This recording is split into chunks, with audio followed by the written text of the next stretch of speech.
All right. Good morning, good afternoon, and good evening, wherever you are. Thank you all for being here. I really appreciate this. This is going to be a very, very fun show with my good friend, Catherine. She has written a book, and we're going to go over that. I do want to let everybody know where you can get this book right now. It is available right now. It is called Root of All Evil. This is part of a trilogy. And so this was actually released on paperback on August 1st, 2025, but you can get it right now on Amazon. And I should put that link right in the chat room here. It should be in the description as well, but I'm putting that to the chat room. For anyone who wants to go and purchase a physical copy, because I like physical copies of the book. There's just something very special about having that. Or you can get the Kindle version here too. So looks like it's free if you join the Kindle Unlimited, or $3.99 to purchase. $15.99 on paperback. This is an amazing journey. Catherine's going to talk about this. This is a good sized book too. And remember, this is part of a trilogy, and it's 455 pages. So we're going to go through this about what the story is. I'm going to try not to spoil it. Try not to have Catherine spoil it too much, but I definitely want to go over a few things, talk about the writing process. This is going to be a lot of fun. So let me welcome Catherine. How are you, my friend? Oh, good. How are you? It's Pretty so good to be here. Yeah, nice to see you again. After all this time, I bought my copy here, Root of Thank All, you. book 1 of the trilogy. And yeah, it's a thick book there, so that's good. It's a good size one. 455 pages. And I had to choose that's the next larger size. What seems to be pretty popular these days is 5.5 by 8 or 8.5 or something like that. Yeah. But when I did, that one, it was something like almost 550, almost 600 pages long. I mean, so I'm like, okay, I have to get a little bit. So I did 6 by 9, which gave it a little bit more room. And Gotcha. fewer pages. But yeah, this story is like, I think it's like 98,000 words. The second volume is over 100,000. So yeah, I mean, because there's so much to the story. But Well, I want you to get into the story a little bit, if you don't mind. I know you probably don't want to spoil it for everybody, but just kind of walk us through, give us a little introduction, not only about, well, let's stick to this one. We'll talk about the full trilogy later. Go ahead. Okay. This book, I actually started writing it over 10 years ago. Yeah, it was way over 10 years ago, because I actually moved from Colorado Springs to Norman, Oklahoma for a few years, just so I could finish the initial first draft. And that was like around 2012. 2013. But then it just sat because I just didn't have time to get to it. And then about 2.5 years ago now, I just finally said, okay, I really want to get in and finish the story. And so then I started revising. And as you know, Greg, you also have written several books that the revision process can be so overwhelming. I don't know how many revisions I have of this book, because it's like every time I type, like I would start from the beginning, and then as I go through chapters, so on that day I would just put like the date, the name of the book, revision date, and then so I don't know, there must be well over 150 of those in the file. But and then when it was to the point to where I thought, okay, now I can send it to an editor, I sent it to Alyssa Matejzik. She has a YouTube channel, but she also used to work for, like one of the big five, actually a few of the big five publishing companies. And then she started her own company with another woman. Her name was Erin. And so Alyssa got my script and then sent it over to Erin, because I guess I didn't know even what genre this was, because, I'm just like, what do I put this under? Because it encompasses so many. And so when Erin finished her editorial assessment of everything, and she's like, okay, you need to pitch this as a horror novel, which kind of surprised me. I wouldn't have thought horror until I went in and started doing research on what horror actually is. Because whenever I hear the word horror, I think of either slasher or those jump scares. And I'm like, this book is nothing like that at all. And so, but because it has demons and paranormal, they're like, that falls under the category of horror. So it's supernatural / paranormal horror. So anybody, when they see that it's under horror, I don't want them to think, expect a jump scare and, something that's going to keep them up at night because things are crawling out the walls. No, it's not like that. But again, because there is demons involved and then angels involved, they're like, okay, this is what we call supernatural, paranormal, and ergo it's horror. So that has actually thrown off a lot of people. And I was surprised because, the first thing I hear from people when they're like, oh, it's a horror novel, they're either, oh, I love horror, or, okay, no, I can't do that. And I'm like, no, okay, it's not what you're thinking. Step back and breathe a moment. But so when Erin finished with her editorial assessment, and then I had to go through it and basically not revamped the entire story, but there are a lot of sections that were taken out, some sections that were added, some that was just taken out and dumped, others that were taken out and then added to the second book, because she's like, I really think this would fit better in your second. So anyway, she was amazing. So my story went from being what I thought was a good concept to, oh, wait, this is a pretty good book. But yeah, and it's been a long, hard process. Lots of time. I mean, a lot of time to do this. Was it always meant to be a trilogy, or was it just going to be just one long story? At first, I think I was going to make it a duology because the story was in my head. It was bigger than just one book. And then as I got to writing it, then I'm like, okay, wait, I can't finish this story in two. I mean, I guess you could, but it would leave out some chunks and the arc might not be there completely for all of the characters. There are good character arcs. Of course, there have to be in this one, but their story isn't finished yet. So that's the main thing I want people to know is like, when you get done with this, it could be a standalone. If you're done, you're like, oh, okay, I kind of got what I wanted. That's fine. But for those who want to finish the story, there's still a lot more to come. And the main characters, I know we've talked about this in the past, but the main characters, the protagonist, the antagonist, and any supporting characters, is there anyone that you I don't want to even give that away if there is one. I was going to say, because sometimes in stories, like, there's a character that like should die or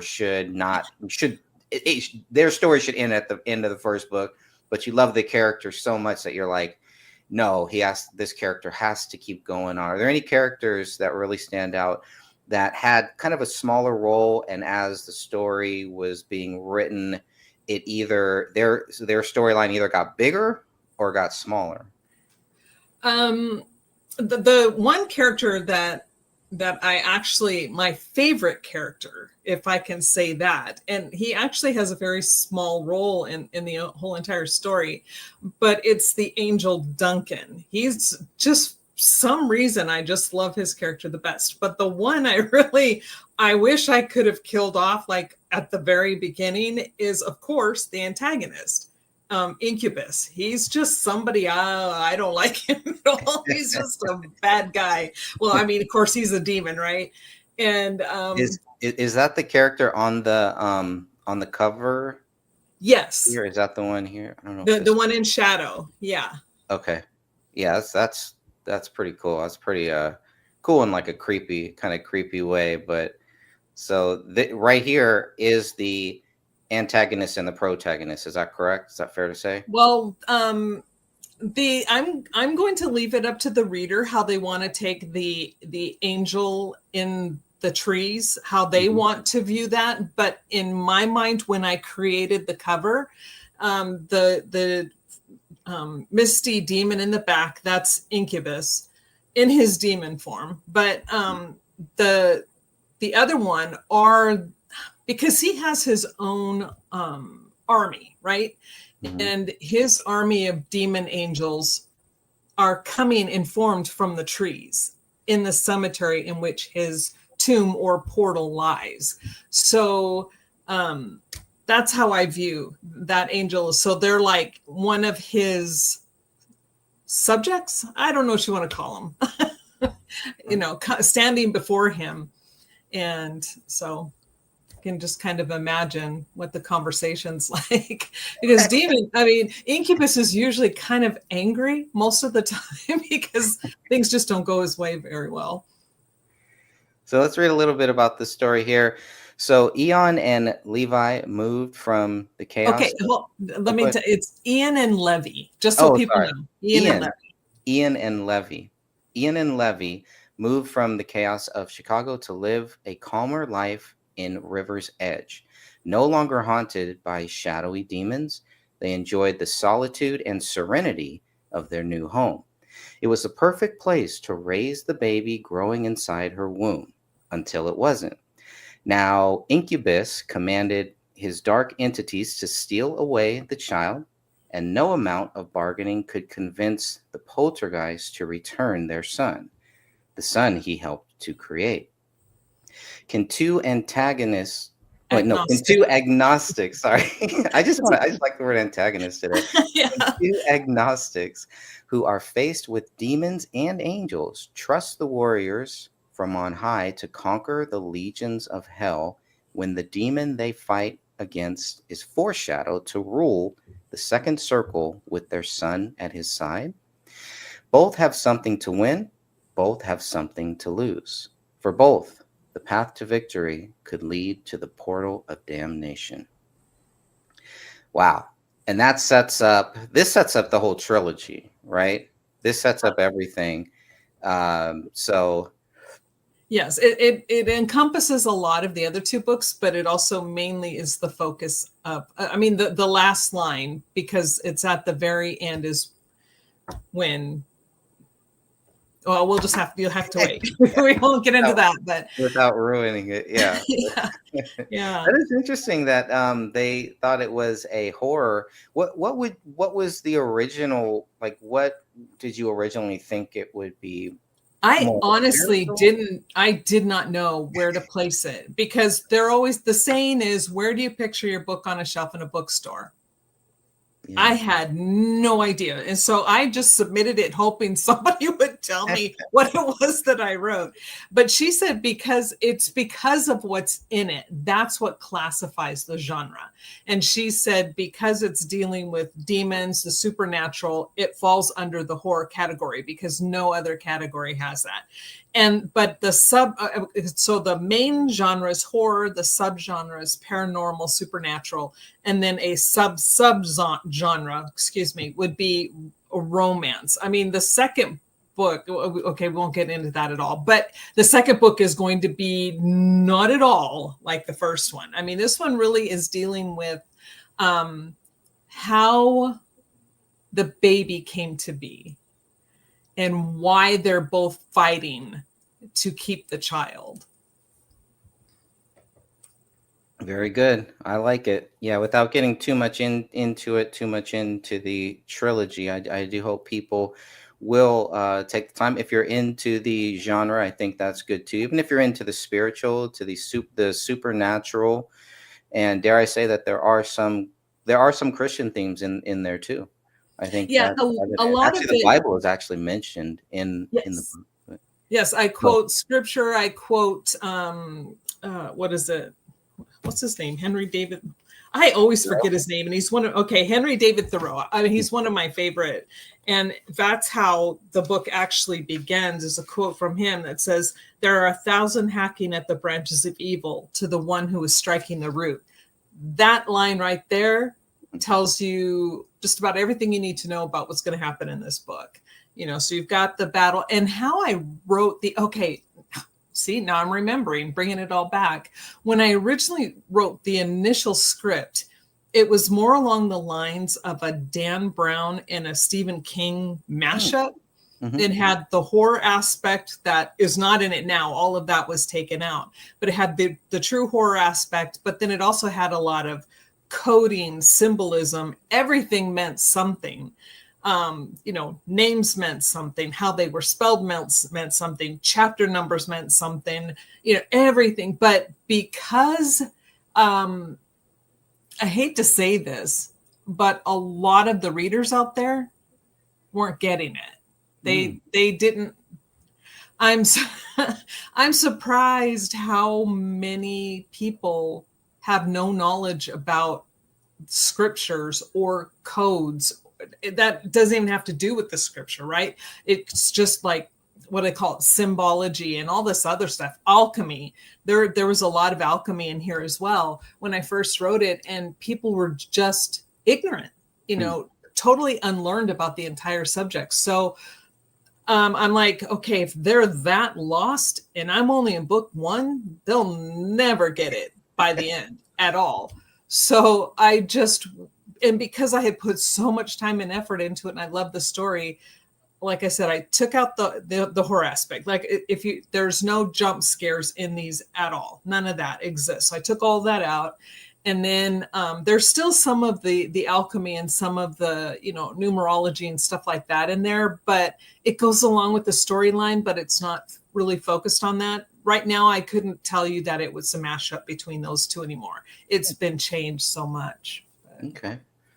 And I know without giving it away too much, is there a happy ending? Is there a cliffhanger? Would you rather not say? In this book? Just in this book.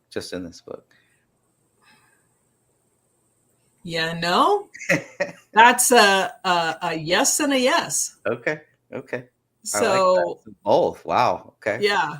Happy endings and a cliffhanger. I like it. All right. Because go ahead. Yeah, I mean, it definitely ends with you realizing that you think the story's over, right? You're like, oh, okay. But then it ends and you're like, okay, there's a lot more left to come. So. Very cool. Did want to talk a little bit about the cover too, because I thought the cover was very interesting. I wanted to get some background on. First of all, I love the cover. I can see like wings within wings. I don't know if that's purposely done, but you can kind of see the wings like right here in this shot. But then if at the bottom, it also looks like these are wings, but they're like roots too. So anyway, I just wanted to get some background on this cover here. Well, how this cover was designed, and inside, in fact, let me get to that. The credit for one of those photos goes to Matt Jerry 647. And I'm a member of Pixabay, and because when I did composite photography, like I would take my photographs and then I would find other photographs and then I mash all these pictures together to create a bigger photograph. And this one of this branch, moth, angel, however it is, that is his picture. But I mashed it together with other pictures, the other photos that I designed with it. So mine are behind. So his is on top, and the layered ones like the incubus, and then there's some, you can't really see it. If I unlayered everything, you'd see it all. But it's just the other photos that I then composited and mashed and put together, changed colors, changed lighting, and then created that one. But that is why when I saw, and let me give his name again, because this guy does amazing work. And I did give him credit in the book, an image credit. Maybe his name is Mate. I'm sorry, Mate Jerry, MateJerry 647. And I actually found another one of his photographs that's pretty similar that I'm going to use for the second book cover as well. But the image behind it is going to be completely different. I've designed a whole different image behind that one. But yeah, I loved putting this together. This took me, normally I spend hours and hours to create, photo composites.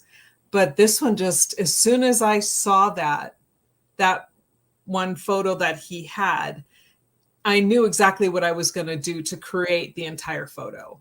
And that's how it came to be. You think in the future we'll get a more close up of the red-eyed demon back here? That is not planned. Okay. Just curious. But It makes me curious. It makes me like, it's like you're teasing there because you know something bad is coming there. Yeah. And that's the whole thing, because a lot of people, which I'm surprised too, they don't know. Well, okay, I guess maybe I shouldn't be surprised. There are probably not a lot of people out there studying demonology, but a lot, I mean, but even I would think Christians should know more about the bad side of things. But incubus is actually one of the Lucifer or Satan's, I guess they, in that realm of teaching, they teach that Satan and Lucifer are two separate people or demons. And so Satan would be the supreme, Lucifer falling underneath. And then under Lucifer are a realm of other demigods, if you want to call them that, other rulers. And then each circle of hell has a ruler. And so in my book, the second circle of hell, the ruler is Asmodeus. Now, Asmodeus, if you know anything about him, Asmodeus and incubus are kind of similar. They're both demons of sexual deviancy. The difference being is that incubus can be a male version or a female version. He can be the incubus, the male, or the succubus, the female. He can take either form, whichever he needs to get his purposes done for what he needs to do. And in my book, he uses both forms to get exactly what was prophesied for him. Interesting. That's deep. So it is based on some real mythology, or I don't know what you would call that exactly. Yeah, it's maybe mythology. Like I said, there's a mixture of everything. There's of course, with some scripture, people call that mythology as well, or real true mythology, where we're dealing with demons, and then the hierarchy of hell itself. And I go more into the hierarchy of hell in the second books. So it's touched on in this one, so you know it's coming. Mm-hmm. Because here incubus, and this just all made up in my head, and I don't think this is anything I read, but I've read so much I can't keep it straight anymore. But the Chileans are oracles that kind of rule and foretell all of the demons' futures, right?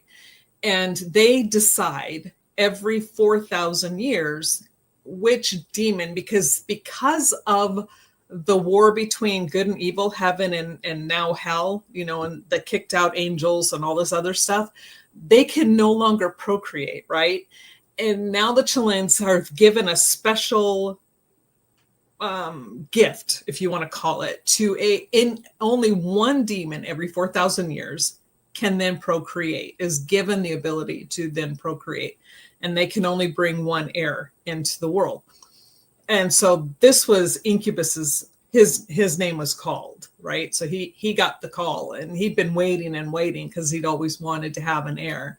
And so that's why the battle is going to be so strong, because this child was foretold that he would now be able to take over second circle, but he needs to have the child with him. And then of course you've got the mom and the dad who are like, this is our son. We're not going to hand him over to evil, and we need the help, So, and because heaven now knows that there's going to be, this child really stands to be a divining rod. He's going to be the apex of something coming.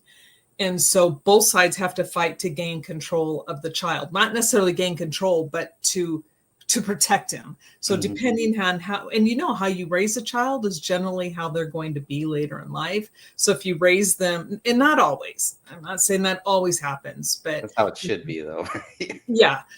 But, generally speaking, if you raise a child in a really horrible situation, 9 times out of 10, they become horrible people. And so that's what Ian or Levy are like going, no, this is our your baby. This is our baby. We want to protect him with everything we have.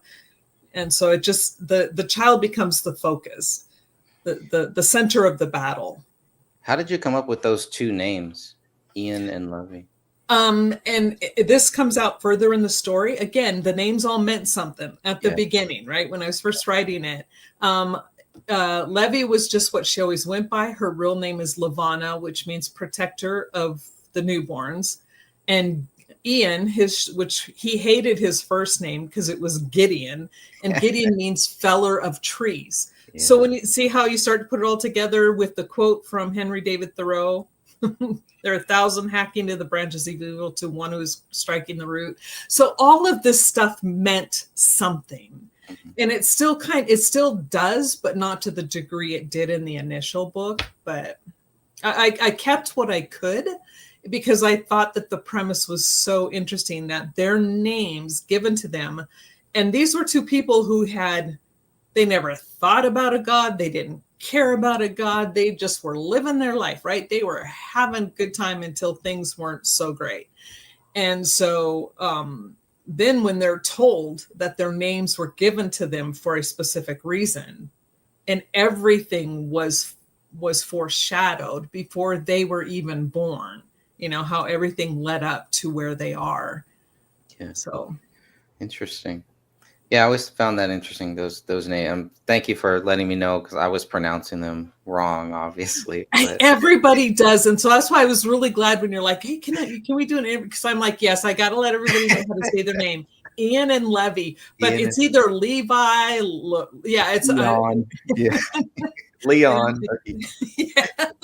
No, and that's okay. Everybody has mispronounced it. But this way, going forward, if they get the book and they open it, they can get from the beginning. Ian and Levy, short for Gideon and Lavana. So. Wow, very cool. Yeah, I love the fact that it's layered like that, and those are kind of like some of the backstage stuff, or some of the behind the scenes stories and things like that.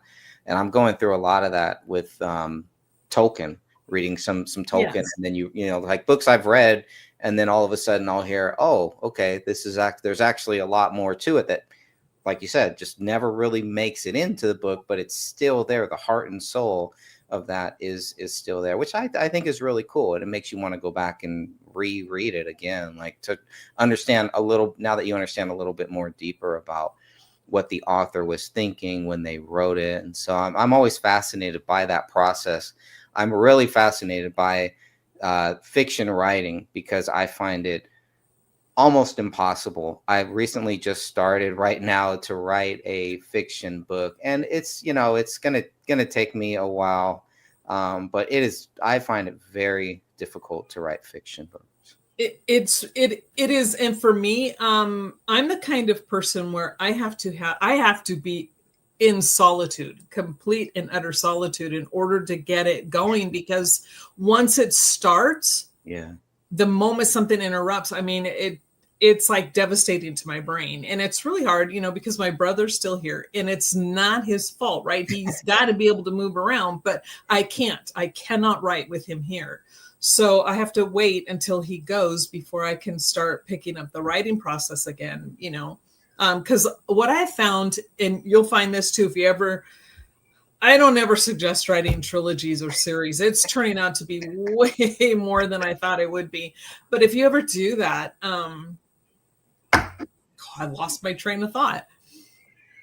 If I ever write a trilogy or a series, I will lose my train of thought. Sounds like, and get interrupted. I get interrupted all the time. It sounds like to me you're basically saying I gotta wait till the kids are 18 years old and then out of the house, and then I can start writing some good fiction. Well, or you have to get up super early or go to bed super late. I mean, I don't know, maybe you do better. Some people are better at tuning things out. I don't tune things out. I hear everything and I'm just like, okay, I don't want that on. Why is that on? Because it's utter silence. It's either utter silence or, there's a YouTube channel. I can't remember which one it is, but they play like that soft focus music. not the crazy instrumental crap. That stuff drives me insane. But yeah, just music. And it's very soft piano or little orchestra type things. And that, if I turn it down real low, then that will help me, kind of get in. And other than that, it's got to be dead silent. Wow. No interruptions, nobody walking by. And then I don't eat for like, I could start like in the morning.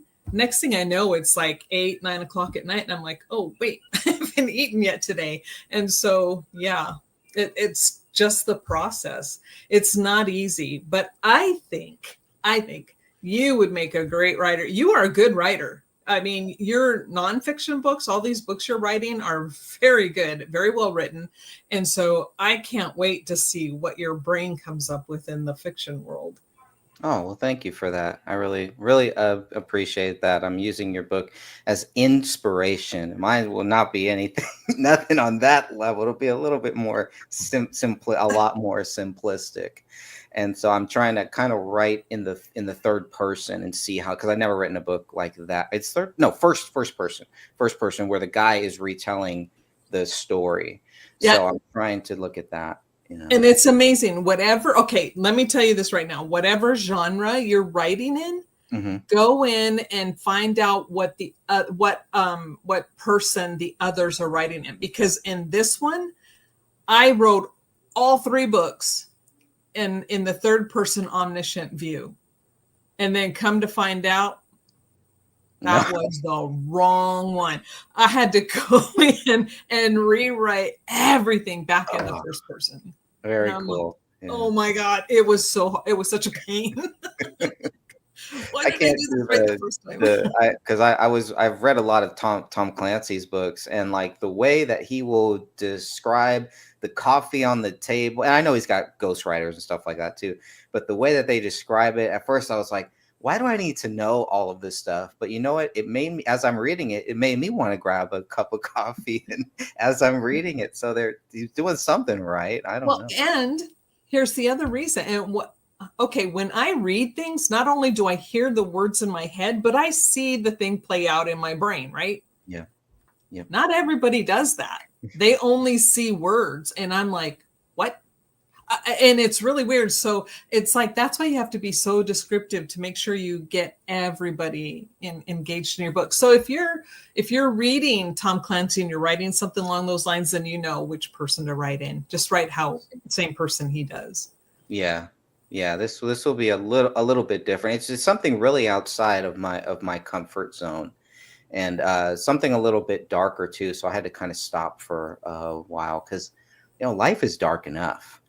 And so, and then I'm like, well, all of the nonfiction books I write, it doesn't get any darker than that. Those are real life trauma stuff. So I was like, well, maybe I'll try it again. So just little by little, I've been kind of trying that. I do enjoy the more fantasy stuff and the more stuff like this, where, yeah, it could be real, but it's like not like, I don't know. I like to keep my fiction and my nonfiction separate. And so what I'm writing now is kind of blurring those lines, which is the last thing that I ever wanted to do. But I got so involved in the story. I came up with a story in my head and was like, I just write it down. Maybe I never do anything with it. And while I'm in between books, in between nonfiction writing, which is just a pain in the butt. It's the editing. I love the writing process. Everything else I don't like. Join the club. I want to know why you decided, because there's a lot of publishing companies, a lot of self-publishing companies that you went with. I want to know that process. I want to understand how that process went from start for publishing it. Publishing. Yeah, I want to get into the publishing. Oh gosh. I honestly, I didn't know, because I had submitted the book to so many agents, and across the board, it was like, we love this story, but we don't know where to put you.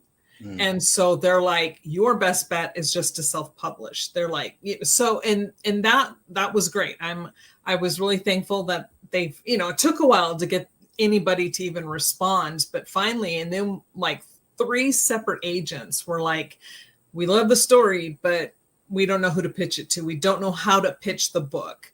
And so with that, then you're left with self-publishing or just walking away. And I put way too much work into this. And you talk about being, uncomfortable with writing. This book was super, super, super uncomfortable to write, especially the second in the series. But, I grew up in, at times my mother was hyper religious, and to say, I mean, the word fanatic is not even just a proper descriptor. It's like, okay, so to help you understand, it's like I wasn't allowed to wear pants. I wasn't allowed to participate in gym because they played music. I couldn't eat this. I couldn't do that. And, I couldn't cut my hair. All these really weird crap. Not allowed makeup, not allowed to go swimming with the boys. So if all your friends were going to the lake to go swimming, I wasn't allowed to go. So to have that kind of crap pushed down, and it was total crap pushed down into your brain for so long, to write a book about a demon that has sex with a human woman and they create a child. I mean, it was so difficult to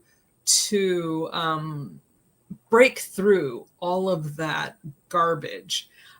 So it was cathartic. And it was fun. And then once, you start to let your brain go free, then you start to become more creative. And with that came the problem of they have nowhere to put me. And so it was Alyssa and Aaron who really helped talk me through how to, they're like, okay, same thing. You probably should just self-publish. I'll be honest with you, because wouldn't have anywhere to pitch you to. And so then I started watching a lot of YouTube videos. Thank God for YouTube. And so I was listening and watching people, their experiences, and if they published through Ingram Spark, Barnes & Noble, KDP, and all this other stuff. And at the time, the easiest thing for me to do was to self-publish through KDP. Now, I do plan on also publishing through Ingram Spark here really soon, but that's a whole other process. And like I said, things have not been where my brain can focus on what I need to do. But when I saw that the majority of people had real good success in the way of things went smooth. There weren't a lot of bumps in the road.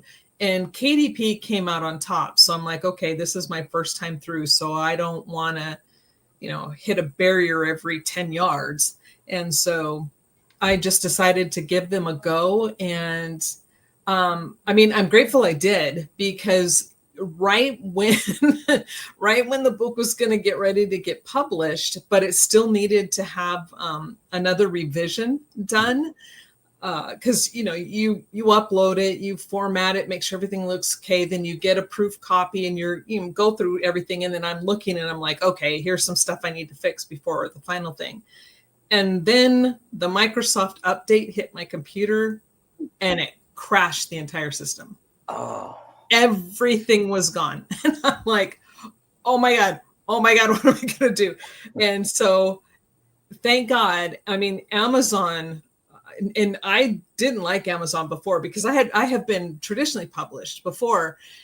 Long story short, and it wasn't Amazon's fault, but I was mad at them because they were backing the guy who stole all the money. But anyway, this time though, they worked with me and they got back the account for me, because, they could see it on their side, but I had no access. And so going back and forth and staying on the phone with them for a few days. I think it took like 3 days, but they finally got my account back for me, which then I was able to download the book and then make corrections. And yeah, because it almost wasn't. Oh, wow. That almost wasn't.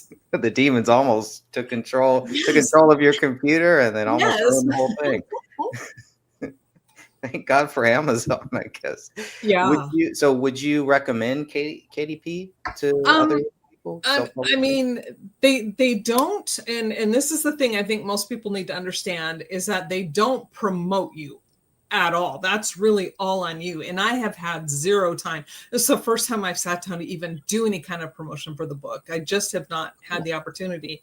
So, other than that, my experience with them has been really good. I mean, I know at first, like I told you, when the book was going to be almost 600 pages, I had it listed initially at $17.99. But then when I got the pages down and made it a little bit bigger, we got it down to $15.99. But a lot of thing that people need to understand is that, yeah, you're paying $15.99 for a book, but what do we get? Right. I think it's like Right. $3, $2 or $3 Right. for each Yeah. book sold. So we did all the work and we're getting very little money for it. So it's like, yeah, could I drop it down? But because at first I was going to go, okay, we'll do an introductory of $10.99 or something, but I would have got $0, nothing. Right. Yeah. And I'm like, It's a I thick didn't, book though, yeah, too. I didn't spend 10, 12 years writing this to get nothing. Right. It's like, that would have been a repeat of the very first book that was traditionally published, which they sold on Amazon for like 15 years and I got $0 for it. Sounds So great.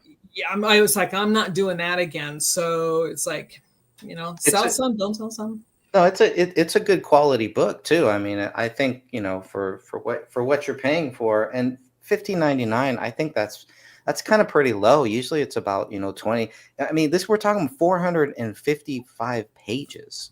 We're not talking about, most books, for $20, They're 200 page, 288 pages. Yeah. if that, yeah. I think my first book, my first self-published book, I think is probably still on Amazon. It's probably like 19.99. It's probably $20, and it's like 200 pages. That's it, And so that's why I've been shopping other self-publishing companies. I just haven't found one that is better than the lulu.com. I haven't, and they don't do anything for you either. And so I'm about 3 weeks in, waiting for it to be approved, my Kennedy and Trump book, waiting for it to be approved for worldwide distribution. I have no idea what the holdup is. I wish they would let me know something. So yeah, it's kind of a nightmare. Yeah. The only thing I don't like about all of these places is it seems like, now I don't know because I haven't done it yet, but it seems like at every place you go, you need to buy a new ISBN number, and those stupid suckers aren't cheap. And I'm like, you either get their free one, then that book is forever locked in with them, It right? is. Yeah. Or you go and you buy a separate ISBN for every single company. And I'm like, I have one ISBN and that should be good enough. It should be the only thing associated with this book. And yeah, but it's so frustrating. So But frustrating. it's so nice, isn't it? So nice to just flip through the book. It's your book. It's your hard work that is paid off. That feeling has got to be good. And maybe it hasn't hit you yet. Well, How and awesome. I think you're right. I think it's like, well, and I also, what I did, I took an extra step that a lot of authors don't, is I went and I registered it with the US Copyright Office, because most of the time, the moment you write something and all you have to do is print this from KDP and it's copyrighted, right? But I took the extra step for extra protection. So I registered my work. So now if somebody starts to plagiarize or take something that I've written and they didn't ask my permission, it's now registered. So I have proof in a court of law, right? So as most people don't. So I did take that extra step. That's good.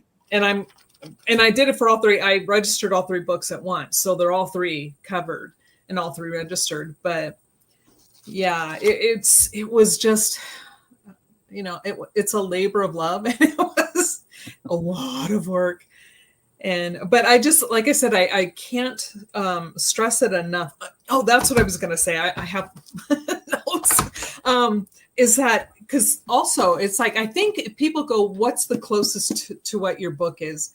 And not the closest, but if you've seen the movie Rosemary's Baby, Yes. it has a Rosemary's Baby-ish esque type of feel to it. Now it's not quite the same but see, there was the devil who impregnated her and then they took her child. So sometimes it kind of, it's got that same feel to it, but Rosemary's Baby, even now, I get the creeps and I'm just like, I feel like there's just something evil coming over me, right? And I don't feel that way with this book. So that's what I'm saying. It's got kind of the same theme, but not. Good. Okay. Yeah. Well, that's good to know. Yeah, for sure. Because there are some of those movies, especially some of the older ones that like I can't even watch. Can't even watch it. I feel like my spirituality is being attacked, or more than usual. So yeah, I stopped watching horror movies. I don't celebrate Halloween. You know what I mean? I stopped looking at all that stuff. I don't even watch, if I watch, because sometimes I'll watch like scary, like the YouTube, where they talk about, oh, they saw this ghost, and sometimes I'll watch that stuff just for I don't know why. But if it's entertaining, come on, it's fun. Yes, it is. But if they have a Ouija board, I will skip it.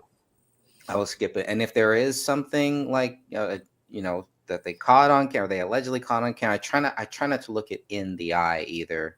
I feel like those are the two things that have no interest, don't want to see it. If a person is possessed and it's not like one of the fake ones, some of them, I believe there are some real things out there like that. Like I can't do that. Those things will jump through the screen and well, and see, and that's the thing, is like, I don't begrudge anyone their belief system. I don't care. I'm friends with people who don't believe in God, who they believe in evolution, who have a super strong faith. I don't care, because I don't stand in their place. Come, whatever they then face when this is all over, I'm not facing it for them. So it's up to them. I'll love them through it and be their friend no matter what. But I know for me, in my life experiences, I've seen stuff like this. It's like, so that's where some of this stuff comes from. It's like personal experiences. And then I'm just like going, so it kind of, for me, gives these types of books, the supernatural, paranormal type stuff, a different feel. That's why, I don't watch like a lot of the paranormal shows, because it's all baloney. It's just, I'm like, that's not how that happens. Especially those ones where the guy is sitting there, he's sitting in and he's walking you around, and they hear something and they make a big deal out of it. And I don't know, they have the little what is it, EVP things or whatever, and they're like talking to, if you're here, give us a sign or something. Like, man, what are you doing here? You don't know what you're asking for. But it really is something there. The ones that get me are the ones in foreign countries. Those are the ones, whether they're real or not. They, especially in the Mexico too. Yeah, okay, I could see that too. Those ones freak me out sometimes. Like, I'll stick to the UFOs in Mexico. That's cool. I want to see all that stuff. That's all. It's like in the movie. What is it? Is it not Signs with what's his name? Yeah, with Mel Gibson. Yeah, Mel Gibson. And when his brother's in the closet watching the thing, and then they come and he's like jumping back. That's one of my favorite movies. I watch it all the time. That is a great movie. Yeah, I forgot about that movie. I haven't seen that in a long time. Yeah, I love alien movies. I will watch every one I can find. Fire in the Sky?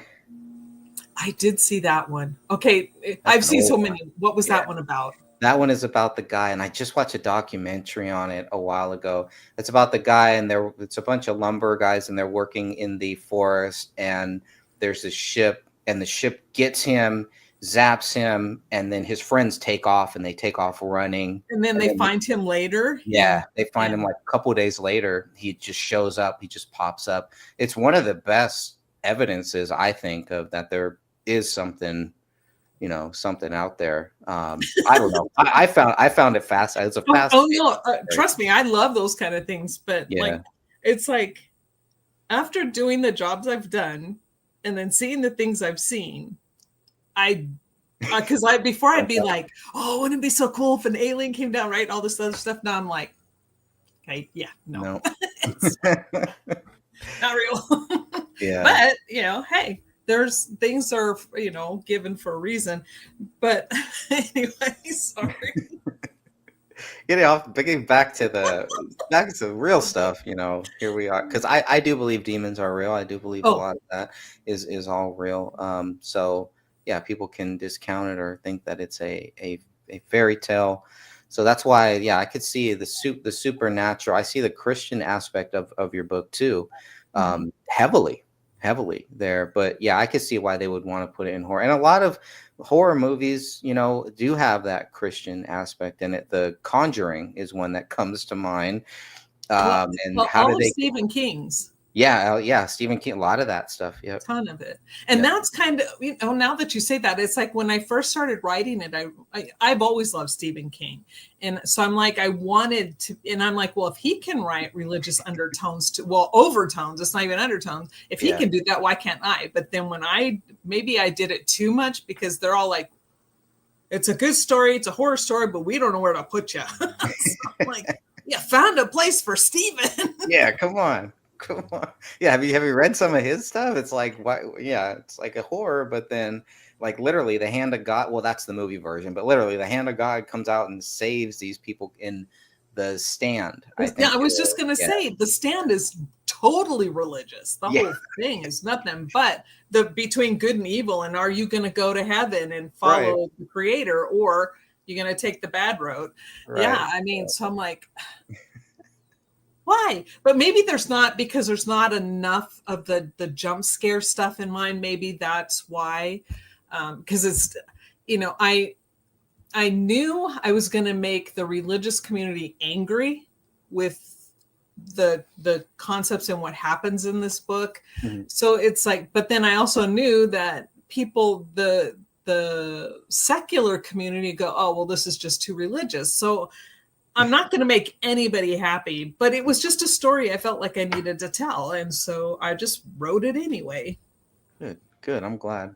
And then you got the sequel. How far along in is the sequel as far as publishing, Um, editing, it, publishing? it was, I finished writing the initial brain dump a long time ago. It's with my, they call them, well, they're alpha readers, beta readers, and then gamma readers. Alpha are the very first ones. It's like they just sit there after you do your brain dump. You find somebody to read it, and then they'll go, okay, yes, we have a beginning, a middle, and an end. And yeah, the characters make sense. That's all they need to do. That's Mhm. all you need to know. And it's like, okay, because if it doesn't, then you need to go in and revamp all that section. But then after that, because it's with the alpha reader right now, and then once they get done with it, but in the meantime, I'm going back and I'm starting my first revision. But again, I need to have time to think. So once my brother goes back, I will start on serious revisions on that one. But since I now know what I'm doing, it'll go a whole lot faster. And my line reader, I mean my line editor, because I had two different editors for this book. I had an editorial assessment editor. Oh gosh, she gave me some really good ideas. I implemented some of her ideas in the book too. Fabulous. I mean, I cannot say enough about Erin. She was amazing. But my line editor as well, Kathleen, holy cow, that girl. She was she put up with so much for me, because back and forth, back and forth. It's like, okay, I got all that done, and then this is done. And then I had this really great idea to revamp the entire first three chapters again. And so she would have to Go constantly all the way back edit the same thing over and over. But she was fabulous. But now that all these people are in place, you know what I mean? And so I don't have to go seeking anymore. It'll go so much faster. But that book, that one I'm going to tell you, it's not going to be for the faint of heart, Mm. because if you understand anything about Osmodeus and Incubus, and now we've got Lucifer thrown in, and we've got Leon, the child, grown, and now the real battle for his soul has begun. I mean, they were battling over his physical body in this book, and now the battle for his soul, which is intense, is now going on. But they're both sexual deviants. So there's a lot of stuff that most people might not want to read Maybe in some that book. triggers in there. A few triggers in there, maybe. Oh, Yeah. well, yeah. I mean, triggers and let's just say a lot of adult content. Okay. Because and it goes along with what's happening in the story. It's not gratuitous. It's not, just somebody off the street. Things are happening within the story for a reason, but there's a lot of spice in that second book.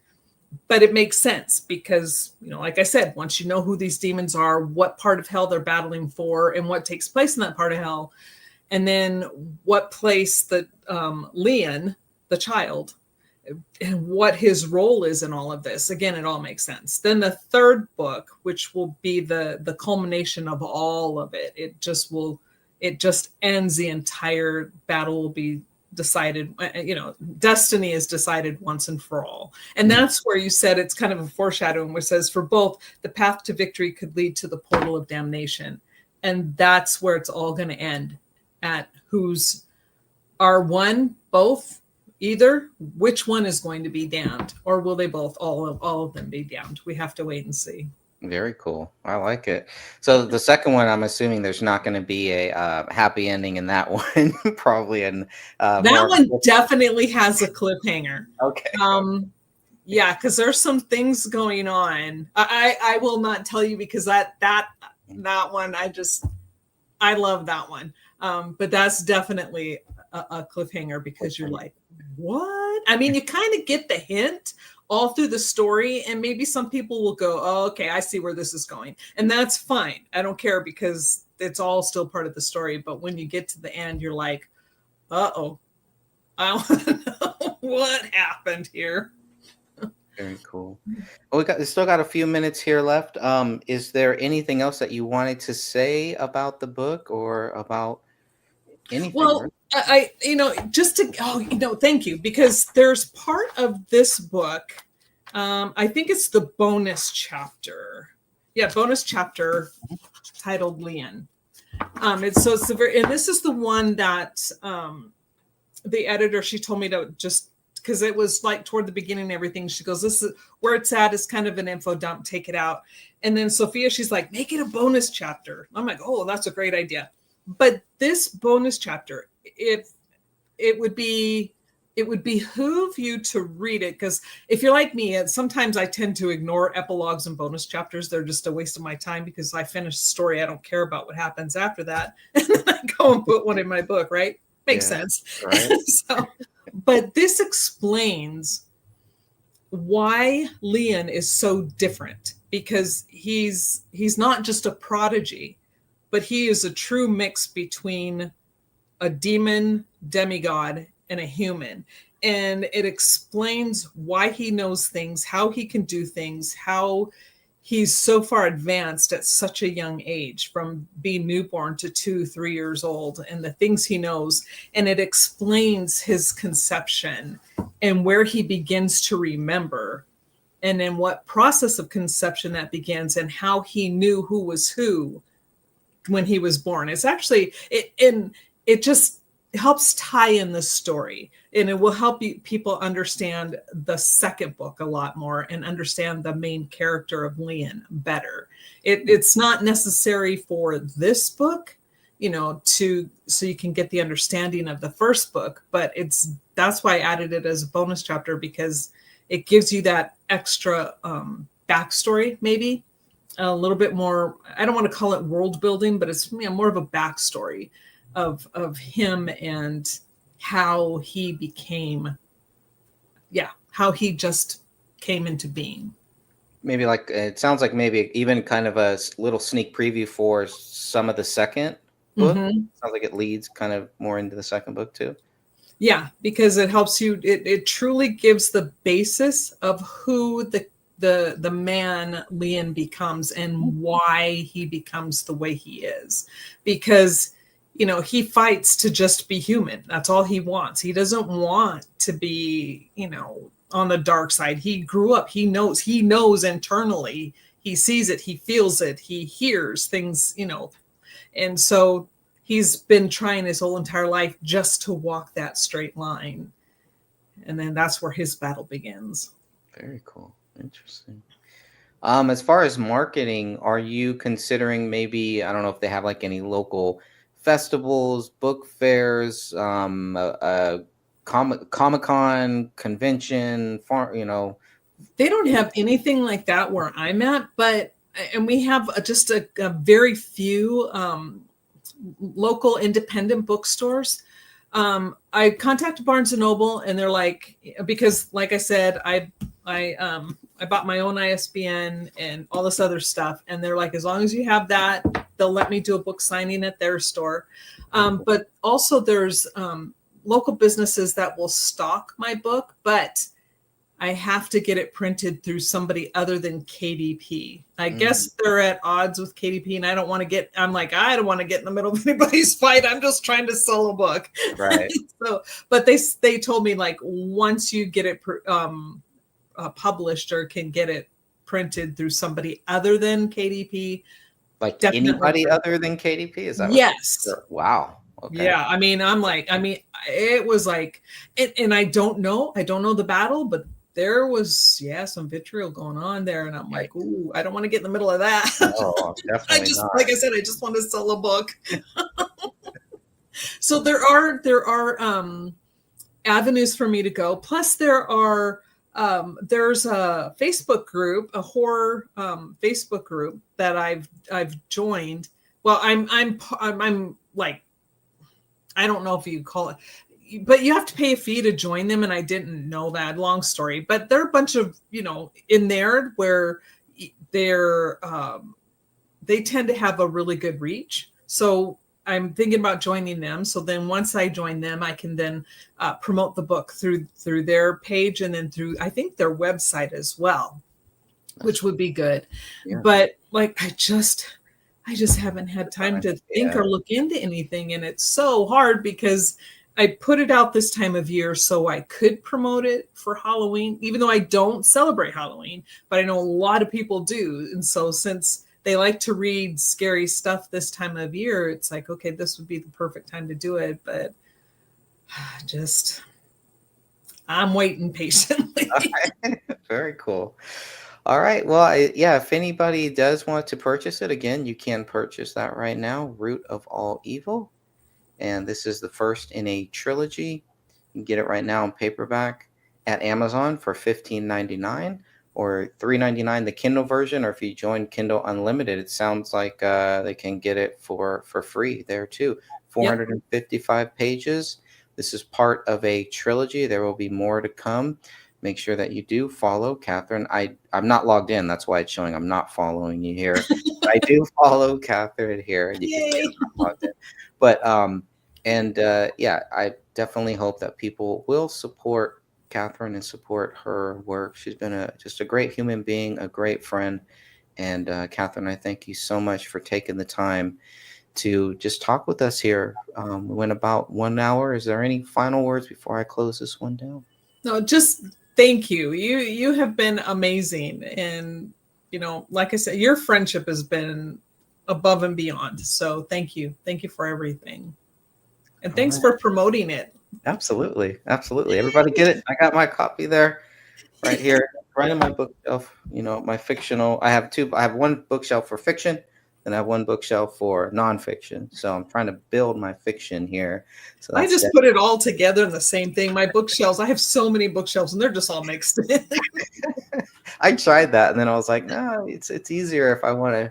I love to have my nonfiction and my fiction separate, just like in my brain and in my real life. I like to keep them as separate as much as possible. You're organized. I'm a little bit. It's organized chaos. I think if you look back here, you can see it's my wife walks in and she's like, "What is going on?" For me, it's like completely organized. It's nice and neat, and this is chaos here. And you know where everything is, right? I know everything is. Yeah. I know. All in my mind. All right. God bless you, my friend. And thank you, everyone, for watching this. And until next time, we'll see you. All right. Well, we are here doing a very special show, a show I've been wanting to do for a while now, because I do have another book still in the works. It is called COVID-19, The Invisible Enemy, the early days of COVID-19. I don't have an official title for it yet. I don't even have a book cover or anything, but I did have my friend Catherine, who is going to write the foreword to it, and she actually edited this book for me too, and taught me a lot during the editing process, mostly about what I've been doing wrong.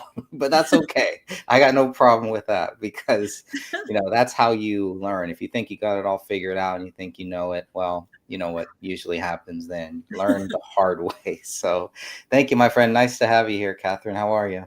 I'm doing good. Thanks for having me on this. I like this topic. I think, more people should talk about it. Not in the sense that it was talked about before, but yeah. I think it's safe to talk about it on YouTube now too. You can actually mention it and everything. I heard that YouTube is in the process, or Congress or something like this. I don't know if it's true or not. They're in the process of giving a lot of people back their channels. A lot of people who had their channels banned. So I may actually get a chance to get my original channel back, which would be awesome. Oh Because yeah. there's a lot of there's some David Crowley videos and stuff like that, and some other videos that are only on that channel, Yeah. and I did not back it up. So when I lost it, I lost a lot of stuff, a lot of stuff. So, but you never know. You never know what'll happen. This may get banned, and then we start all over again. So Just keep talking. I don't care. They can, whatever. yeah, I'm not too worried about it. So yeah, like you said, whatever happens, happens. But I did want to just kind of go back over COVID, maybe talk about your experiences, what you thought about COVID then, what you think about it now. Have we learned anything? Is it going to come back? Just any general thoughts that you have on COVID-19. Well, it's like from the beginning. Again, it's because of my background. If I didn't have the medical background I do, I probably would have jumped on the bandwagon of it being just a big fake thing, right? I would have been right in there with everybody going, "Oh, this is just a joke," and they're all faking.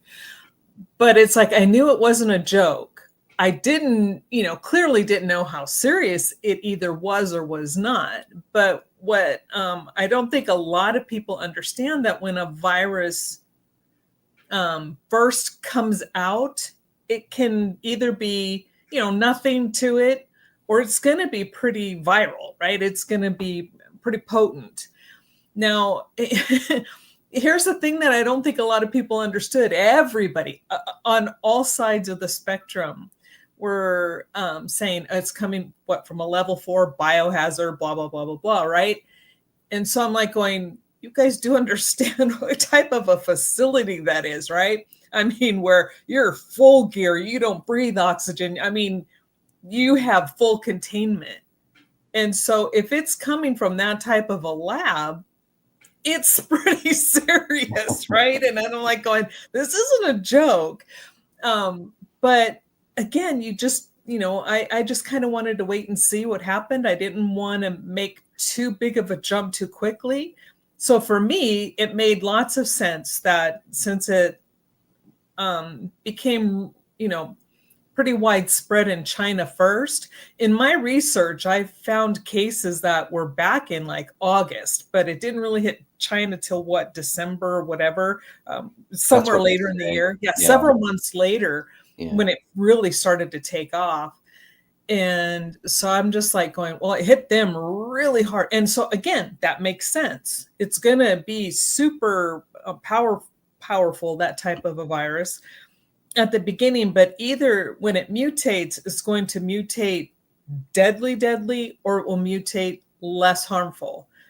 And you don't know, right? You're just waiting, going, okay, what's it going to do? Because, where's the human race a guinea pig? I don't know, right? That was my thought. I have no idea.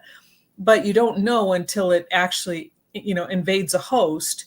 And then you see what happens once it's in the host, and then, it starts to mutate, and then it starts to spread in a different way. So I just kind of I was waiting, and I knew it was real because, from the very beginning, I think it was we started seeing a lot of cases here. What was it like in early February? whatever. Very early, first couple months of. Yeah, and I had a stepsister who she traveled a lot for her business, for her job. She was constantly traveling.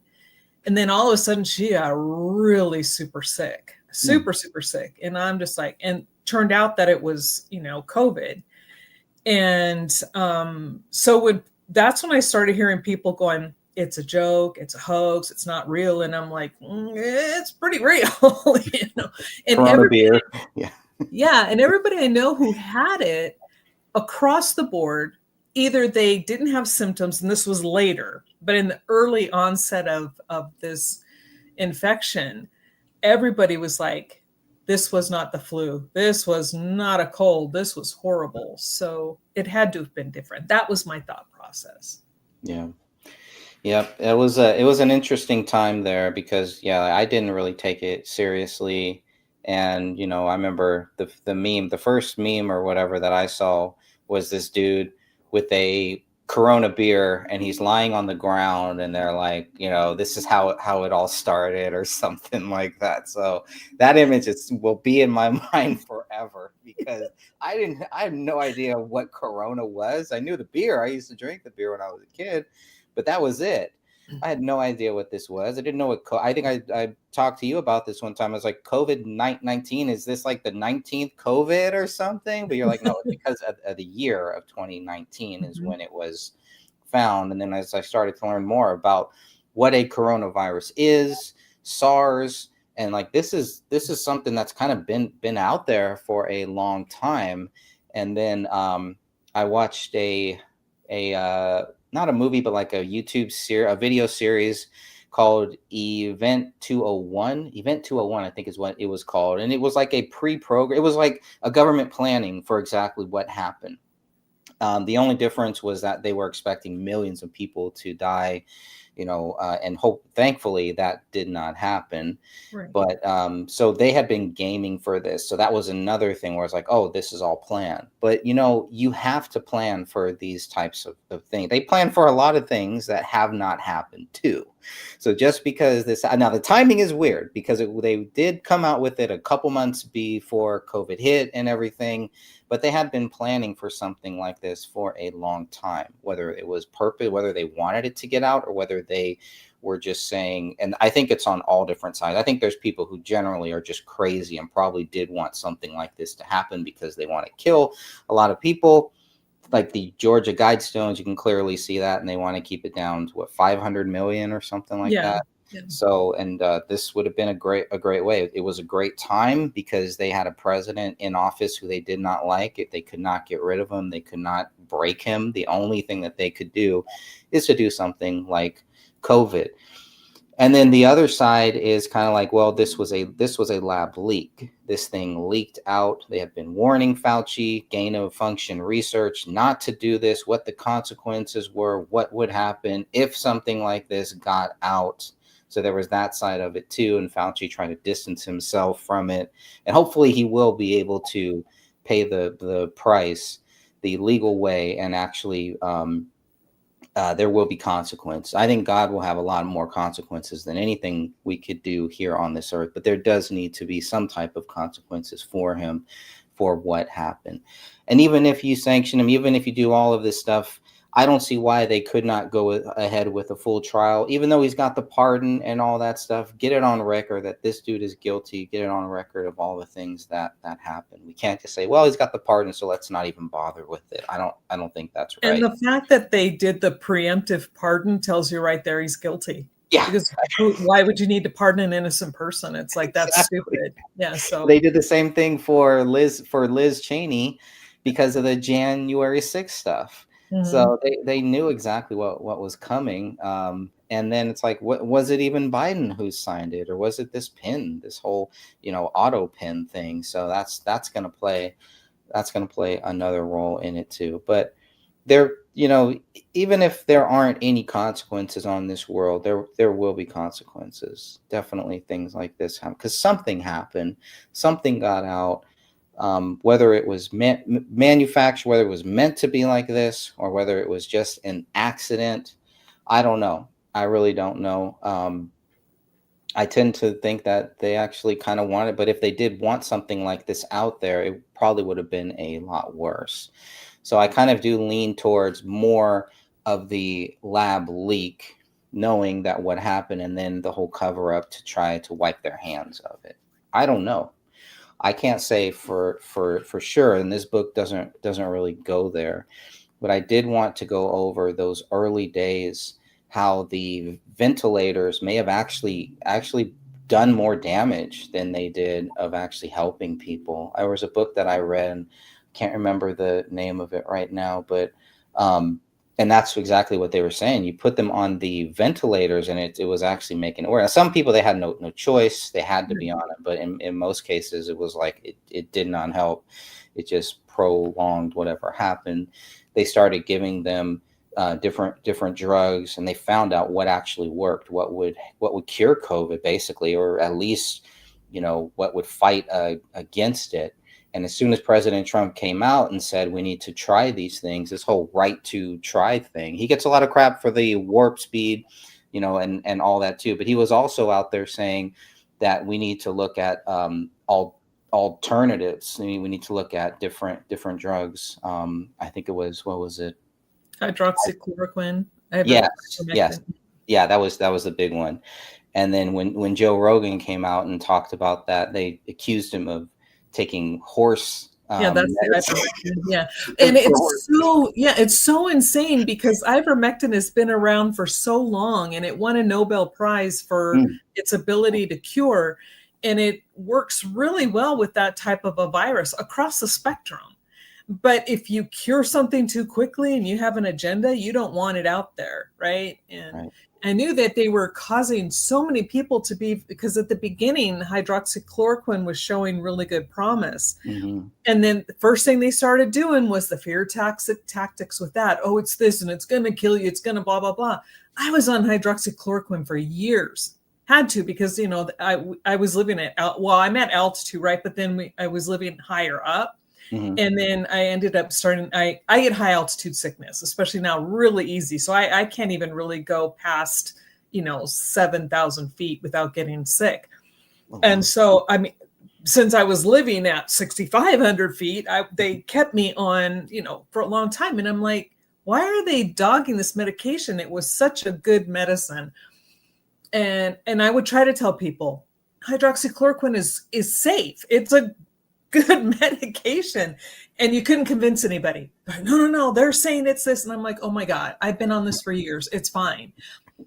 But yeah, it's that fear. People, you find what scares people. Mm-hmm. And then they just, zeroed in on that and just started going crazy.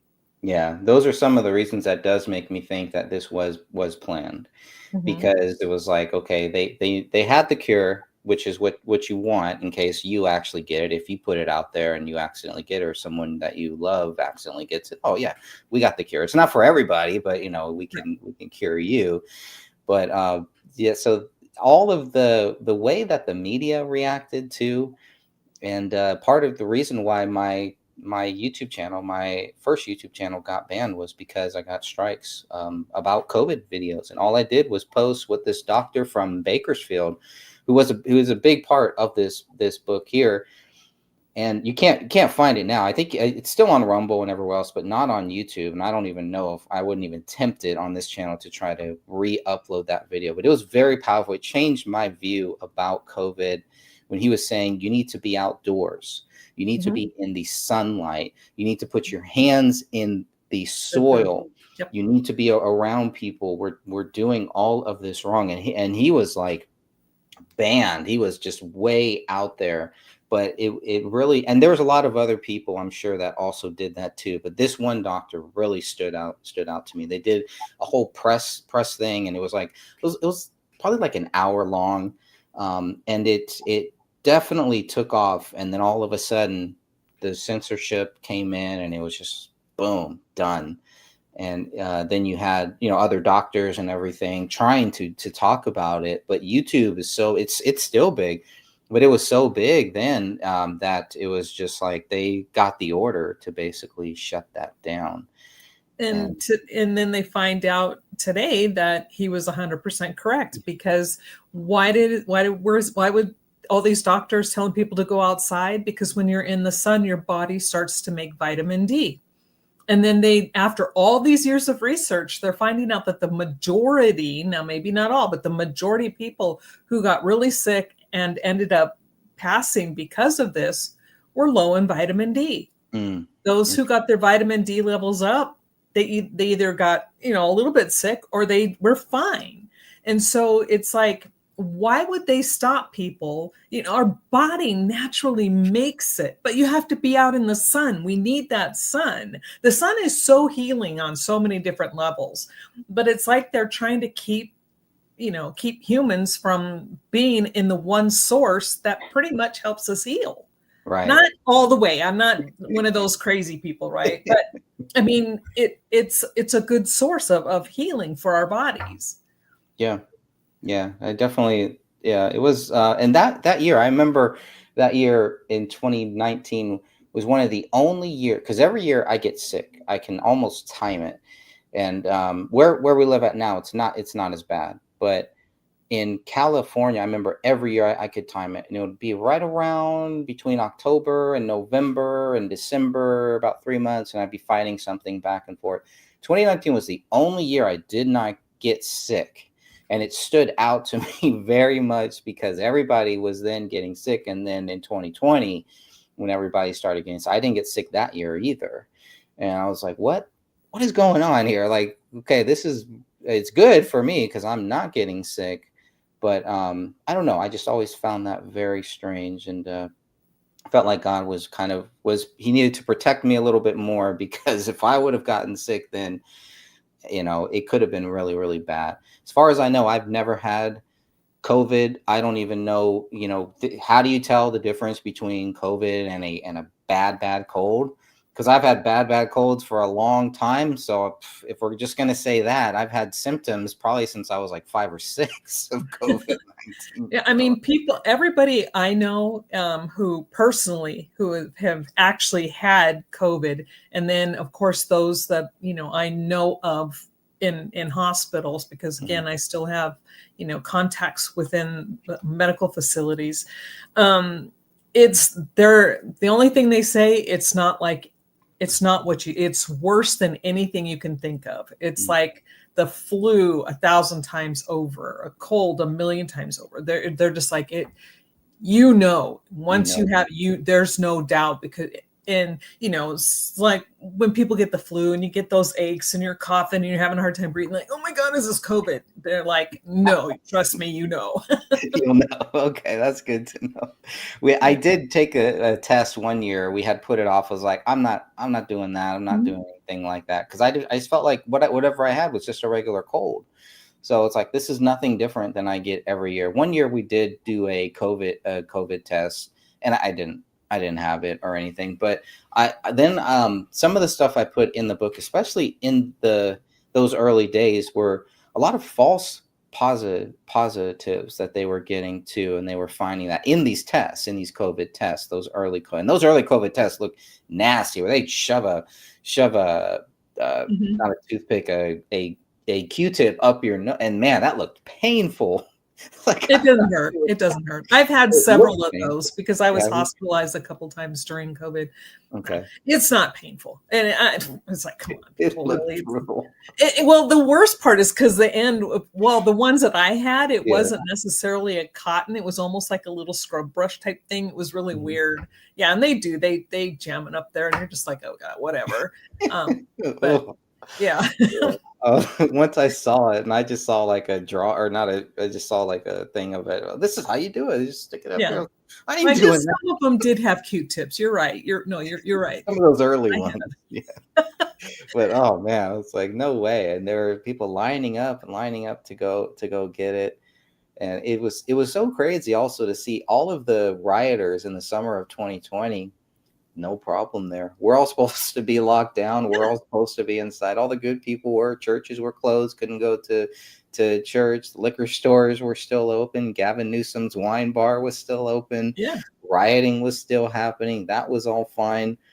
it was a crazy, crazy time, I think Yeah, now. I mean, think about that. It's really hilarious because yeah, and you can't go to church where you're sitting there quietly and there's one, oh no, no, no, no, you can't do that. But when you're at a riot and people are screaming and they're and when you're screaming, spit's coming out and everything, and that's all okay. That's okay. No problem there. Yeah. Yeah, that was wild there. It was a crazy time. And then of course that led into the voter fraud of 2020 because of the mail-in boxes, and we didn't know who was voting. And you could still go back and look at the record number. Joe Biden, 81 million votes. 81 million votes, and then he drops out 4 years later. You Oh, have see, if you add the total number of votes from Joe Biden and Trump in 2020 and compare it to the total number of votes for Kamala Harris and Trump in 2024, the numbers don't add up. There's at least 3 million, which happens to be a similar number of how many of illegals were in the country right around then who probably could have voted. I'm just saying, maybe something there, maybe a tie there. I don't know. and it just cracks me up because when I first started voting, everybody, you always had to bring your ID. You had Hmm. to prove where you lived. You had to prove that you were you. So you either brought your driver's license or your ID, and it was just standard procedure. You walk in, here's my ID. They give you your ballot, you vote, whatever. Hmm. And then I don't even remember what it was.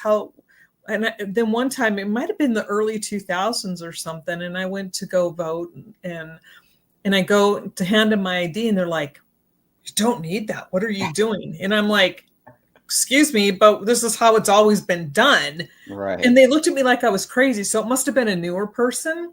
I can't remember. And I'm like, okay, you're old, but they were old enough that they should have known because you always had to have your ID. And now they're trying to make it this big thing about you shouldn't have to. Yeah, you should have your darn ID. You should be able to prove which precinct you're in and that you're allowed to vote. And Yeah, it's so bad now that Congress, the Republicans, are trying to pass a law for it to demand voter ID, and they're being called racist for it.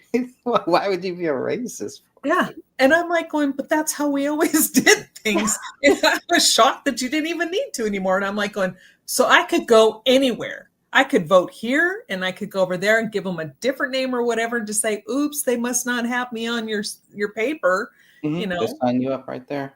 Yeah. Sign you up right there. Boom, done. Yeah, it was wild, all because of this COVID that just really rocked the whole world and changed everything. I think it was a pivotal time. Changed, friendships, families. Lots of bad things happened during that time.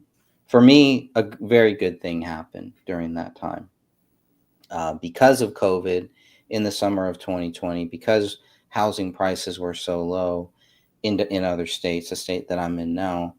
We were able to move out in the summer of 2020. My job, they didn't fire me. They moved us all to part time. Most of us moved to part time, and I was already kind of fed up. I was already kind of had one foot out the door. Didn't see any light at the end of the tunnel. Staying in California with a very young child, and we just didn't see any way that we would ever become a homeowner if we were to just keep going on about this same way. And I really did not want my children to be forced into the public school system to take shots and all that stuff, because Kaiser was very forceful about that. We fought it, never did it, but they were very, very forceful about that. And so in the summer 2020, we had an opportunity to actually purchase a home for a really good price. And the monthly payments would be less than the rent that we were paying in Mhm. California, even though I was moved to part time. Um, and the crazy part is that, yeah, I was moved to part time, but the actual unemployment, what they were giving us at that time for that first six months, when I took the part time and the unemployment, I was actually making more than I was previously.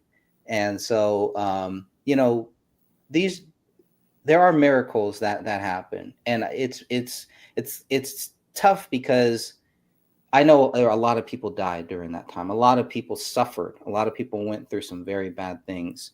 Children being forced to live in this house with people that were physically and mentally and sexually abusing them. A lot of bad things happened. So it makes me feel guilty. It's something really good happened during COVID in my life. And without COVID, that would have never happened. And I probably would not be here right now. I don't know. It's all No, God's no, you can't negate your happiness because other people were suffering. That's not okay. You were given a blessing, and that had nothing to do with the evil doings of so many, hundreds of thousands of other people. No, you were blessed. It was a good thing, and you need to, just enjoy that, and I know you're grateful, but one does not equal the other here. Yeah. Yeah, I try not to feel good, but I need to work on that, I think. Yeah. Yeah, so those were some of the things that happened during those early days, and I was trying to document all of this as it was happening because I knew if I was going to write anything, if I didn't write it now, I probably wouldn't do it. It'd be hard to go back because they were censoring everything too. Right. So I felt like I really had to, and was trying to see all of these different deaths and trying to calculate, okay, how many people are dying in this country, how many people are dying in our country here too. And it got to a point finally about 6 months of doing this, and I was like, we don't really know if these deaths were just from COVID either, because they're just lumping all of these things in, looking at people who had all of these other preconditions. If you include those, maybe they died from something else because they couldn't get into Kaiser, get into a medical facility. They couldn't get their medications because the hospitals were not doing anything else. They didn't want to take any patients. So, I mean, there's a lot of different factors, but the fact that a lot of people who did die from COVID, suffer from COVID, a lot of them, it seems like, had other things going on. They were not healthy people. Let's put it like that. And that was where some of the rules, the law, whatever, it's like if somebody died and they had tested positive, the death was not, say, a heart attack or a car accident. If you had COVID, you died from COVID. Right. So there are a lot of, like you just said, there's a lot of deaths that were attributed to COVID that had nothing to do with COVID. They may have died with COVID, but they died due to something else. Yeah. And that wasn't right. I mean, it just pumped up these numbers, but then that pumped up the fear, which then, allowed the control, and people started doing stupid garbage like following a line in a store. I never did that. And I was constantly being followed and yelled at in the grocery store. And I'm like, no, I'm not walking this way to get here when it's 5 feet down. I'm walking this way. I got in so much trouble during that time. Like standing in a line at a theme park, Yeah. I mean, I'll admit this. I was really happy with the 6 foot distancing because I don't like people close to me. I don't. It's like when people get close to me, I get super, super uncomfortable. And so, and up until that point, they didn't understand personal space, be in line in like Walmart or whatever, and literally like right behind me where you can feel their breath on the back, and I would have to turn around and go, back off, step away from me. They just didn't understand that they were invading somebody else's personal space. But then once that's, the 6 foot thing came in, I'm like, oh God, I can finally breathe. Stretch your arms out of it. Because they would have little circles on the floor that you just stand in these circles. And I'm just like, thank God, now I don't have to worry about people standing on top. It's really that if anything's going to make me snap and jump down somebody's throat, it will be that. Stay the back off. Don't come near me. Yeah. And yeah, I was thankful for that. Well, this is what they say happened here. I don't know if you've seen this. I actually thought that this was fake. And I was like, what? They're doing a lab leak? Trump's talking about this? But it's from the White House, from their website. So I was like, wow, okay, this is interesting. And it goes through what they believe, happened. This is not found in nature. It's not a natural thing. Correct. The data shows all COVID-19 cases stem from a single introduction into humans. This runs contrary to previous pandemics where there were multiple spillovers. And the Wuhan is home to China's foremost SARS research lab. And this is where they really think that it came from. This was one of the main theories. I remember hearing three theories. It came from a US military base. It came from China, from the seafood market, from bat soup, Yeah, no. or it came from a leak way down over here in Wuhan, the Wuhan Institute of Virology. And so it was like something happened here, somebody got it here, it leaked out, made it to the seafood market, and boom, from there it just took off. But I thought this was a really good breakdown coming from the White House too. So I really enjoyed reading this. And of course, there's Anthony Fauci getting his pardon with the auto pen. And so if people haven't seen this, it's definitely worth looking into. Senator Rand Paul has been a big champion for this. He was speaking out against a lot of the stuff when in those early days of COVID, and then he got COVID, and so they were giving him crap because oh, you're saying all this stuff and you still got it. Then after he gets COVID, they want him to get the COVID shot, and he's like, well, wait a minute, I got COVID, so my body already knows what to do with it. Yep. You won't need the COVID shot then. And that was another big problem. A lot of these people who got it kept getting the shot and then kept getting COVID. Mm-hmm. I know people who got it 3-4 times, and they all got the shot. I never got the shot, never got it. So, nope. I don't know. It'll be over my dead body. It's no way. No way. And, so, and I kind of see it. I don't know. I guess my theory is a little bit different, I think, than most people's. Mm-hmm. Just because with those type of viruses, okay, when I was taking microbiology in college, right, we had to part of our class, in order, it was like 70-80% of our grade. The first day of our lab, we were handed just some type of virus or bacteria. We were not given what it was. So by the end of the class, you had to figure out what yours was and then write an entire paper about it, and by doing all these experiments. Now, because we didn't know who had what, now there was some pretty, nasty stuff that we were given, but not something that was going to kill anybody, right? But if you didn't handle it right, you could have been super sick. So we had to learn from day one how to handle everything correctly, who had to wear the masks or whatever. And I'm not talking these little things that everybody was wearing. No, I mean, we had to be really careful. And so I'm like going, okay, if we were taking those kind of precautions for something that would just give you a bad case of the flu, and we know that the facilities that handle these types of virus, and I'm not kidding, they're in full containment suits where they have oxygen pumped into their suit. So you are not exchanging any oxygen where these viruses are exposed because they're that deadly. Mm-hmm. And so if they're doing all that and you don't leave a facility, because as you're going out, you have to be sprayed down you have to go through different chambers. It's not just like you walk in, you punch your card, you get something, and oops, it was on my clothes and I walked out. No, it's not how it works.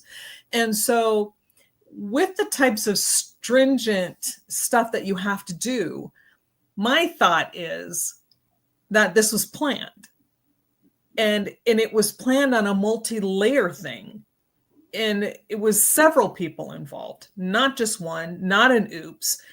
And my thought is that, and I could be completely wrong, this could just be like the conspiracy thing, and that's fine. Yeah. But it's like, so there are multiple people involved and they were sent to different areas, but it's just that for some reason, China got the worst of it at the beginning. And so that way because it started to spread a little bit too quickly. You know what I mean? It's like, Oh yeah. wait a minute, that's happening a little too fast. So in my brain, I'm like, okay, there were people planting this somewhere. And like I said, in my when I was following back cases, the earliest one that I could find here in the US was actually like I said, around August. And they didn't start reporting cases until the next year. And I'm like, going, wait a minute, we have this case here that they didn't know what it was, and this person was super sick. And so I'm like, no, there had to have been too many people involved. So in my brain, it was definitely planned. It was executed by more than one person on purpose. It didn't escape. Those types of things don't escape. It doesn't happen. It No. doesn't happen. Do you think the timing? Do you think it was time for that time?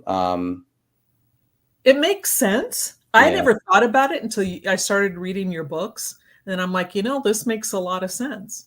Yeah, because the way that they used it and the way and what happened with it, it was used. China and Trump, our two countries were getting really close, and they were going to make some really good deals. They were really about to do something really great. Right. The U.S. country, was doing awesome. Our economy was thriving, and it was coming up on Trump's re-election. And then everything that happened because of it, whether they took advantage of it or whether it was planned, it just, to me, it does make sense that this, not just for our country. I think they had plans for a lot of different countries, and I do believe it makes sense that it goes back to the fact that there are some very powerful, sick people who do want to kill us. Mm-hmm. They do. You can see it. You can see it with big pharma. You can see it with the GMOs, even the vaccines. I mean, now it's getting to the point, and so this would have been perfect. People aren't taking their vaccines. Let's scare the crap out of them. And they put in all the stuff that has been in these vaccines that Kennedy was talking about for a long time, with the mercury and all the stuff that should not be in. Why are they in the vaccine? Even if you think the vaccines are good, why would you want this stuff in there? And it just seemed like the perfect storm. And for it to just be coincidence is very hard for me to buy. It's hard for me to swallow that pill. Yeah. And I was probably the most pro-vaccine person you would ever find anywhere. I mean, I got everything. I made sure my kids had everything. And then I demanded that they give them others, right? It's like, no, give them the smallpox too, because, and they're like, smallpox is, we don't even have, no, give it to them. I mean, I was so pro-vaccine until my daughter was pregnant with her boy, her oldest son. And when she was showing me the list of vaccines that they were given when he was born, and I'm looking at it, goes, okay, yeah, K, all of a sudden, yeah, whatever, that's normal. And then when I saw the Hep B, and I told her, I said, excuse me, and she's like, she didn't know. Yeah. And I go, you don't let him give him that shot. And she's like, why? I go, do you know what Hep B is? And she's like, no, because most people know Hep C, liver. They're generally liver diseases. And I'm like, you get Hep B from intimate activities. Do you plan on pimping out your child? And she was like horrified. I go, there's no reason an infant should be getting Hep B, because it's a 3-series shot. And that was the thing. I was still working in the ER. Oh, no, not when she was pregnant with him, but before, when I was working at the ER, they're constantly changing rules. So then all of a sudden, instead of just getting your typical vaccines, they added Hep B to that, which made sense because we're exposed to all kinds of stuff in the ER. Mm-hmm. And I remember going in to get my vaccinations, and then they're like, here, sign this waiver. And I'm like, well, what's this for? Mm-hmm. And they go, well, the Hep B is known for having some side effects. And so if you have side effects, you can't come back and sue us. And I couldn't continue working if I didn't get the shot. So, and I'm like, Okay, and I'm talking serious side effects, not something minimal. And I'm like, they want to give this to newborns? Yeah. And how many people these days are allowing their babies to get these injections and they don't even know? And I'm like, again, unless you are doing something that should be sending your butt either to prison or to the gallows, Yeah. there's no reason that your child needs it. None. Zero. And so that's when I started to really question. And then so I told my daughter, I said, please do some research on this. Do not allow them to give this to your baby. And so then my daughter started coming back and she's like, do you know that this is in this and that this is, and I'm like, no, no, no. And then after that, and then my mom got the flu shot and it almost killed her. She had to be hospitalized because the shot literally almost killed her. And it was one of those, oops, it was a live virus they gave on accident instead of the dead virus. And so between all of that stuff, you can't pay me to get any kind of vaccine. No, I will take my chances with Mother Nature. Yeah, me too.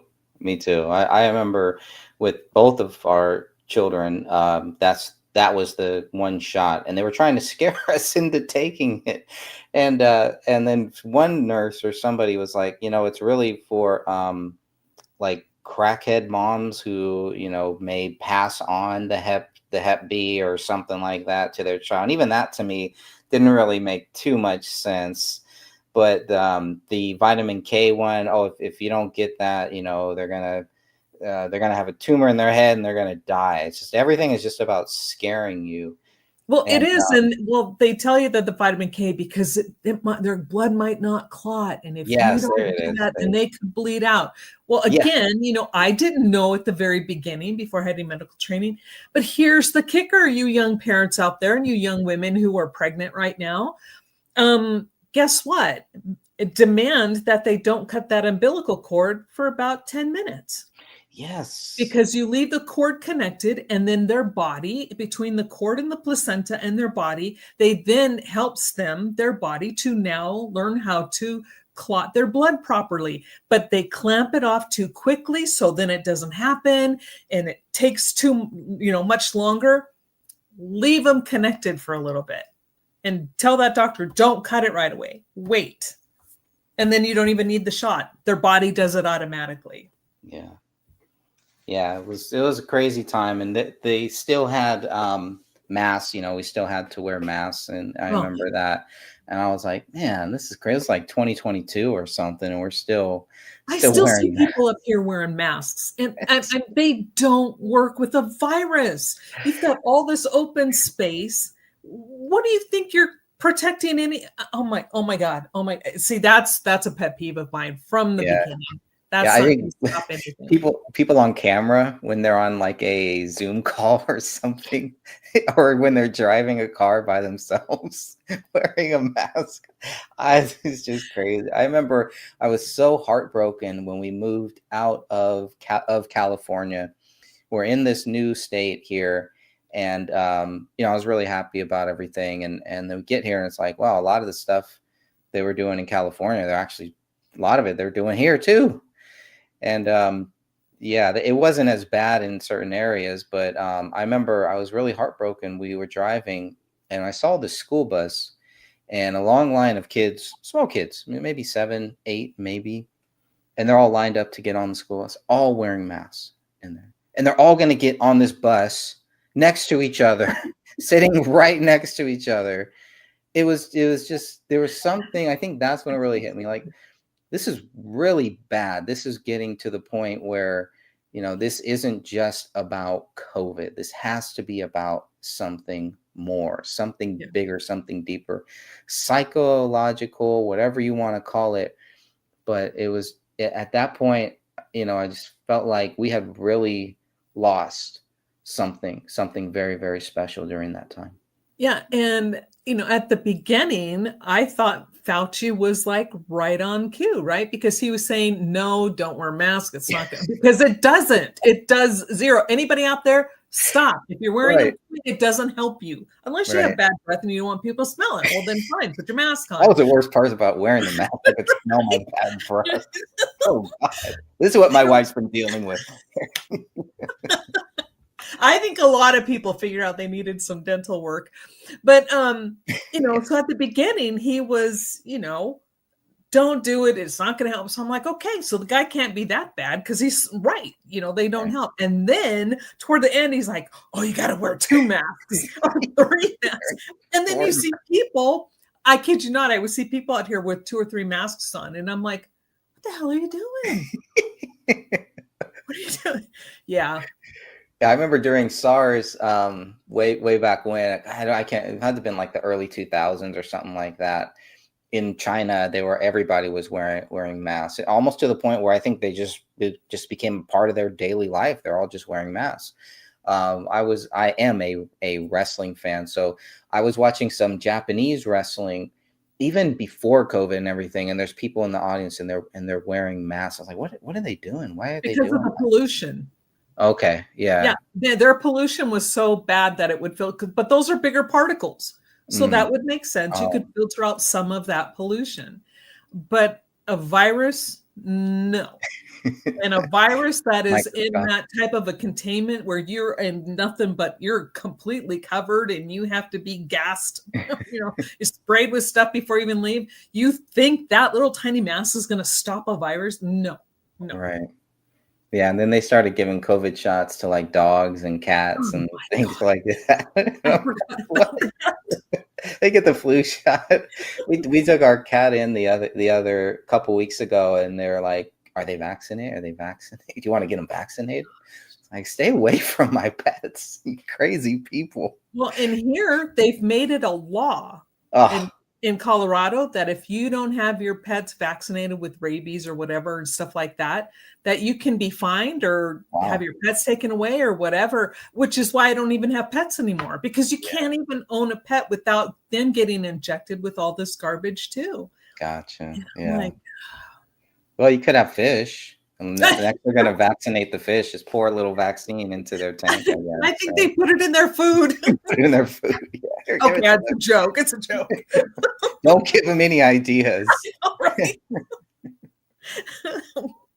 Well, I am happy that you are, and thank you for editing the book. I know because I got the other book, it's kind of like on the back burner. You're working on your own books here too. I want to talk about those where people can get those too. But I do hope you'll find some time in between all of that when you have time, and there's no rush because, like I said, I'm still working on the other book, getting that one published. But then, I hope you will continue with the foreword. You're very knowledgeable on this case, and I'm really looking forward to that. Hey, Ellie. Yeah, didn't I send you? Hi, Ellie. Didn't I send you part of the foreword? I thought I had written something. I think you sent. I think you sent me some notes or something like that. Yeah. Because I think I started writing it, and I wasn't sure how much and how far you wanted me to go. So I'll have to go find that, because that was on the computer that crashed when the Microsoft update happened. It just took out my system. So I don't even know if I have it anymore. Okay. If you sent it to me, if you know what day or when you sent it to me, I can probably find it too. So, or what year, I guess. We're both messed up here. I have no clue. Sometimes that happens. And then, but yeah, I think I do remember reading something that you had sent me. I was like, oh, this is really good. There's a lot of stuff here. And you're like, does it matter how long it can be? Yeah. So I was like, no, do it. Make it a whole book if you want to, whatever you want to do. So definitely looking forward to that. Well, yeah, because it's like at the time, like I said, I still have friends in the medical field, and like what I found interesting was there was a young girl who went to school with my son, and then she had a friend that had just, not recently, but he was now a medical doctor, and he was called to go to New York. So I started following him because he was like, this is going to be real serious. It's like when things were really bad. Mm-hmm. And then, so I started following and listening to him, and then I would send questions to her and she would send it, then he would answer back through her. And he came back so dismayed. He's like, it's not what people are thinking. You go, and just this is all into the other stuff where we were actually creating a bigger problem by doing things the way we did. And so that's when I started to get a whole different picture of how they were treating it. And the treatment was worse than the cure. Wow. It's crazy. Well, my friend, I think that covers just about everything I wanted to cover here today. Any final words or final thoughts on COVID? I'm going to look up your book while you're doing that. Just just what we've been saying all along is it's a real thing. It wasn't a joke. It's not fake, but the treatment is easy. 9 times out of 10, get your health up, get your vitamin D up, spend time outside, be active, eat good. And then, your body has a better chance to fight it off if you ever do get it. But yeah, it's not what we were told on any level. Yeah, healthy lifestyle. You try to be healthy as much as you possibly can. Ivermectin, Finbin. I call it Finbin. I can't pronounce the whole thing. Finbenadryl, whatever the heck. It's Finbin. That's all I know what it is. But it's supposed to be like ivermectin. But ivermectin, vitamin D. And vitamin D especially is what's really important because vitamin D helps your body in so many ways. Stay healthy. That's healthy. Right. That's it, Ellie. Good to hear from you, my friend. Exfoliate too. Yes. Getting rid of all those dead skins off your body, Yeah. Take showers. Yes, exactly. Make sure you take care of yourself. Take care of yourself. Plenty of fluids. Stay away from all the bad stuff. I remember one of the things they were like, one of the first things are like, wash your hands. Like, people aren't washing their hands already. They don't. Oh, it would be so. I even to this day, but even before that, there's no way I would go into a public restroom and touch anything. First thing I would do is I'd find something to open the door, and then I'd go and I'd take paper towels, and I touched nothing. And then I would clean the toilet before you even go pee, right? It's like, I'm not touching nothing because it was so disgusting. I would watch people go in, they would use the bathroom and then walk straight out. And I'm like, ew, okay, ew. And you just touch the door and I'd be like, oh my God, no. Oh, that's horrible. Yeah, some of the things they were telling us in the beginning, it's like, wow, okay, I guess we need to be told these things. Yeah, people they just don't do basic hygiene. They really do not. A lot of people didn't. They're better. I think they're better now. So if COVID did anything, it helped people to become more hygienic. Oh, but yeah, the hand sanitizer, stop that crap, stop the masks, and just be healthy. Wash your hands with soap and water. I like this one here. Red wine. Yes. Yeah. I'm in. I'm all in on that. Maybe that's why I didn't get sick during that time. I was drinking a lot of red wine back then. See? And I was on such high doses of vitamin D, due to health reasons. It's like so I think that's what saved me. I never got it either, ever. So yeah, I had also stopped smoking weed around that time. I switched to vaping Hey, THC. Rick. Hey, Rick, how are you, my friend?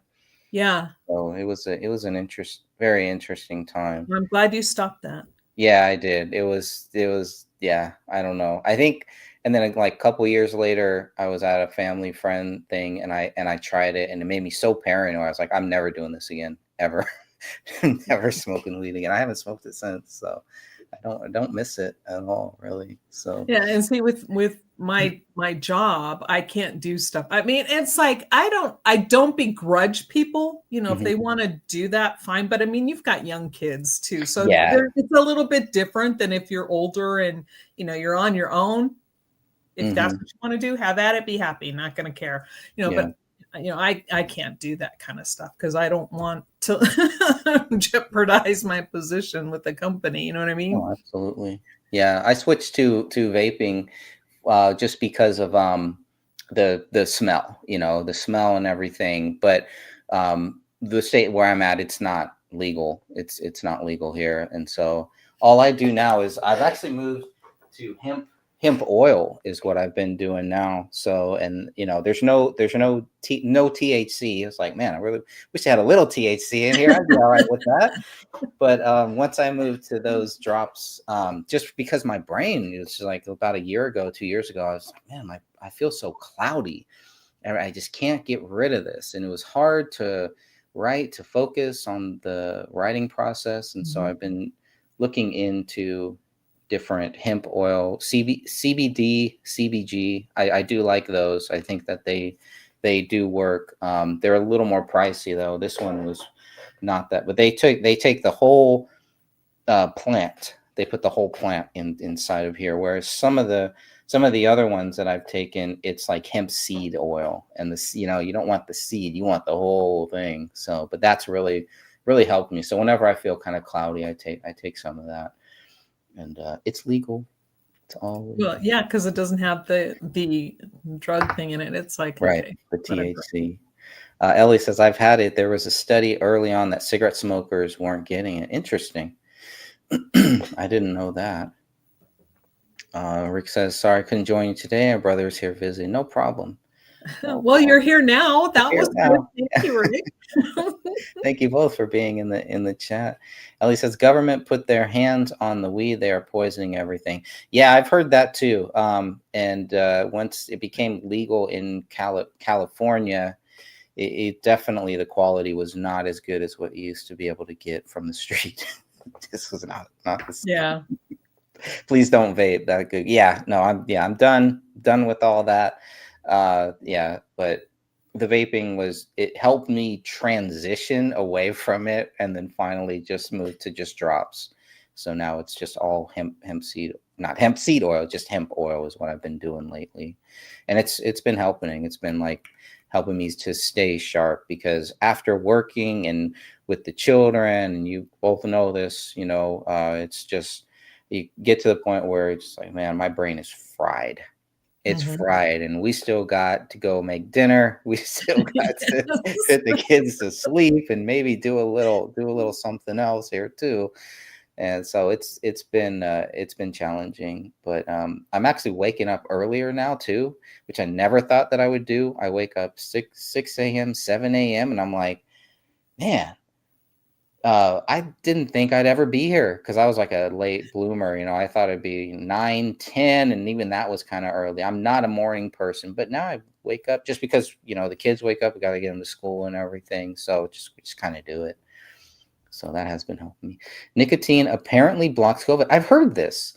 I've heard it blocks cancers or something like that too. And so, but you got to be careful. Everything in moderation too, because I know some people, they started like smokers are like, yeah, let's smoke it up. Well, I have a sister, and she's been smoking since she was 12, and she never got COVID, and she was around it, right?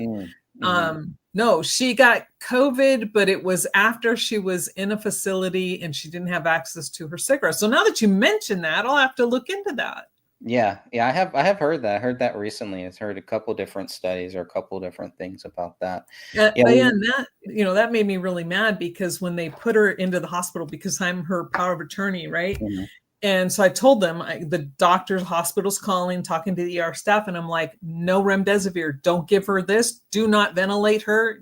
This is what I want you guys to do. And then the next thing I know, I get a call, and they're like, well, we just want to let you know she's on her second dose of remdesivir. I said, you guys had better take that off right now. I mean, they did it anyway. Yeah. And I'm like, if you don't stop that, we're going to have an issue legally. Good. Stop that.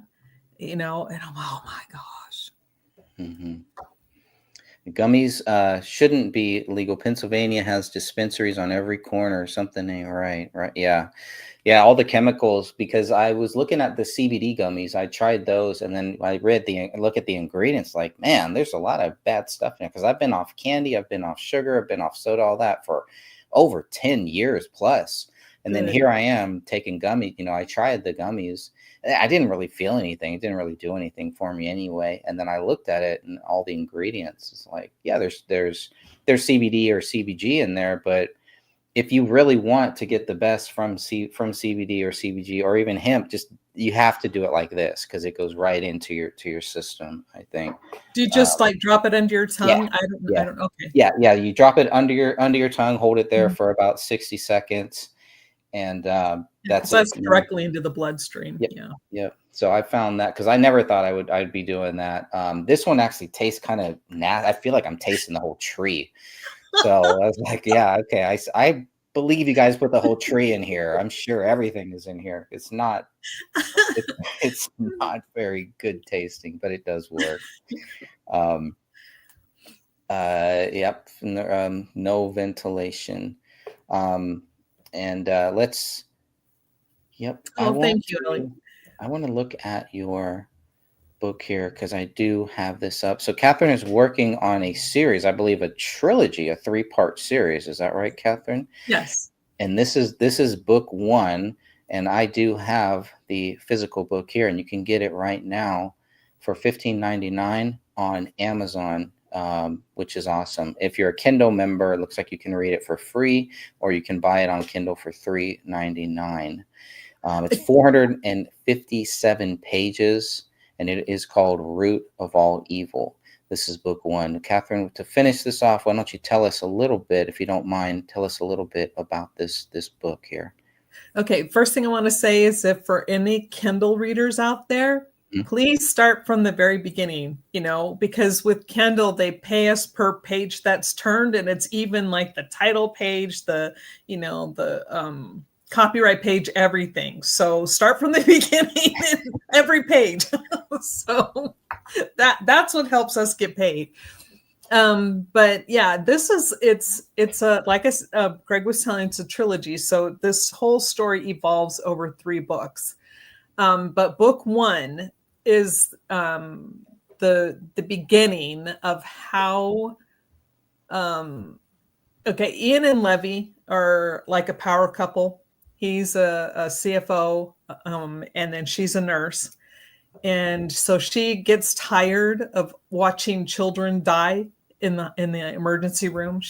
One day they're working on a child, and she just has had enough. So she goes to her husband and she wants to leave. But she also has been haunted and followed by apparitions with glowing red eyes. So between being followed and haunted by these entities and then the deaths of people in the emergency, she just kind of had it. She's like, I'm done.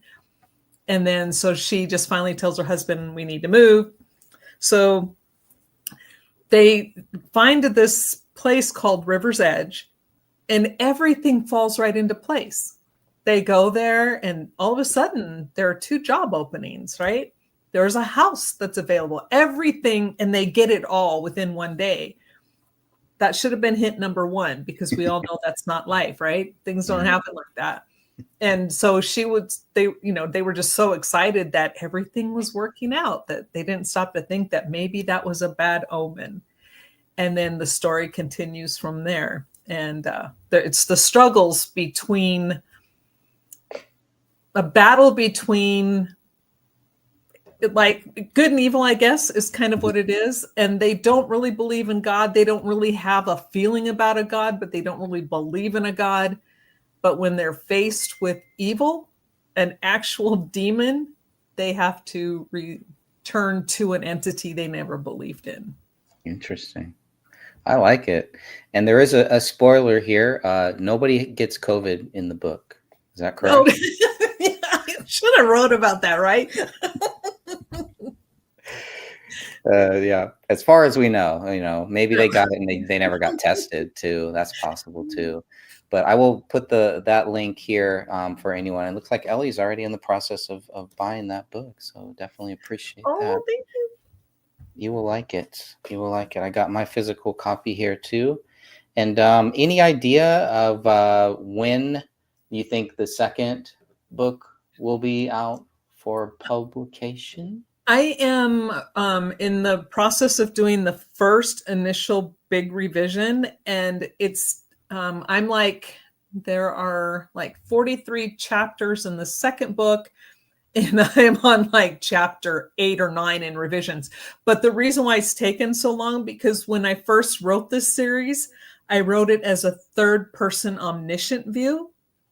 And going through the process and getting professional editors, they're like, you really need to put this in first POV.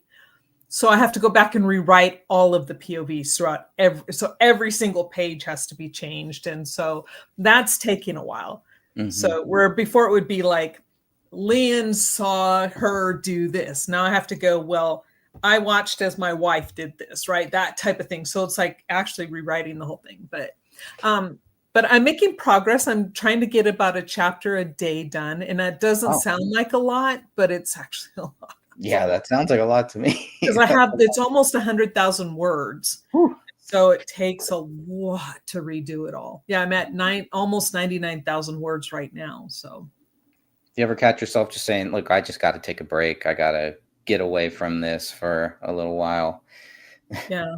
Yeah. I actually, when I was working so hard to get the first book published, I just completely forgot about book 2, and I sent it to the alpha reader, and they still have it. They're still reading through it, mainly because they're scheduled. And they told me ahead of time, it's going to take me till this date to get back to you. But yeah, I mean, so when I went back a little while ago, maybe about beginning, I think, of September or whatever, when I started to finally get into the revision, yeah, I'm just like, oh my gosh, this is going to take me forever. And I'm so mad at myself. So now when I write, I make sure to write everything in first person instead of because the first thing I do is I just automatically, it's all third person omniscient. And that just doesn't work, especially in a horror novel. So, depending on the type of book you're writing, but I found out in the horror genre, you don't do that. So.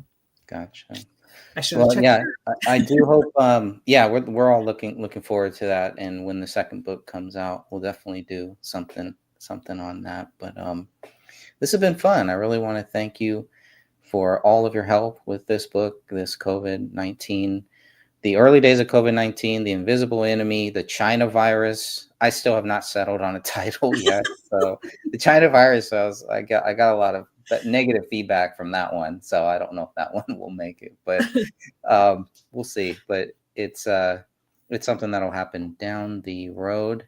And I just want to thank you for all of your help, for your friendship, and thank everybody in the chat. Ellie, Rick, really appreciate you both too, and hope everything is going good with both of you. Enjoy all of your day, and we will definitely be back sooner than you think, for sure. All right, God bless everybody. Until next time, remember, Jesus Christ loves you, and so do I, my friends. Believe in freedom. Stay free. God bless. All right. 3, 2, 1. Welcome back, everybody. We are already into hour 2. I hope you did enjoy the first hour. It was a great conversation with my amazing guest, Catherine Michele. And now we are going to be getting into her books that she has written, which is super cool. And Catherine, this was a great conversation in the first hour. And now we're going to get into some of the books that you've written. You definitely have a new one that we're going to be talking about that you just have out for people to purchase and get. But you did write a book many years ago, and I want to kind of start with that because that's very interesting. You wrote this book years and years and years ago, and I just want to hear about what the experience you had with that book and if it was good or bad and what the book was about. Just let me know about this book, the first one that you ever wrote. This is the first one. It was titled Forever Love. And how it was done, it was from a publisher who was doing, it was like a brand new idea at the time. And I think this was done in 2001 or something like that. 2000. And, wow. And he was one of the first ones to actually put an entire book on a CD that you could read from your computer instead of holding it. Now, as an author, if somebody wanted a print copy, they would just print it out. This is still sealed, so otherwise I would open it and show you. But it's just like 2 columns, and it's just the whole book in this little package here. But the whole idea was just to get the CD. And yeah, this book it took me a long time to write this one too. And it all started with this one on a dare. Somebody said, somebody dared me because this one is a romance intrigue novel. So there's more romance to it. And because I was always such, the quiet little goody two shoes person, they're like, you would never write a romance novel with, smut in it or whatever. And I'm like, yeah, I would. So that was this book. And this is the one that was on sale on Amazon for like I said, it was in 2000 was when it was published. And I think Amazon finally took it off because they'll keep it on as long as you're making sales. Mm-hmm. But when sales start to drop, either the publisher will remove it or Amazon will remove it. And so Amazon removed it around 2015, 2016, somewhere around there. But so, yeah, it sold for a long time. And this is the one that it took me a lot of years to write, to edit, and get it, find a publisher, sign me on, right? Right. Because I remember you talking about this in some of your other interviews. I remember, and you were saying, and that's why I was asking you about your experience with this first book, because you hear a lot, like you were saying, and you hear a lot about this, Catherine, in authors and art, music, that people really end up sometimes getting hurt by their first venture, whether it's author, like you just said, writing a book or putting out your own music. They kind of get burned right at the start, and it kind of, leaves a bad taste in their mouth, kind of like it kind of makes them shy away in a lot of cases. And that's why I'm so glad that you came back to writing. But how, with this first book that you wrote, as you were saying, it's been out for a long time. And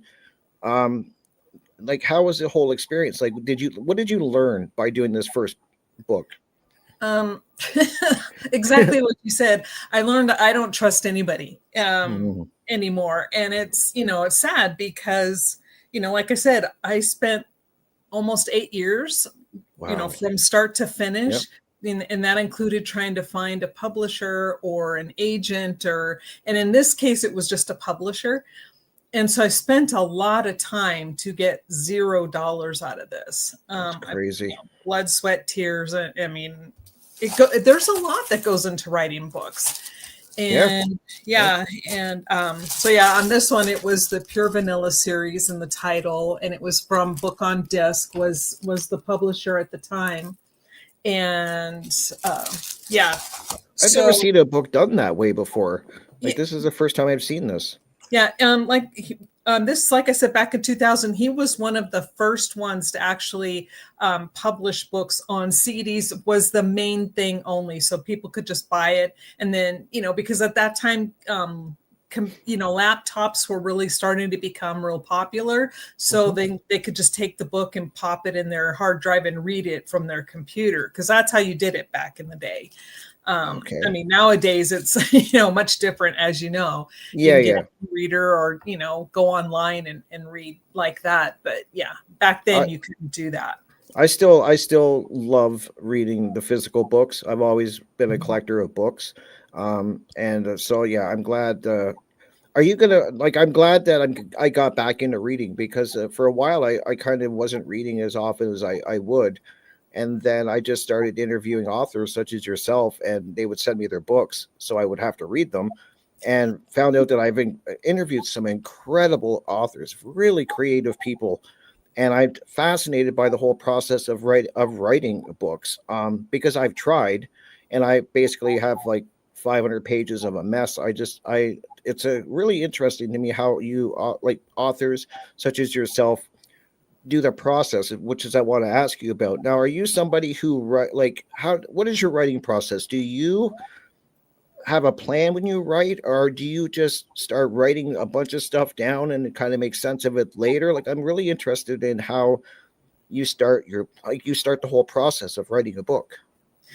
Yeah.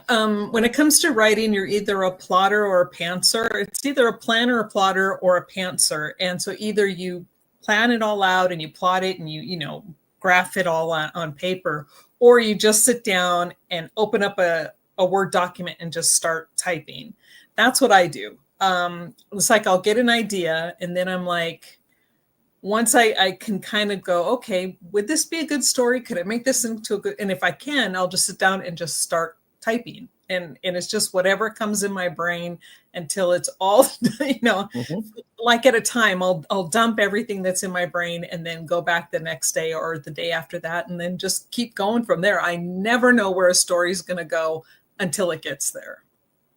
That's interesting. I'm trying to think of what I would be, and I definitely kind of what I've written so far is, yeah, it's not strategically planned out. That's for sure. Like I think of like when you say it's some people plan out their work, and I just kind of did a data dump of my life. I was just writing down everything I could think of, trying to capture that moment on paper, and then I kind of thought to myself, somebody else will make a sense of this mess and kind of help me.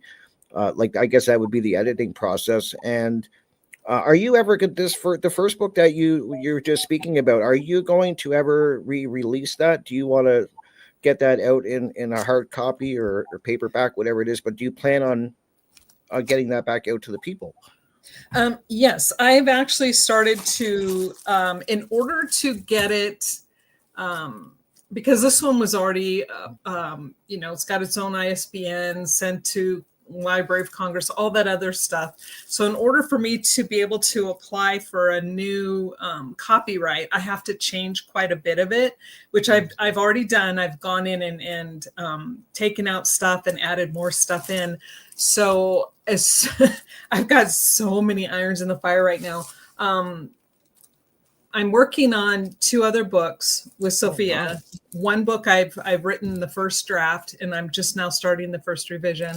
And we're about halfway to 2/3 done with the second book. And then the second book to the Incubus trilogy is with the alpha reader. So they're due to get that back to me pretty soon. And then once that happens is when the real major revisions will take place. And so, yeah, so somewhere in between. Somewhere in between all the work you're doing. That's incredible. Yeah. And I hope you do get it. You get your first book out there and you do make some money off of this. It really angers me when I hear how people put, like you said, you put your hearts, your sweat and your tears and your hours and hours of work into these things, and then you don't see any reward at all. And somebody's making money, that's for sure. You can bet on it. And the fact that the person who created it, who wrote it, isn't seeing any money really upsets me. And it goes with musicians too. Like you hear about this in the art world, musicians, everything, like they're the last to see it, and it just frustrates me because they're the creative force behind these things.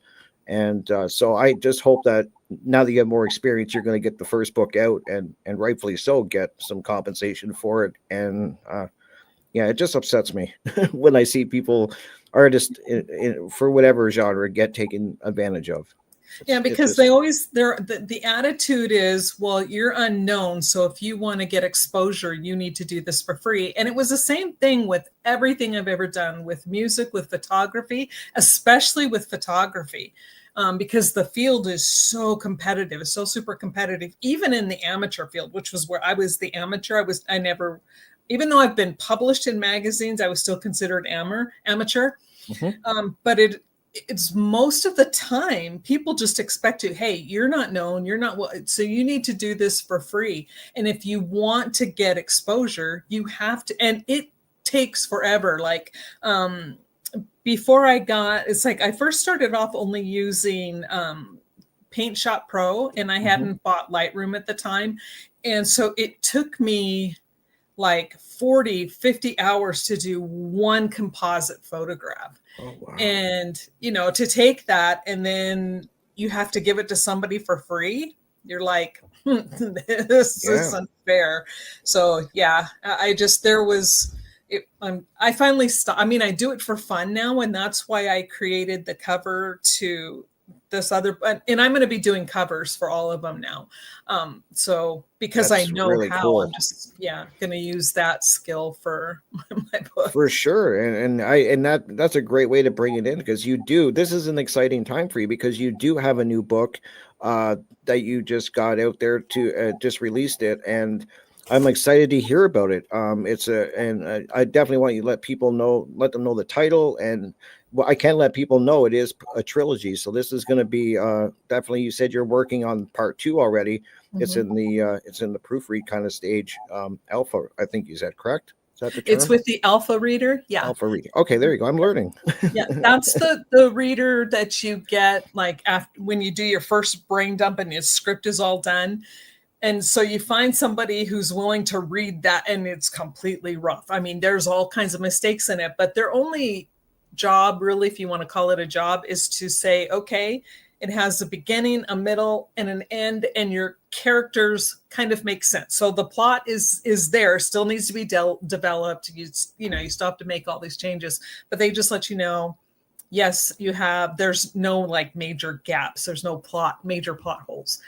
And so, awesome. yeah, that's really cool. I love learning things, and the terminology is really cool. And I've learned a lot already. The different types of authors that are out there, how they go about writing their books, and what you just talked about, very interesting to me. And as I was just saying it a little earlier, you wrote the first book, Had a Bad Experience, but I'm so glad that you didn't give up and you returned back to writing. And I want you definitely to let people know about your newest book, because this is exciting. And I love the cover. The fact that you said that you did the cover and you're going to be doing the covers is really cool, because I love the cover. And so talk about how this book got started and the process of writing it, because this is exciting. A trilogy, very cool.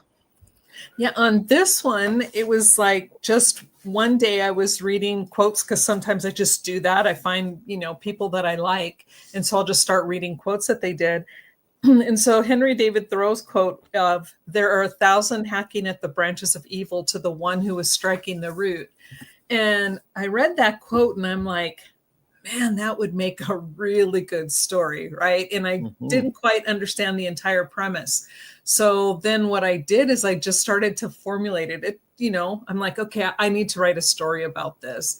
And it probably took about 6 months or so to get it together in my brain. And then, because I'd think about it and it's like, well, I don't know if I should do that. And then I'm like, because it was only going to be one book in the beginning, because I'm like, okay, but as the story went along, it got so big, I couldn't finish it in one. And so, yeah, that's how it became a trilogy. Yeah, that's really that's yeah, because this is a thick one. It's going to be a really good read, and I'm already so happy to hear that the second part is already in the process of going through the stages to get it out and to the readers, which is really, really cool. Like I keep saying, I'm fascinated by authors and creative people because they inspire me. And writing is one of those things. I kind of always ask the people that I interview that are authors, I'm just like, the whole process really fascinates me, because it's such a creative talent to be able to do. And I'm really happy, Catherine, that you kind of, like I said, you didn't give up. I mean, it took a little while, but you came back to it. And this is really cool. Now, can you let people, I know you can't give away too much, but can you let people know, kind of touch on what the first part of this trilogy, what people can expect in this book and where it's going to kind of take them and the journey they're going to be on? It's about a couple, Ian and Levy, and they're a young, like a power couple. She's an ER nurse. He's a CFO for a law firm that his best friend has. And so, and they're in Chicago, and she just one night, after another child comes in and he dies, right? And she's just like, I can't do this anymore. She just tells her husband, goes home and just like, I got to move. I can't. And it was hard. It's hard for him because he loves his job. He loves Chicago because that's where he was born and raised. And so then, he's like, okay, I either go with my wife or she's going to leave me, right? Because she's determined, she's leaving. And then somehow, some way, and she doesn't quite understand, she ends up in a small town, River's Edge. And something that normally takes people a lot of time to get, all of a sudden things just start falling into place. And that should have been her first clue that maybe something wasn't quite right. Right. And instead of that being her first clue, she just falls into the trap. And then she, there's a cemetery in a forest, which is across the street from where their property line is.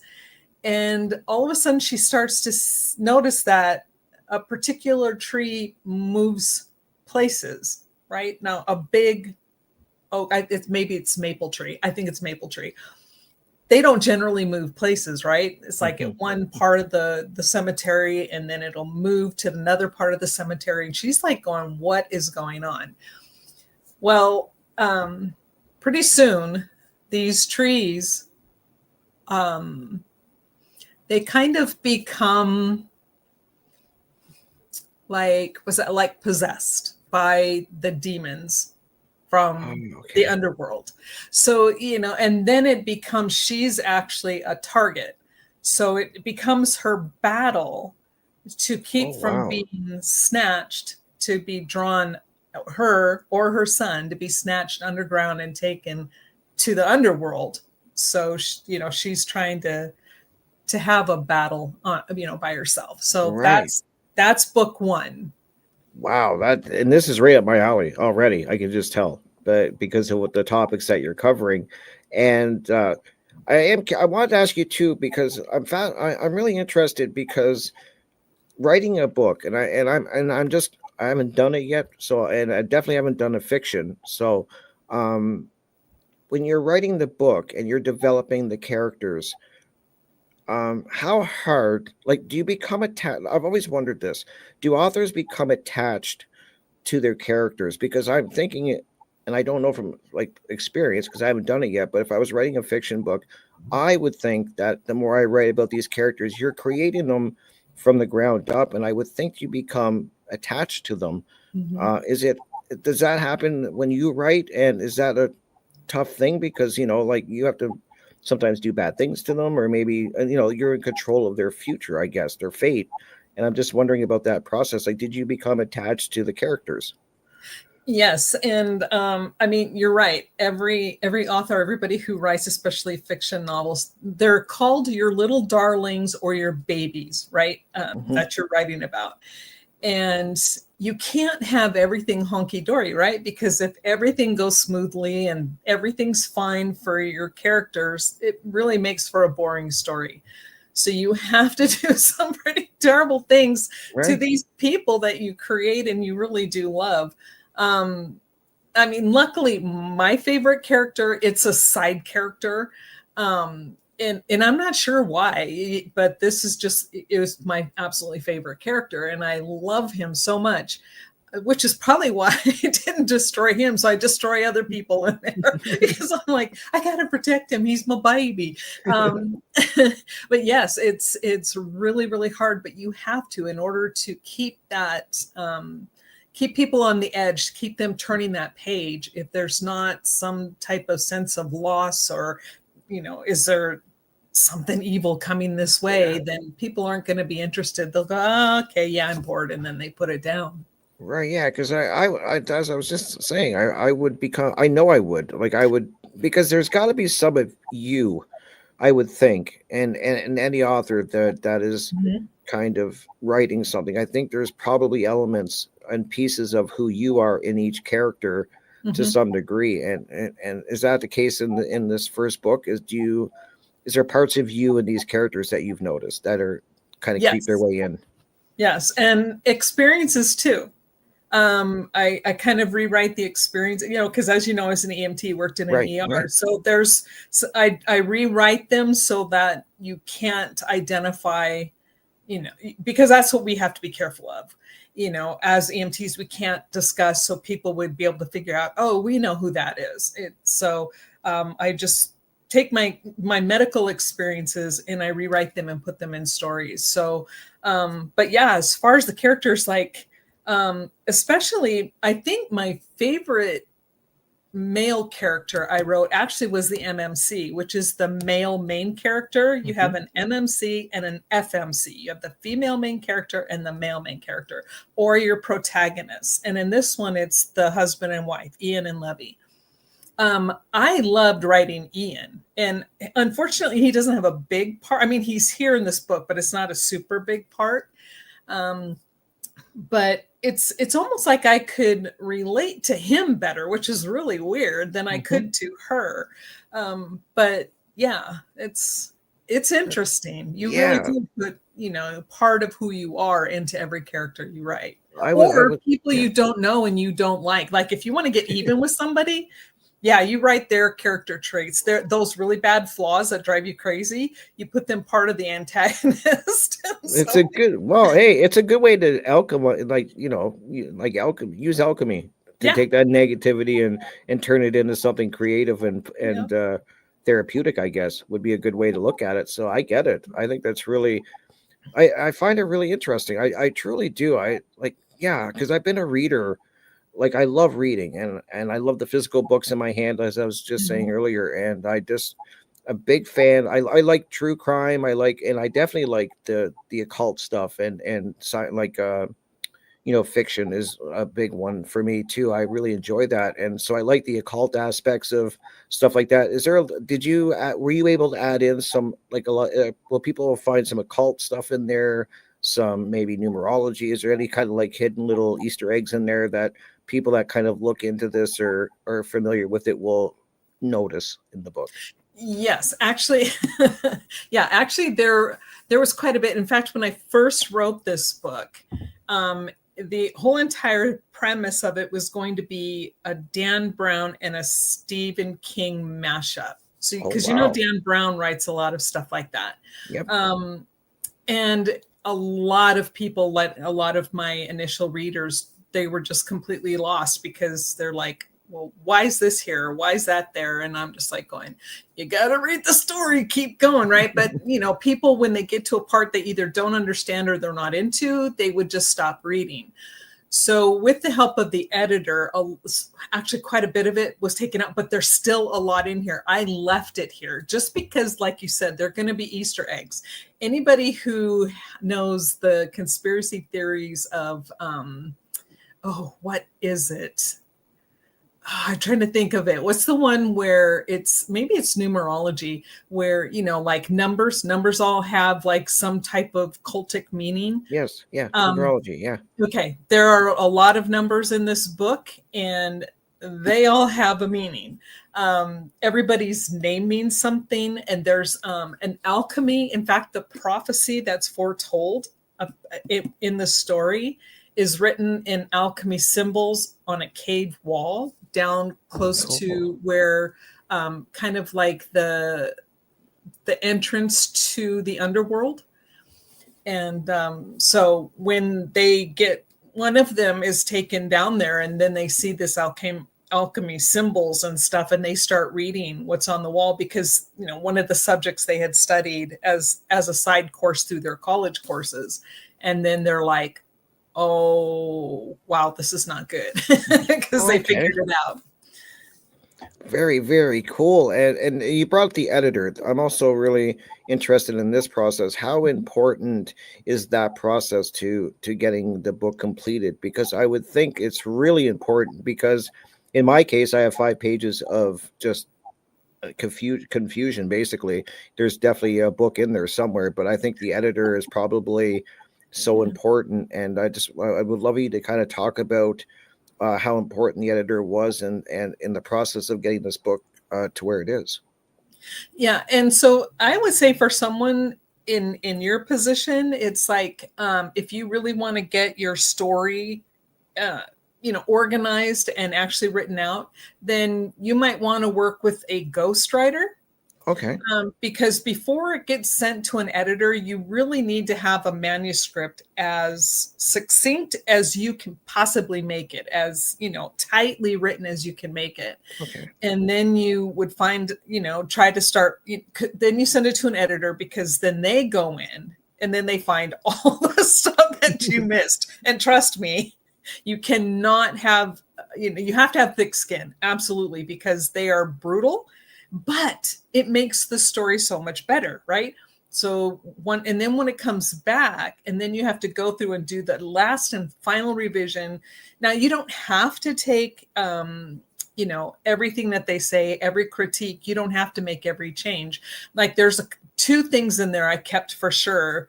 And the reason why I kept them is because the editor, did not know that those were vital parts to the story coming up, right? Okay. So I had to leave those in, but I reworded it and worked it better and made it flow with her suggestions.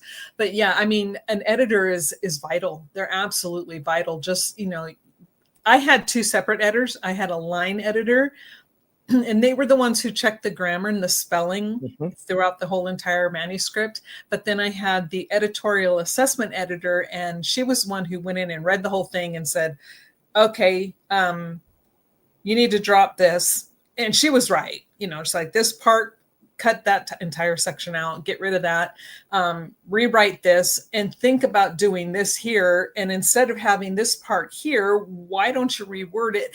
And so when I got done, I'm like, oh my God, she was so right. It just, the story flowed so much better. Oh, that's really, and I like the way you said you had to have a thick skin, because I can imagine how true that really is. Because with anything, with music, I know when I'm speaking with my musician friends and I come to them with a really cool drum beat or something like that, you learn how to have thick skin really quick, because you think you've done something great, and they're like, no, we're going to change this, and we're going to it's not that good. And you do, I mean, but that's how you get better, is what I'm trying to say. Like, you need that critique in that, but you have to have that thick skin. And I get what you're saying, like, because you send them this, this is your work, you poured your heart into this project, and then you have somebody that comes and kind of starts tearing it all apart. But as you said perfectly, it's to make things better. It can be a positive thing, is what I'm trying to say, if you look at it that way. Exactly. And that is their whole job. Like Greg was saying, is like, be like an alligator, have thick skin. For sure. You really, really do. Things have to bounce off you, but you have to absorb the critique, right? And you have to absorb what's being suggested. But again, nobody says you have to make every single change, but you have to remember, they're the professionals. They're the ones who's in that industry. They know what sells and how things must be put together in order to sell it. So, you have to be wise as serpent, right? And so, no, it makes sense, and it's good. It's good advice for everything. There's healthy critique, and I even do that for my radio shows and my interviews and stuff. I'm more than open to hear people's healthy criticisms and critiques, and to make things better. I get it, and that's how you get better. You gotta kind of sometimes hear the truth, and you may not like it at the time, but if you take it in and absorb it in a positive way, and it's done in a good way, you can be a total asshole about it, but if you do it in a good way, a critique, as you said, I think that's really healthy for anyone who's creative. So I'm glad we kind of touched on that. Now, you did touch on the cover, which I love. I love the cover. I think it suits the story perfectly, and it's really cool that you had a part in designing this cover. And I was telling you at first, the red eyes in the background, I kept thinking it was a glare off, like where I read. I was a glare. I'm like, what is this? Is it a glare? Is it? And then I started, I'm like, oh, she snuck something in. You got to tell me about the process of the cover, because it's amazing. It suits it perfectly. It's a great cover, I think. Yeah. Oh, there you go. That's a perfect picture of it. So yeah, there's the demon. My glare. Now the red eyes play throughout the entire trilogy, and the demons, that's how you know that the demon is following you, chasing you, or trying to get you. It's like those red eyes that, it's generally the first thing you see, because the demon will blend in with shadows. And so in this particular, the photograph, how I put this one together, the angel type, thing in the trees, right? That looks like a branch. She's got branch wings or whatever. Those are like, imagine that, like I said, the trees within the cemetery, and they are now possessed. So they become these beings, and the demon behind it is Incubus.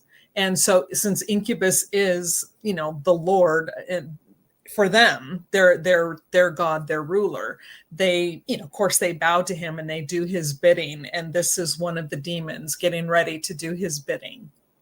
Very cool. And so you, with your being a professional photographer, you took this image and kind of just worked on it and made it your own, like really worked and added some layers. Like, how did you? I'm fascinated, because I like making thumbnails for my videos. Nothing this cool, but yeah, I love it. the top photo, the one of the angel with the wings that looks like tree branches, and that's I've edited that photo though, so it's not the original photo. It was done by I'm part of Pixabay now. If you it's free to become a member at Pixabay, and they have royalty-free photographs, but you have to use them as part of something, right? Right. So it's for composite work. I've used their photographs for a long time, and it was by someone called Mate Jerry 647. So MATEJERRY 647. And I was, because I knew I wanted the demon in there, but everything I was coming up with, it just didn't look right. I'm like, oh, what am I going to do? What am I going to do? So, I mean, the demon was okay, but what I was putting on top of it and layering with it wasn't looking right. So I just went into Pixabay and started doing word searches. And then this came up. There's this particular person on their site, and they had several real similar. So I'll be using his work for all three. Oh, very cool. Yeah. So but again, this is not his original photo. I've altered it. And, but yeah, I as soon as I saw that, and it just made me think of the cemetery scene in the book. And I'm like, I know what to do with this picture. And so, yeah. And then I was able to use my demon and put it in with this one. And I'm like, oh, it worked. It worked perfect. Yeah. I think a good cover really is something. I say that about music too. Like a good album cover can make you do strange things, like good album art. I bought some great, like bad albums. They just had great art on the front. I was like, oh, gotta have it. Gotta be a good album. And it's just funny. So I always say, like, it's so important how it looks. And you did a great job putting the cover on it. I think it suits it, especially the story that you're trying to tell. And you kind of touched on book 2. And I don't, like I keep saying, Catherine, I don't want you to give away a lot because I want people to actually get the books and read them. But what is part 2 going to be focusing on? Is it more of the character inner journey? Is it like what I definitely, you explain what the first one is about, but where is the book 2 going to take the readers? Book 2 is going to be based around the child in this one, except for now he's an adult. And, his human parents have thought that they thought they had him protected. Right. And when, as a scene and stuff starts to open up in that one, you find out that he's been in touch with Incubus the entire time, and Incubus comes to him and is like, okay, it's time for you to take your position, because he's the prophesied child. And so it becomes his journey and his battle as a man to he's got a wife, he's got a mom and dad, and he's got a job he loves, but now he's got that pull of the demon side of him that's starting to take over. So it becomes the human versus the demon battle within himself, and a lot of things that take place because of that battle within. Incredible! It's so much like real life when I hear you describe that. That this is this inner battle that we all, I think, struggle with, is that good and evil, and we're seeing it playing out in the world before our eyes. So I think it's going to be a story that really hits home with people, because it is something that all of us struggle with. I know I do. It's that internal battle, I mean, we all do. If you think back to even old cartoons, there was a little angel and a devil, right? One on each side of their shoulders. That was always the thing. So are you going to listen to the devil today, or are you going to listen to the angel? That's kind of like what it is. It's the human experience, and the decisions we make. Are they going to be a good decision? Are they going to be a bad decision? And are you a bad person because you make a bad decision? And that answer is no, but we still struggle with that within ourselves, right? We start to go, oh, I must be a horrible person because I just made this really bad choice. So he struggles a lot with a lot of different things in this book. And the second book. Yeah, that's going to be real. I'm looking forward to that. I love the inner battle because it is something that we all go through, as we were just saying. So I think it's really cool that you've incorporated that into part 2 of the trilogy. And I just think this is so interesting. It's right up my alley. This is the type of stuff I love reading. And I'm so happy, Catherine, and that you returned to writing and you got this book out and you're working it. Like I said, you got the second one you're working on, and this is really cool. I'm looking forward to reading the second one. And I definitely want to ask you, where can people pick up this book? Because I want to make sure that we give people a chance to go and pick up a copy of this book. I highly recommend it. It's a great read, and please let people know where they can get it. It's right now it's only for sale on Amazon. You can either get the paperback or the ebook. I'm planning on trying to find, because I don't know how to work this yet. I'm still learning how to get it into an audiobook form. But that is not done because that takes a long time. You have to find the right narrators, and it just takes forever to get that done. So I think you should read it. That's my suggestion.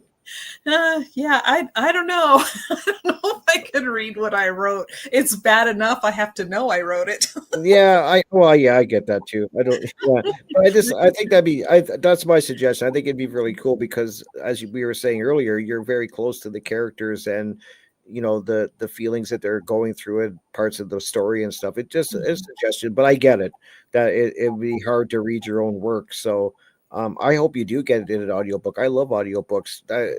I don't like reading stuff off a screen. Like I tried Kindles and stuff like that, and I get super migraines from trying to read it. So I've always preferred a physical copy, but I love audiobooks for when I'm outside or something or doing something in the house. I can put the headset on and kind of listen. So I do hope you do that. That would be really, really cool. Do you plan on getting your books into bookstores? And I would love to see you go do signings too. Like I think it'd be great for you to go meet your readers and your supporters and kind of get yourself out there and talk to them. Is there any works? Is that in the works at all, or are you hoping to do that? Yes. Yeah. First I have to get it onto Ingram Spark and get all of that all set up. But life has not been, kind and giving me time to get like that done. But once I get that done, then I can try to get it into the library. I can go and get have independent bookstores because they will stock, especially local authors. They're super supportive where I'm at of local authors. Oh, that's good. But good. Yeah, it was really, really, really interesting. There's like 3 separate bookstores that support local book authors. And but I have to, they will not do it off of Amazon, so it's got to be from Ingram Spark. So yeah. And then two, I mean, like right now I could call Barnes and Noble and set up a signing there. But again, I just have to get the time to get it done. And yeah, I've already spoken with them and they're like, sure, absolutely. Oh, that'd be great. Yeah, they're super supportive too of local, authors. And so that's kind of exciting. So there is a lot of stuff coming down the way, but it's time. Yeah. And then the loopholes you got to jump through, like you were just describing to get it out there in the bookstores and that. But the positive side is that once you do that, then you're all set. And I do hope you do some signings and at least go to the local ones. And because I think it'd be really cool and important to meet your readers and get their feedback and stuff like that. I just think it's important. I love face-to-face when you can do it. Like this is great. But I think you're the same way. You must prefer face-to-face and in person. So I think that's a great way to connect. And I just know from experience with the local musicians in my town, like if I can go and see them and talk to them and at their merch table and stuff, there's just something about meeting them and getting to know them that's missing in this tech world now. So very, very cool, Catherine. And I also want to give you a chance because I know we're kind of running out on time here. Can you let people know about your YouTube channel? Because you have some great stuff there. You cover a lot of stuff here. You talk about the David Crowley case, and you talk about some of the books you recommend and what you're reading, which I do want to ask you before you give everyone your YouTube channel. What is piquing your interest now? I haven't seen you do a video lately about what you're reading or what you have read. What are you into? It's because I feel so guilty because I'm like going, especially now that my book's out, it's like, okay, because there are some books that I have read and I'm just like, how, how did this ever get published? I mean, because it's bad, right?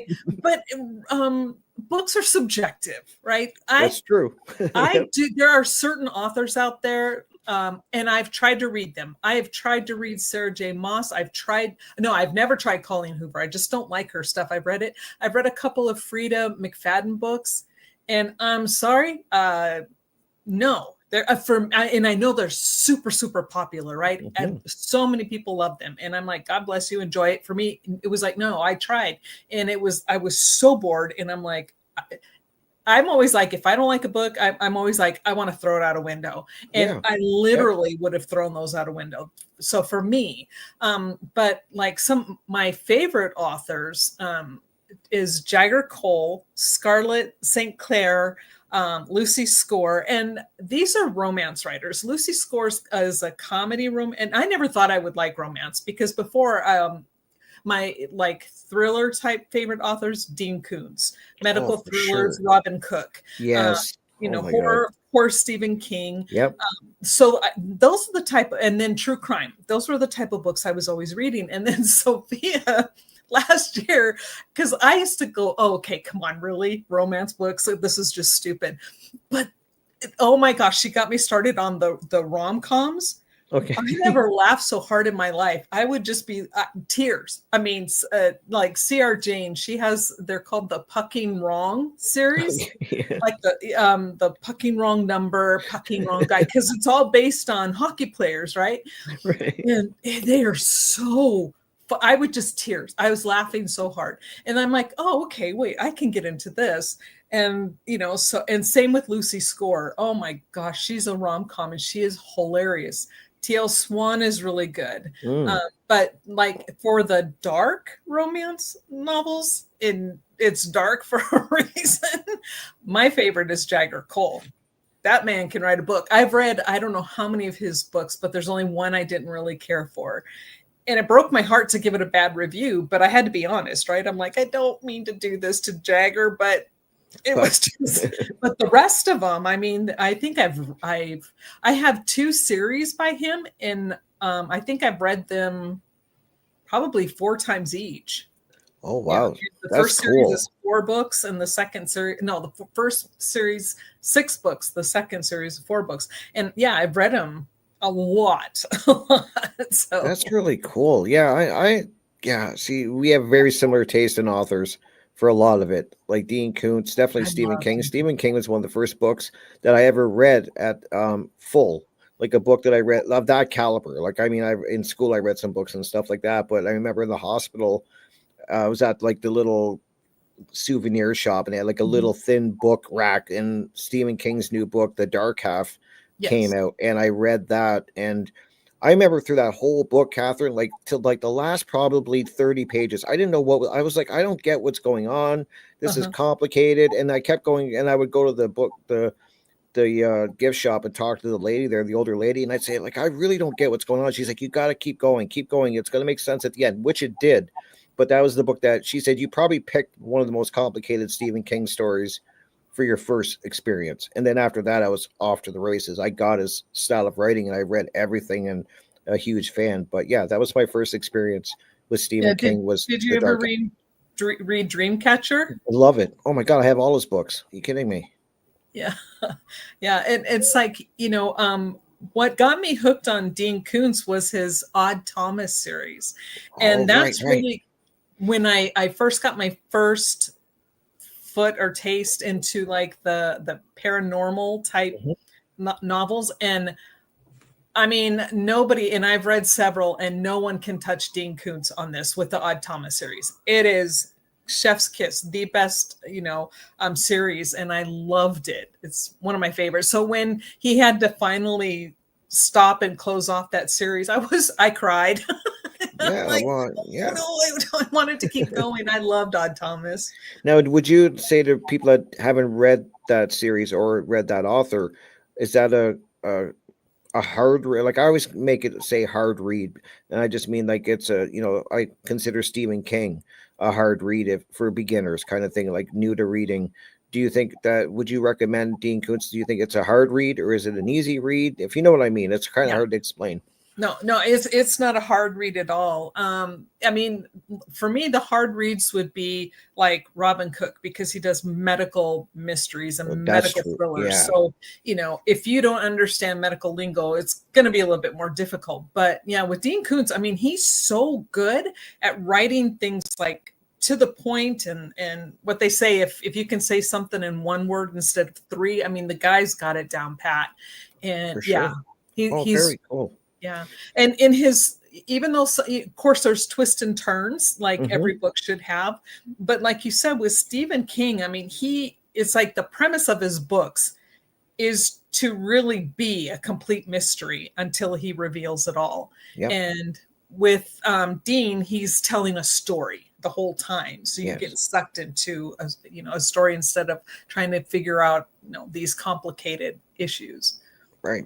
No, you perfectly explained, and I just had to ask. I'm glad we got to that because I got to keep the eye on the time. But I definitely wanted to make sure we get let people know about your YouTube channel. As I was saying before, I got asking you another question, which I am famous for doing near the end of an interview. But I definitely would like people to check out your website. As I was saying, you do a lot. You've looked into the David. Geez, I got Stephen King on mind now. Sorry, David Crowley case, and you've, like I said, done book reviews and that and all these great things. So you got a lot of great content there. Can you let people know where to find you on YouTube? Yes, I'm on my YouTube channel is Catherine Michele Investigates David Crowley. And like he was saying, it's, I do book reviews. There's lots and lots and lots on the case. And then sometimes it's just some weird off topic. Yeah, it's great, and I hope people go and check out your channel. It's like you were just saying, there's so much there, and it's a great channel. And you can also check out my channel. Of course, you should know it by now, guys, but please check it out. It's on YouTube, Crypt Rick's I've Been Thinking. That's where I do all my video interviews, and I'm starting to do more. I got another one that's going to be going up this week. So I do focus mostly on radio, doing interviews such as this, but I do like doing the video interviews, and with winter coming, it gives me time to do more. So please check out my channel as well. And please check out my show, which is on a new show. It's a local show at my local radio station, which is Amherst Island Radio. And I would love for you guys to check it out. Greg's doing a great job bringing that up. And that's my Saturday show. And you can check out the show there, which is from 10 p.m. to midnight. And that's on Saturdays, Eastern Standard Time. So that's new. That's kind of exciting too. So it's really cool, Catherine. You have exciting things happening with your new book. I'm so proud of you. It's amazing. I'm looking forward to your part 2 and the part 3 of this trilogy. I think it's going to be really cool. And who knows, maybe there's going to be more than a trilogy. Who knows if this takes off? It could be a 5 series. What do you think of that? That scares me. And if you put any thought into 3, the third book, do you have an idea of where it's going to go and end? I'm halfway done with book 3, but it's like I'm having a hard time finishing it. I know where it needs to go. You know how you said you don't want to take out your little darlings and your babies. And I won't say which character or characters are going to end. And it might not even be somebody you see coming. And but I still I'm not. I mean, I know what I need to do, but I'm not ready to write it. You're not ready to do it. I get it. I knew you were going to say that too. It's like, I know what I got to do to some of these characters. And I'd be in the same boat, Catherine. I don't know, man. Like, I'd be like, how can I save them? And I can see why, like, even in movies, they keep bringing characters back somehow. Mm-hmm. It's like, oh, they brought them back again. And it's like, because I think you fall in love with the character. And then your readers are going to fall in love with these characters or hate them. And so I get it. Yeah. Just gonna kill them. Yeah, just kill them. So cool. Well, thank you so much, Catherine, for doing this interview. It was such a great 2 hours, and I'm definitely going to have you back on the show in the future to continue this. I love our conversations, and so people are listening know Catherine was the first person I ever interviewed for my YouTube channel on the David Crowley case, and that was a few years back, and she was kind enough to come on. I had no idea what I was doing. And it was my first interview, and I think it was such a great interview that we did. And so I would love to have you back in the future to talk about your second book when it comes out of this trilogy, and talk about the Crowley case again. I mean, I'm really down to having you back. And I just want to say to everybody listening, please go and check out Catherine's book, go purchase it, and support an author, support somebody who's creative and trying to get their work out there. This is really important, especially now. So all the best, Catherine. This was awesome. I really enjoyed this. Thank you, Rick. You're always fun. I love doing shows with you. That's cool. That's awesome. And there you go, guys. And I know Greg's in the background. Greg, you can come and tune in now because you're going to be the one editing this. So I thought I ended it pretty well. And then you can come and give your thoughts now. We can keep the show going a little bit. If Catherine's down, I'm down to sit for a little bit and just chat. Where did he go? Well, there he is. There I am. Since you stuck me on camera, I'm bringing you on camera. This has been fun, guys. This was awesome. Yeah, there was a few times I just dropped a couple chats in there just to kind of share some of my thoughts. But I think this was great. I think that was perfect. It was a great show. I was so happy to hear about it. Catherine, you did mention about a audiobook version. So I do think, I did an audiobook version. Today is actually September 11th. And that's not going to make the local radio show, but and so I did a book on that, and it only cost me about $500 to get that done. So maybe we can talk about that later on. Are you using like actual people or AI narrators? No. These were real people, and it was cool because through this company, what you did is you kind of gave them a sample and said, okay, so you give them this little sample, and there were about 5 or 6 people that they kind of did their own thing. So I kind of felt bad. It's like, I don't want too many people doing it because I don't want them to waste their time on it when I know what voice that I'm looking for. I know who I'm looking for. So basically they just kind of ran through it. They sent a sample, they did their own pitch, and then I was able to pick the person that I thought would do best. And based on the number of pages, this is where your book this may cost a little bit more. Mine was only about 200 pages or so that yours is maybe a little bit more, but it's based on the word count. So, and word count or hours finished work. I've had people say that. I think it's on the word count. It's on the word count. That's what I was quoted on, and the quote matched pretty much. It's actually a little bit lower than what it actually cost me. But then then they just I had that, and acx.com I believe it was, and so I was gonna do the David Crowley book through them too if I ever wanted to do another audio book, but you should definitely look into that. I think that will be really good. I've had people say, because I do radio, I should do audiobooks, and I'm not lying. I've had a few people say I should look into it because it'd be a good way to make some money, and I'm just like, maybe. It's a lot of work. It's a lot of and I would have to really set up a studio for it. for the person doing it is a lot of work. And so because I had thought about, well, maybe I'll just do it for my own book. It's like, nope, I don't have the time, I don't have the patience, and no, it's and then you have to do the acting part of it too, so because you have to go with the emotions of the character, and I'm just like, I don't think I want to do that. So save your time, spend a little bit more money, and you could have that right there. So I think it's definitely worth at least looking into. Yeah, I mean, it can't hurt, right? I mean, I know that, like you said, I know the type of voice I want for each character. And so, but what I found, because I went somewhere just trying, I did find out that romance narrators, because I found some really good romance narrators. There's Aiden Snow, Jason Clark, Teddy Hamilton. I mean, these guys, especially Aiden Snow, that guy's like, whoo, right? It's like, oh my God, I love that man's voice. But they only do romance. Strictly romance. And so I don't know who does horror. Who else has a deep, they call it a baritone, but I think his voice is more like on the bass level instead of a baritone. You need like a James Earl Jones. It sounds like what you're looking for, like a Darth Vader, right? Well, and not quite that grungy, But I mean, I love James. I love his voice too. I mean, he's got a really good voice, but yeah, if you haven't heard it, I mean, you're a guy, so you wouldn't get it, but trust me, Aiden Snow's like, okay, where's the water? I need the ice. But it's true what you guys are saying, that how important choosing who's reading your book is, because that's really important. Like, I never thought of that, to be honest. It's like, oh, you just get somebody to read your book, but who does it, that is make or break, to be honest. That was the cool thing, was that I got to hear it from different people, from at least 5 or 6 different voices, before I realized, okay, this is the voice that I want for this book. That doesn't mean I want that person for any future books, but when you know the tone of the book and everything.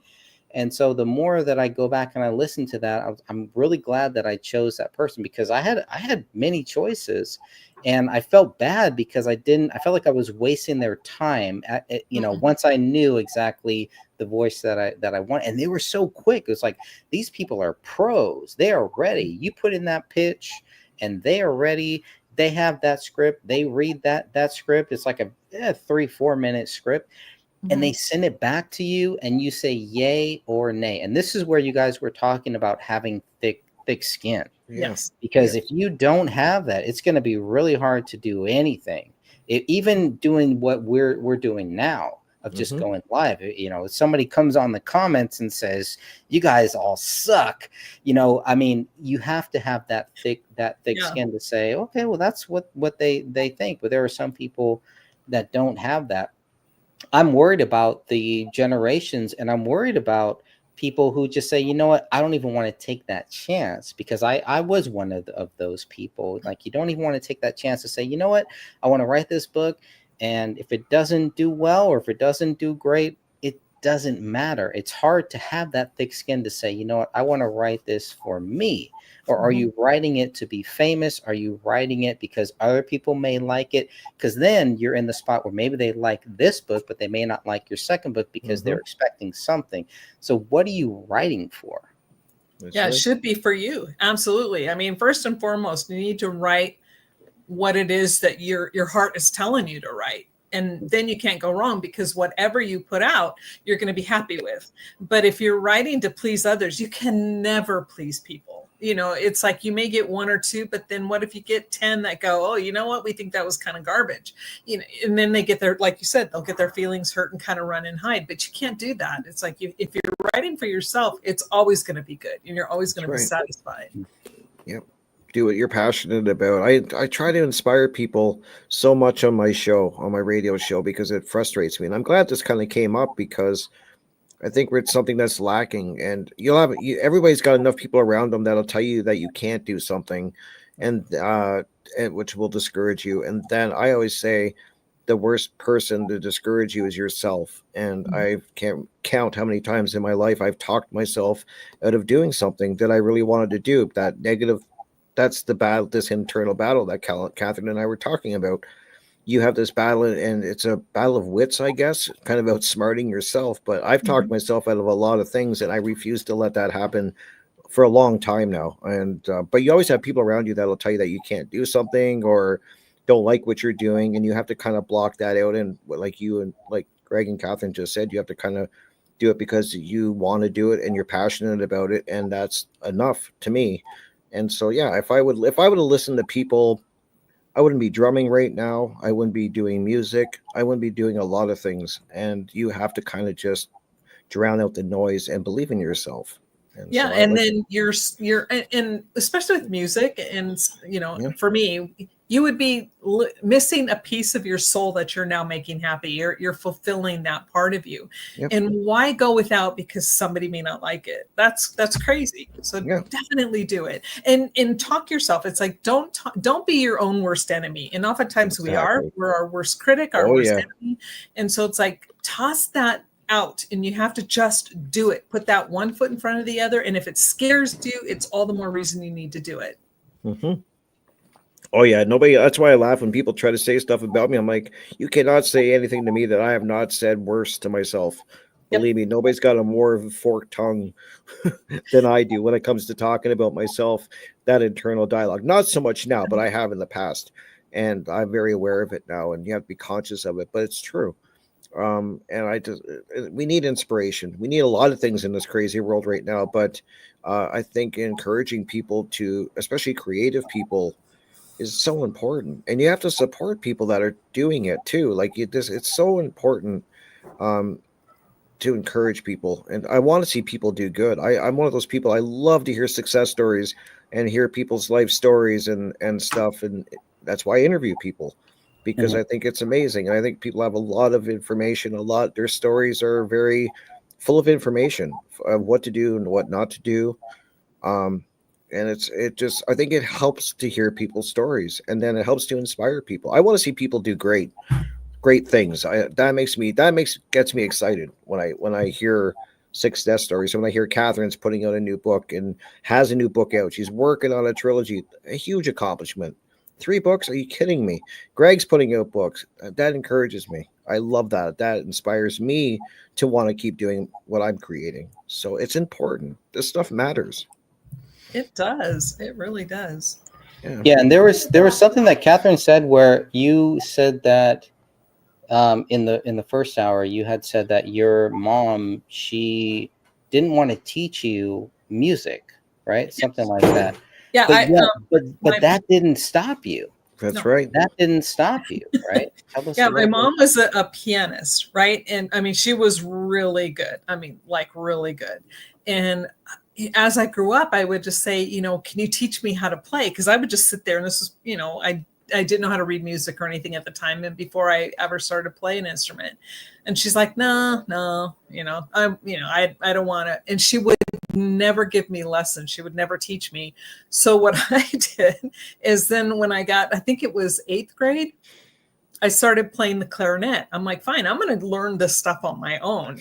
So I got a clarinet, and then I learned how to read music through a clarinet. And then I switched to a flute. And then when I got better with that, and then my mom actually got a piano at home, because we didn't always have a piano. But when we did, it's like, I just love to hear her play. So then I just said, you know what, I'm going to go. And I'm like, okay, Mom, where's middle C, right? So I could read music, but I'm like, where's the key? And she goes, well, this is C, dot, dot, dot. And then so she did the octave, but it's the same thing. It repeats throughout the whole thing. And the black keys are either sharp or flat. And I'm like, oh, okay. So then since I could read music and I knew where the keys were and I knew time, the timing. So I just started to learn and taught myself. So there were times where she, like, you would ask her questions and she would answer those questions, right? Yeah, I like, if where's middle C on the piano? That would be it. Yeah. But it took Catherine's initiative and drive to learn. Well, Right. and it was it was so frustrating because, I had begged her to please give me piano lessons. And I was like, no. So I get sent away to boarding school and for 1 year. And when I come back, she's having piano lessons and given to my younger sister, who hated it. She never wanted to learn how to play. Wow. And I don't know if you guys have ever heard of the Christian group, the Heritage Singers. They were super popular in the 70s and 80s, but they're still around today. But at that time, what was his name? Bob somebody or other. He was a piano player for the Heritage Singers, right? They would travel all over the world. They were super famous. But we knew the group. And so when I came home and I found Bob Silverman, I bet that's his name. So, yeah. Max, you're quick on that, Greg. Holy jeez. So when you look at I think it was Bob Silverman like I said, back from the 70s. And yeah, those are really good albums. I love those albums. I have them. But when I came home and I found my sister getting lessons from Bob, I'm like, what is this? I was devastated. I'm like going, what? And my sister's like, I don't want to take these lessons. And so Bob finally told my mom, he's like, you're kind of wasting your money and your time, so he just stopped coming over. And I'm like, oh. So that's when I really decided, it's like, you know what? I'm just going to teach myself. So then my absolute favorite, one of my favorite pieces to play is called The Holy City. I don't know if you guys know that one. Nope, I'm gonna check it out. I'll find it because I have it back here.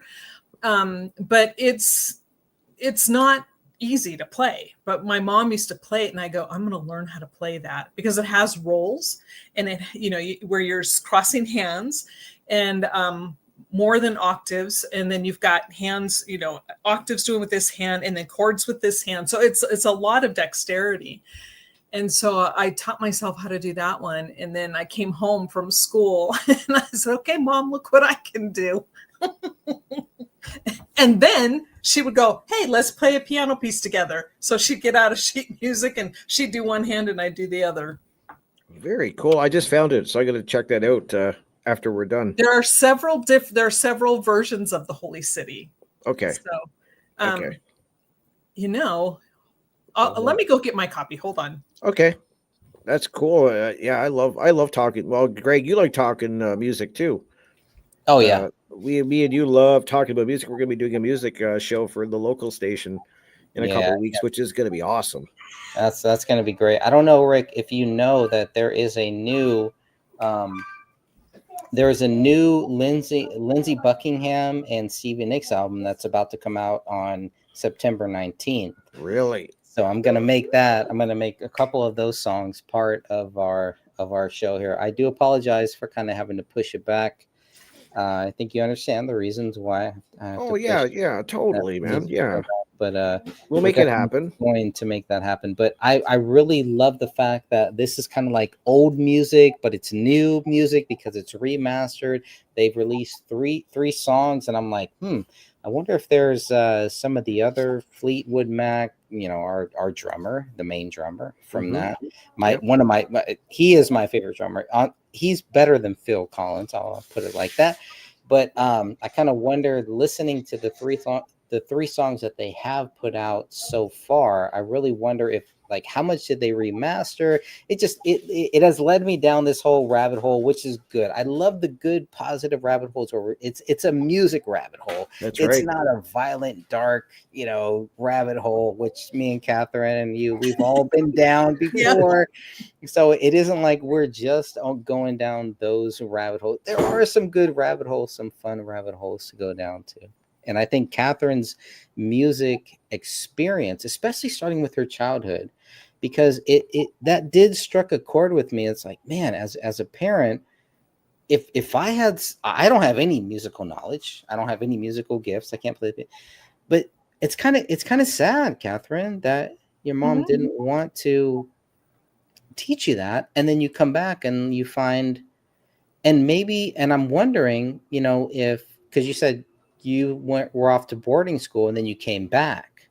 Yeah, and I wonder if weekends. Yeah, is there a possibility that maybe your mom kind of was some regret that maybe no regret that okay, so I didn't Catherine shaking her head. Nope. No, it was one of those. Yeah, it was one of those. Like, see, okay. So, I'm giving her lessons. You asked, but she gets them. It was one of those situations. Okay. Oh, it was okay. So it's more of a childish thing where, like, okay, I want this toy, and it was with my mom, it was more like, I know you want this, but I'm not going to let you have it, but I'm going to give it to somebody else.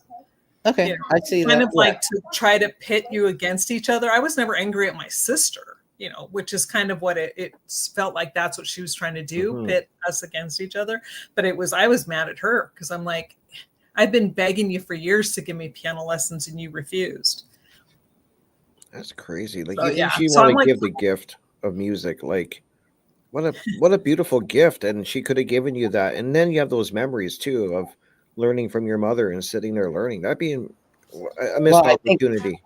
And one of the great things is, and I think it's on one of your channels here, Catherine. I don't know if I don't think I'll get a strike for playing it, but maybe I could actually play the song that you have. That's from my album. Yeah, no, it won't be copyrighted because it's complete public domain.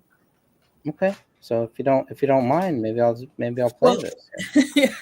Go ahead if you want to. If you have any reservations, don't mean to put you on the spot or anything. Oh no! It doesn't bother me. I've sung that song so many times, but it was on my album, the album I did.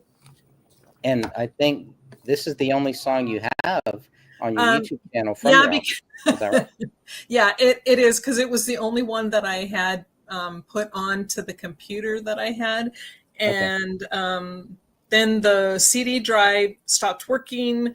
And yeah, it's just lots of, well, okay. Two, also people complained because they're like, well, this is really a garbage video. And I'm like, it's all I had at the time. It's all I had and it's all I could do. They're like, you really should do better. You know, one of those things. I would have said, where's your video? Like, like, geez.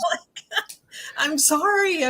This is all I had. So, you know, at that point, there was just so many things going on in life. So many, I had concerts and I just said, forget it, because I didn't have anybody to help me. Are you rocking a black turtleneck? Yes. That is badass. I love black. Anyway, sorry. I didn't know you had an album out. This is how far. Well, it's not out for sale. This was, you know, as you can see, it was a long time ago. And yeah, and because it has the name of my ex-husband, and it was a bad, I don't want to bring down the discussion, but it was a very bad situation. And yeah, he almost killed me. So because it had that name, I just threw them all away. And my friend, she rescued a box of the CDs. So she has a carton of them, but I just got rid of everything because I didn't want to see his name on anything. Yeah. That's incredible though. I love creativity. This is what we were talking about during the interview. Like, I mean, and I like the perseverance too. You taught yourself. And I love that. It's like, okay, you're not going to teach me. I'll figure it out on my own. And that's what the world is lacking too, is people taking the initiative and learning things. And I run into it with people I'm trying to interview a lot of the times. They won't take the time to even learn Discord and to come on and do the interview. And it's like, you got to take, and then Catherine shocked me because she we were planning it for a couple of weeks and then she did it all on her own. Like there was no problem, Greg, when I got a hold of her on Discord. She's like, oh, I already went through the settings and I think I got it all working. Sounded incredible. And I was just like, we need more people like this that take the initiative, but it shows because you learned how to play these instruments. You figured out piano because you wanted to learn how to play piano. Mm-hmm. And then you became a singer like that. These are amazing feats and accomplishments they should be very proud of. And I know that you're saying, like, I get it, that this album, there's some darkness around it, but I hope you return to singing. I hope that's something you also visit like you did writing this book. I think that you should. Yeah, it was something that I love to do it. And like the largest audience I sang in front of, it was either 5,000 or 10,000 people. Wow, that's a lot of people. Yeah, it was a lot, a whole lot.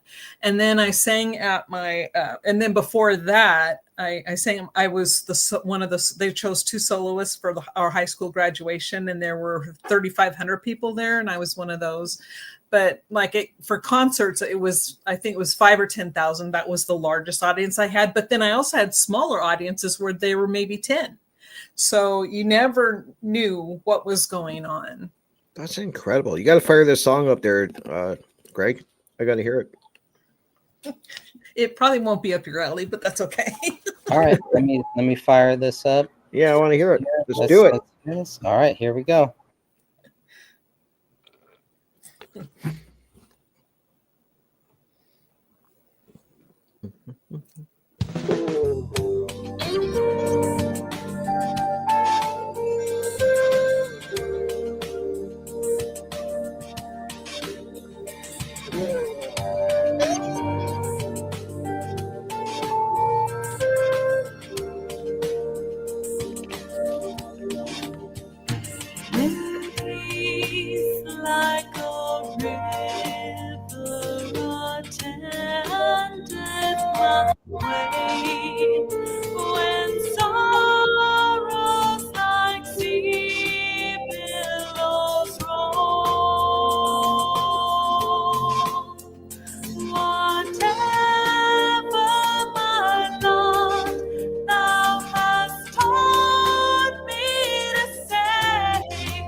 You need to get back to singing. Holy. I have so many questions about that. I think the first question is, why you chose that song. The second question is, who is doing the backups? This was recorded in Nashville, Tennessee, at the Soup Kitchen. And these are, at the time, you could get performance CDs. And so you pay for the rights, but this particular one is public domain, so I didn't have to pay. But the other songs on there that were not public domain, you have to contact who owns, the rights to it. You get their permission and you pay the royalty fees up front. And so you do all of that. And once you get all the paperwork showing you have the right to use these songs, then you take them along with the CDs that you have and drove out to Nashville.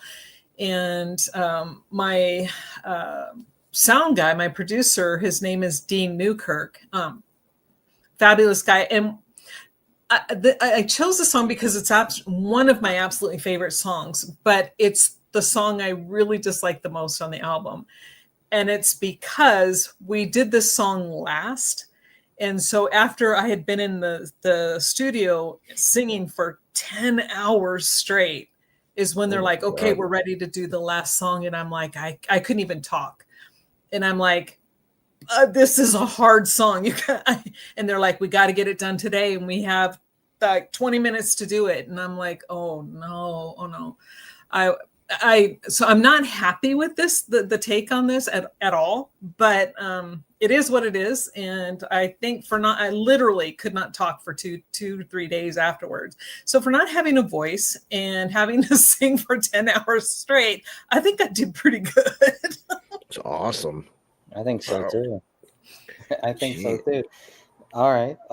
And so how did you end up in Tennessee to be able to record this? Well, I mean, it's hard to go back there. This was all my ex-husband's doing. He was all about making money off of me any way he could. And when he found out that I used to sing, he's like, oh, we're going to start doing this again. And so he started signing me up for competitions. And I'm like, but I don't really want to do this right now because I was trying to get into photography. Mm-hmm. Most of those pictures that you saw in there, like all except for 2 were photographs that I took. Oh, wow. And so I was trying to learn photography, and that was where but he's like, no, we can make money off this. We're going to start doing this. And so, so he took my money, started buying all this stuff and started setting up dates. And then one day he's like, okay, we're heading out to Nashville on this day. You need to go take time off from work. And, we're driving out there. And I'm like, okay. But on the drive out there, where were we going? I think it was through, I don't know which state it was. It was one of the middle states, but there was such a massive dust storm that they literally shut down the freeway because you couldn't barely see at all. And there were cops that had the things down. And so, and I'm like going, you know what? I have to record tomorrow. Breathing in dust for 3 hours. This is not going to be good for my voice.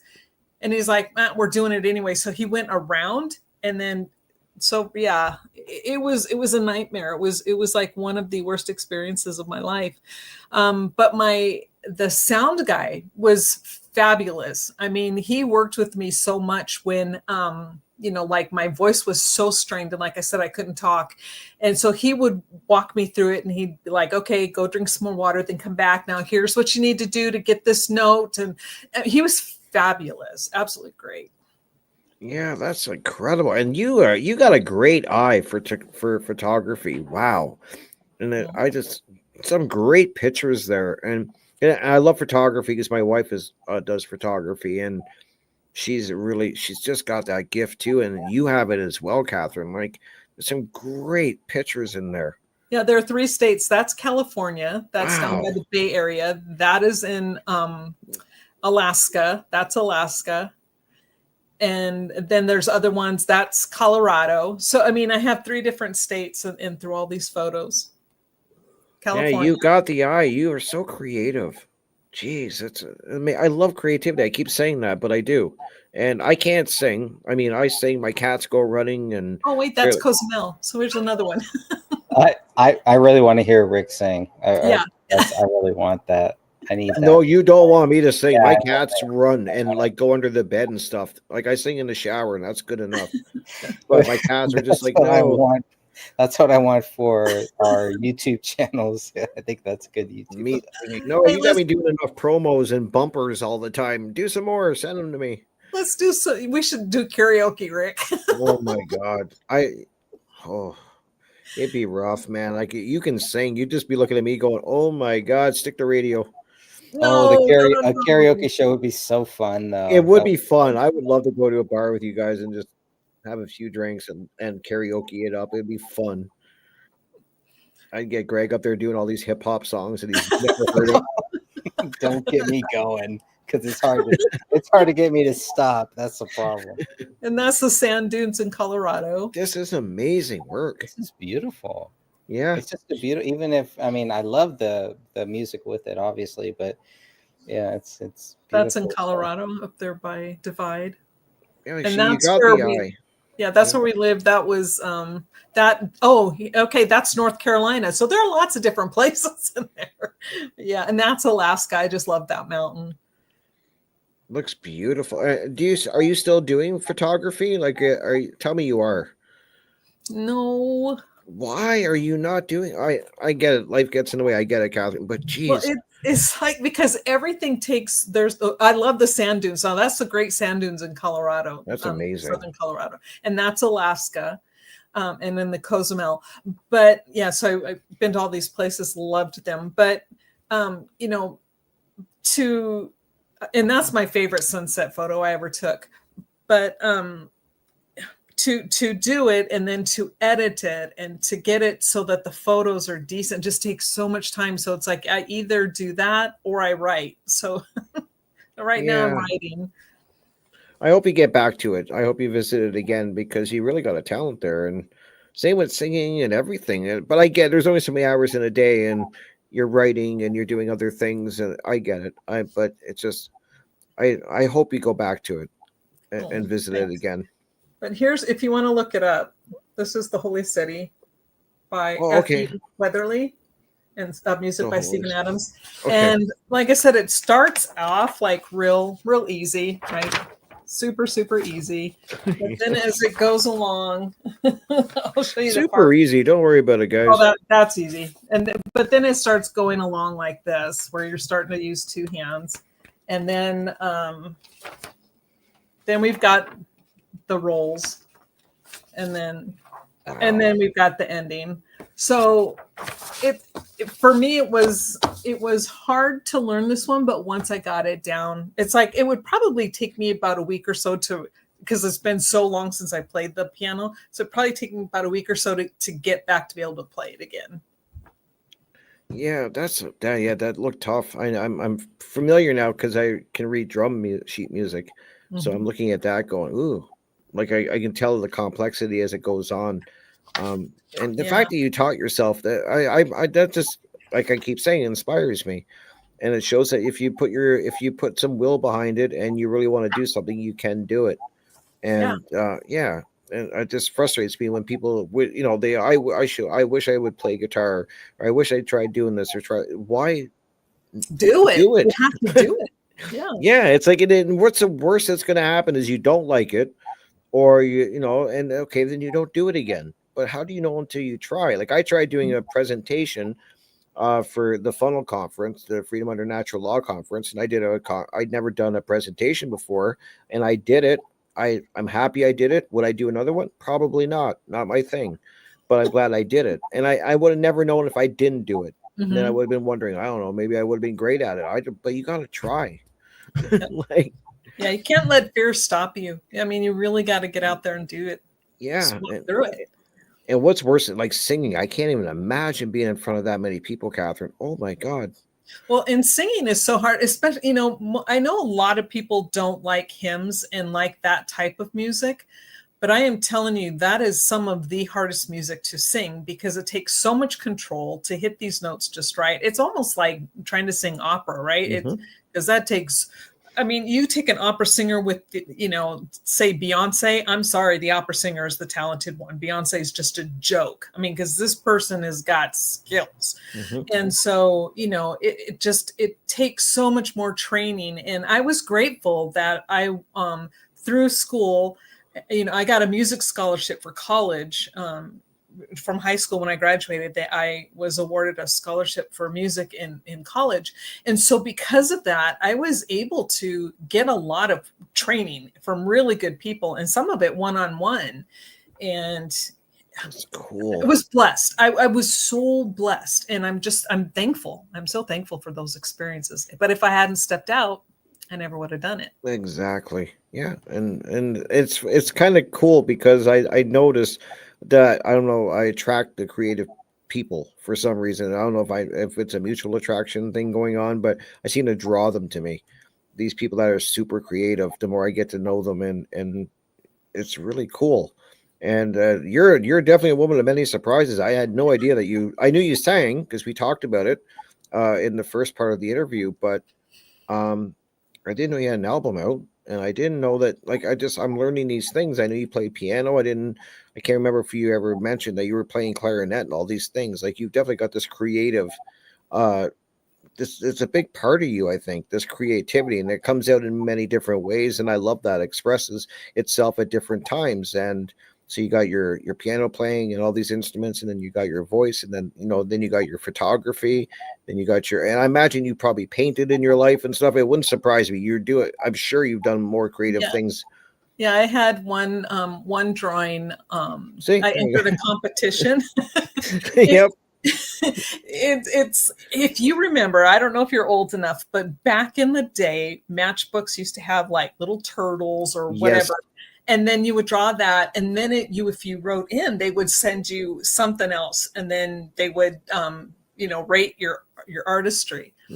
And so they're like, so I did that. I think I did the turtle. I sent it in. Then they sent me this other one, and it was a house, right? So a house scene. But I did the house, but I don't use like rulers or anything. I did it all freehand, and it almost didn't look like it. Almost looked like I'd used a ruler. So I did this house in this landscape, and then I sent in. Then they wanted other work, so then I sent in a flower that I had drawn freehand and something else. Well, they kept it, and they're like, okay, we're going to put this on display. So they put it on display in the museum in Minneapolis. That's so cool. See, that creativity though, like you have it, and Greg has it too. Yeah, I love it. Yeah. I mean, I told you I'm a jack of all trades, but master of none. I love that. I'd have it no other way. Yeah, I'd have it no other way because I think that it's really colorful. It adds a lot of color to who you are, and creativity expresses itself at different times in different ways. In my life, I've drawn. I'm a great drawer. I've been drawing since my mom said since I could hold a crayon, I was drawing. And then that led to tattooing for a while and stuff. And then I got into music. I always loved music, but then I started playing drums when I was 51. Like, how does that even happen? But I did it. Great. I love it. Yeah. Well, Rick, how did you start from drawing, and then how did you get the courage to say, you know what, I can actually make some tattoos? Like it's a transition. It's a big it is. I've always loved tattoos from the time I remember. I was really young, and my uncle had a prison tattoo because he came out of prison, but I didn't know that at the time. He was just my uncle, and he had a spider on his back, and I would just sit there and stare at it. I was fascinated by tattoos from as early as I can remember, and that was another thing I picked up. Somebody said you should try tattooing, and I was like, I love tattoos. And back in the day, and you guys would probably even remember, like tattooing wasn't like this 30, 40 years ago. It was a very secretive thing. Like you had to know somebody to teach you. You had like even tattoo machines. You had to know somebody that would build one or figure out how to build one of your own. It's not like now where you can go on eBay and these sites and Amazon and buy tattoo equipment. Like it just wasn't, that didn't happen 35 years ago. it was a very, very select elite group, and you had to pay somebody tons of money to learn how to tattoo. Now you can learn it all on YouTube. You can literally learn pretty much anything. That's the one thing YouTube is good for. If there's anything good for YouTube, is you can learn almost anything. And that's I started watching YouTube videos and figured it out, and then used myself as a guinea pig. Basically, that's what you did. Like I did it the old school way, and then I just you learn, you figure it out. That's But impressive. yeah, it's nervy. Like and I was always nervous tattooing people for a long time, but I had great clients and friends and people that were so supportive. They knew I was new. Like I would never lie to anybody. I'm like, listen, I've only been tattooing for like a month, like, and I wouldn't try to do something that was over my ability. I'd have people that wanted portraits. I'm like, no, that's not my floor. I do more traditional tattoos. When you think of military tattoo styles, very bold lines, simple color, that's my favorite because it's what I remember. And yeah, Can you do the Goldberg tattoo? If somebody asks you to, yeah, tribal, that's not hard. but there's something weird about the Goldberg one, right? Yeah, well, weird. I've seen another wrestler with the same one, which is weird. I can't remember who the wrestler is, but I've seen it on another person, and I was like, that looks like Goldberg's tattoo and stuff. And yeah, so you have to Are there, figure out are, who that is. But yeah, tribal's boring to me because it's just coloring it in black. But it's kind of interesting how my tattooing insight helped with the David Crowley case Yep. because yeah, I know what tattoos do in the skin. I know what time does to a tattoo because I'm covered in them, and I just know that things when they don't look right, and I know when they do look right, and I just understand because the skin's always changing, and so yeah, tattoos start to take like you just know, like, you just know when you tattoo. It's like anything else.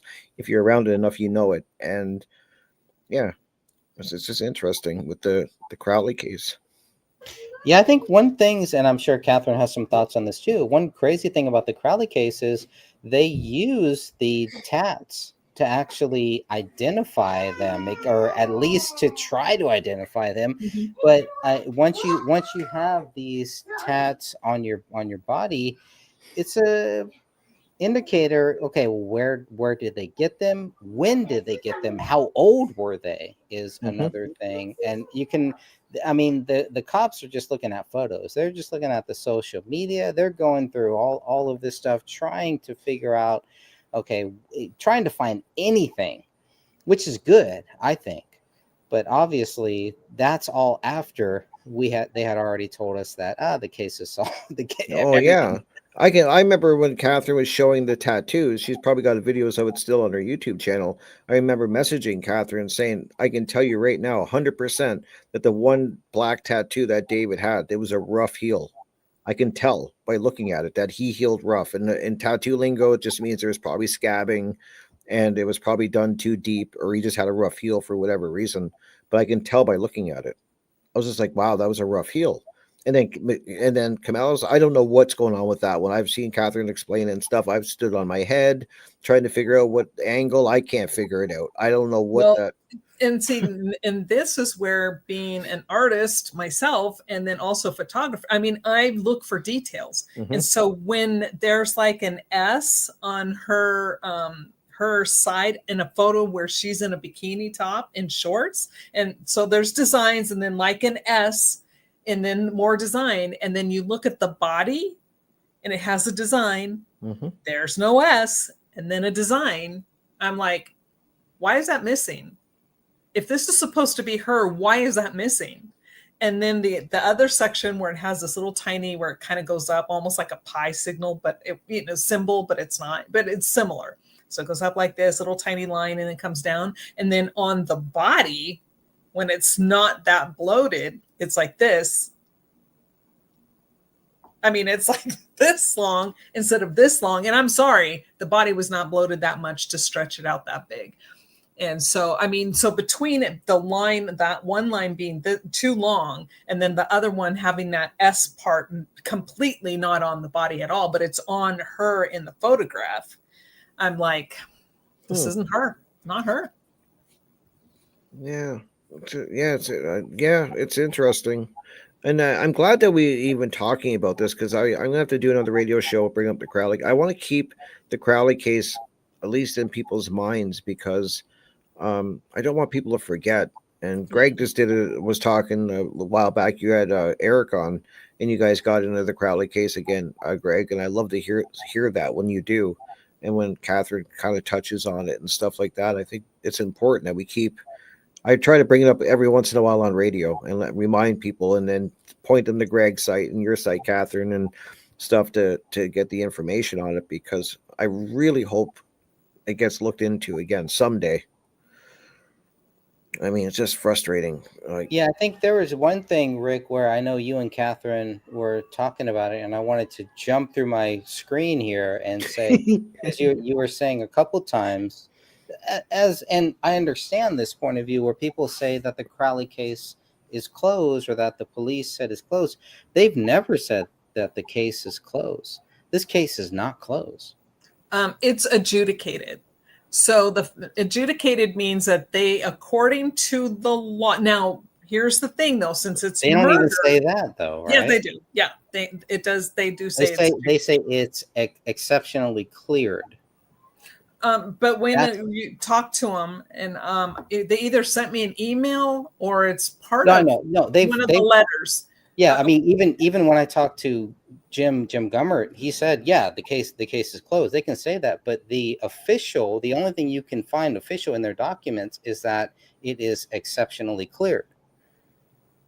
I haven't found anything else in the official documents or anything like that to say it's anything else than that. But well, okay, I'll have to see that. That's a good point. I'll have to see where I saw it because they either told me it personally or I saw it on a document that they had sent to me where it said it had been adjudicated. Now, if it's adjudicated, it's closed, they've decided it, whatever. However, since it is a triple homicide, if new evidence pops up, they can then reopen it. Gotcha. But that's the problem with the attorney, the city attorney, because she put a block on sending out any more information, which you can't do, claiming that since it's murder and it can be reopened at any time, so you guys can't have the documents. Like, no. You've adjudicated, aka closed that case. You solved it to your own satisfaction. So we are entitled to those documents and they just won't give us any. And I think it's because we were finding all their mistakes and they're like, oh, these guys are causing us trouble. Could be. It's crazy they won't give it to you either, right? Like it's like, okay. Yeah, because legally we are entitled to have them. That's right. Yeah, and right around that time that we got all of these documents and we were promised, we have the emails, we were promised all of these other documents. Then comes Tony Floyd. Then all of a sudden, all this stuff gets leaked. Then all of a sudden we have documents. Then they start releasing some documents. Then there's some stuff. Then there comes the fake document. And then there comes this complete halt, almost as if what they were trying to feed to us was actually part of whatever program, whatever plan they were actually doing. And maybe I fed right into it. Well, and what I think what part of that, and I think you're right, that's always my thought process as well, is because I would always tell them, it's like, keep it up, because the more you do it, if you want me to shut up, then just quit, leave us alone. But then, they never would. So then what do? They leave us alone. And what do? I stopped looking into it, right? And now I'm like, like you just said, I fit right into it. Yep. Wow. Yeah. Are you going to do geez, I should have asked this during the interview. Are you ever going to do a book on this case, Catherine? Like, and I hope that you do, and I hope Greg does a part 2, because Greg said many times during his in many interviews that when he wrote the book, there's stuff that came out way after the fact. So I think it needs a part 2 for sure. And I would love to see Catherine write a book. You are writing one. What's going on? I'm remembering. Are you not doing one with Sophia, or am I thinking something different? Sophia and I are doing the books. We're doing our romance thriller novels. Okay. But with Greg, I mean, Greg did get a whole bunch of people to get a second book done. And it was like, I wrote a couple chapters for that one. Okay, that's cool. Because I think that that's no. I think are you going to do it? That book's going to come out, right, Greg? Obviously, it's in the process. Yes, he, Yeah, I don't know. I don't know. Really? Yeah, I really don't know. I think that the information is good. I think the information is out there, but as far as his second book, yeah, I really don't know at this point. Hmm. I hope you do the one where at least really it's the one where Catherine and everybody adds in their thoughts on it. I think that'd be There's really too good. many problems. There's too many problems with it, and it's hard when you have. And I'm sure, when you talk about your collaborating with other people, even with a song, and I've tried to collaborate with other people with music, and it can be a problem. Sometimes it's just better to do your own. Everybody just kind of do your own thing, do your own book. There are certain people that I would still love to do that project with, but there are people that I would definitely not want to do that project with. Hmm. Yeah, I never thought of the problems collaborating. And the only thing I can do for an example is when I have many people on a radio show, like a round table, it becomes chaotic. The more people you start adding in, so I would imagine the more people you have adding into a book, it probably becomes chaotic. I would think. Yeah, it's like you want to include everybody. Mm-hmm. That was the idea. I think the idea was good to try to include everybody. Everybody get their own chapter and get their own thing, and it just became so much of a mess that I just felt like, you know what, I gotta move on to other stuff. Well, it makes sense. Makes sense. I get it. Very cool, man. This was fun. I'm enjoying this. I didn't think I'd be on camera, but I'm here. Yeah, I'm And surprised you're still up, man. well, no, I'm up now, and I'm happy that I was so bummed out when I was like, geez, we gotta redo it and stuff like that. And I'm so glad we did because I enjoyed I am this too. and I've learned so much about Catherine. Again, I like I said, I didn't know that she had an element and all these things and can rock a black turtleneck. Awesome. Um, I'm just bugging you, but no, very cool. I enjoy these conversations. I don't do them a lot. I'm not on camera a whole lot, but see, unless I'm my doing an kids interview. make fun of me for wearing a turtleneck. I love it. I love Really? turtlenecks. That was probably the style, though. I mean, come on, Absolutely, it was everybody back was then. doing it. But Yeah, and I don't care if it's style or not. I'll wear it no matter what. I'm not a style follower. No. If I like it, I'm going to wear it. I don't care if anybody says I anything. love black turtle. I love black turtle. Like for me, black turtlenecks, they're amazing. They're Yeah, so yeah. So yeah, you rock that turtleneck. Don't let nobody tell you any different. We'll bring it I back. just We'll love bring it my back in the turtleneck. style. Yeah, there's nothing wrong with that. But no, Exactly. Yeah. People are dead. you just blame Rick for focusing on the turtleneck. I I think just noticed it right away. I was like, hey, because I like them. So and I had to have some fun.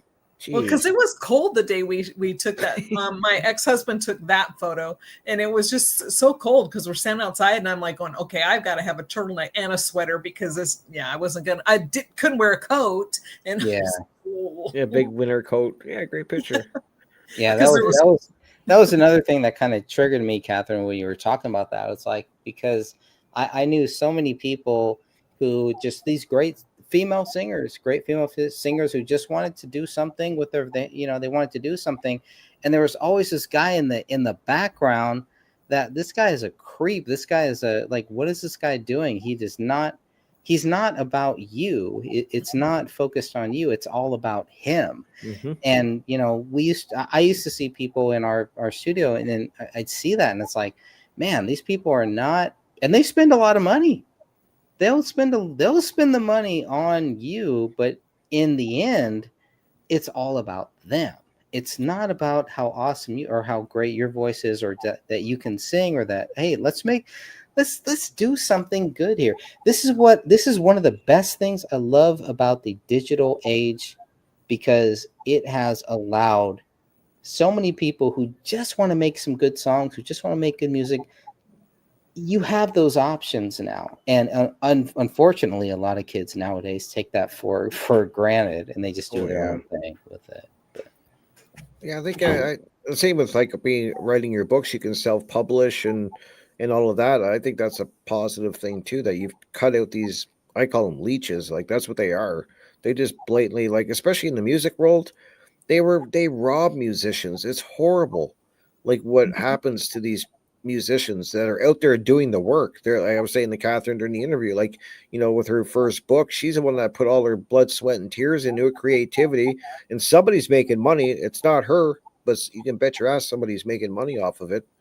And it just frustrates me because you have these people, like Greg said, that are not in it for the betterment of the artist. They're in it for their own selfish reasons. And it just, how many people get left at the wayside that are amazing talents, whether it's writing, musicians, painting, whatever it is, they get kind of left in the behind and just kind of used up. It's frustrating. And so I'm glad, like Greg said, that you brought that up, that, with the digital age, you can kind of take control of your own destiny and with your creativity, which is a positive. Yeah. And that's exactly why, I didn't push to try to find an agent or another publisher for this book. I just said, you know what, I'm going to self-publish. And just because, whatever I make on it, well, first I've got to get out there and promote it, right? Like we're doing now, because I haven't really done that, but get it out there. But because I want to make something off of it this time. I don't want just everybody else to get the money. And then I just sit there and go, okay, glad I'm making you money. Making you money. Yeah. Yeah, you should be. You should be compensated. Absolutely. It's your creativity. It's, yeah, absolutely. I totally agree. So, yeah, and it's, and I think that's really what, I mean, I love singing. There are still times when, I have a playlist on YouTube, right? And so there are still days when you just get it. It's in your soul. So you have to sing because there's just nothing else you can do. And so I'm like, okay, I'll start cleaning. And then I just go through my list and sing for like a couple of hours, go through all the songs and sing them. So I'm glad he didn't destroy all of that. But, having someone who is so terrible, suck the joy out of everything that you try to do. It really was not he was just a bad person. He was a horrible, horrible, horrible person. And, one of those where, they pretend they're one way, but then once you get married, I mean, it's like a light switch. Super sweet, very supportive, right there and blah, blah, blah. And then on the honeymoon, bam, it switched. But by that point, you're like, okay, I'm in it now. I can't just leave, then the guilt. So yeah, that type of thing. And, when we would go, like I was doing a concert in the park for, I think it was either 4th of July or 9/11. I can't remember. It was one of those 2 days. So the news came out. I don't even know how they found out, about it. Maybe they just stopped by, but the news came by and they're like, hey, can we do an interview for tonight's news? And I was, because we had just finished and I was help putting the equipment away and everything. And so he comes up and he's like, news guy, there was me and somebody else. I can't remember who was there. Somebody who was helping me, right? They're like, he's like, can one of you two go talk to them? Because they want to interview somebody for the news tonight. And so I'm like, well, okay, I'll go talk to him. And so I go over there and, they do their little interview, right, for the news. And then I go back when it's over and he's like, you just can't help it, can you? You just have to be out there in the spotlight. I'm like, what the fuck are you talking about? Yeah, so this is the thing I'm talking about. And then, so during one of the competitions, I had won regional and we were going to the next step. And so at the end, they're handing out stuff and it was all piled like on these stairs. And there's like 100 people, 50 people, and nobody could get to it. And I was at the stairs right by everything. So I'm just like, you know what? I'm here. So I picked up a name, I'm called. So we just handing it, right? So everybody could get their stuff. And it was the same thing. He's like, you just had to be in the middle of that, didn't you? You just wanted all the attention. I'm like, I'm helping people. I'm like, God, is it so hard to help somebody. That's some insecurity going on there. Holy. Yeah, this is the person he was, and that was him being nice. So I'm Wow. Sorry to hear that, like, man. no. But at least he didn't kill your creativity. I love that's something he didn't almost take. did, though. I mean, that was it. Almost did. It almost destroyed so much of who I was, and then I'm like, I can't let him win. Right. Can't let him But win. it creates that love-hate thing, right? Mhm. Where it's like you love music, but at some of those points, it's kind of associated with that bad person. Kind of the same thing with me, with childhood, with wrestling. Like there was that love, I love wrestling, but it's hard to separate it from some of the bad things that happened in my childhood from it. But in the end, music won. You still did some great songs. You may still Absolutely. do some great songs later on, and I'm still watching wrestling. So, it did not stop us. Those evil thoughts, those dark clouds that came in, we're still moving on here. We're That's still right. pressing on. That's a huge thing, man. It really is. Like so many people give up, right? And it upsets me when I hear that because people have their like creativity taken out or whatever it may be. But because for the purposes of this conversation, I'll say creativity, and they never get that spark back. And so when I hear people like Catherine and you, Greg, and going through like these traumas and stuff like that, and it doesn't, it almost did, but almost is a big word. It didn't. You still found a way to not let it, and that's what we need more stories of. There's enough dark stories out there that we could sit here for hours and continue talking about it. But I like hearing these stories of perseverance. I think that's inspiring. That's what people need to hear. And that, there is these dark moments. We all have them, and we all have dark thoughts, and we struggle, and we're just the shadow work, I call it, where you confront these things and you face them head on, and there is light at it after that. But you have to have the will to kind of power through it. So it's And what I miss the most, especially about doing concerts at either colleges or high schools, especially the Christian high schools. I still see these girls, because there was, I had like 2 or 3 songs that dealt with childhood trauma, we'll put it that way. mm-hmm. And they're popular radio songs. One was Amy Grant, one was oh geez, I can't remember. But anyway, so at the end, and when I would do these songs, I would give stories, like to relate, saying, here, okay, you guys aren't, if there's anybody here, which odds are there's somebody's here who's going through that. So I'm like, Mm-hmm. here's kind of my story, a little bit of my story. So then at the end, they would come up and there would be a line of girls waiting to talk to me, to tell me their story. Mm-hmm. And they would just be like, thank you so much. I'm so glad you understand. That's what I miss. I miss being able to connect with those young girls who were either still going through something or had gone through something. Yeah. And it touched my heart.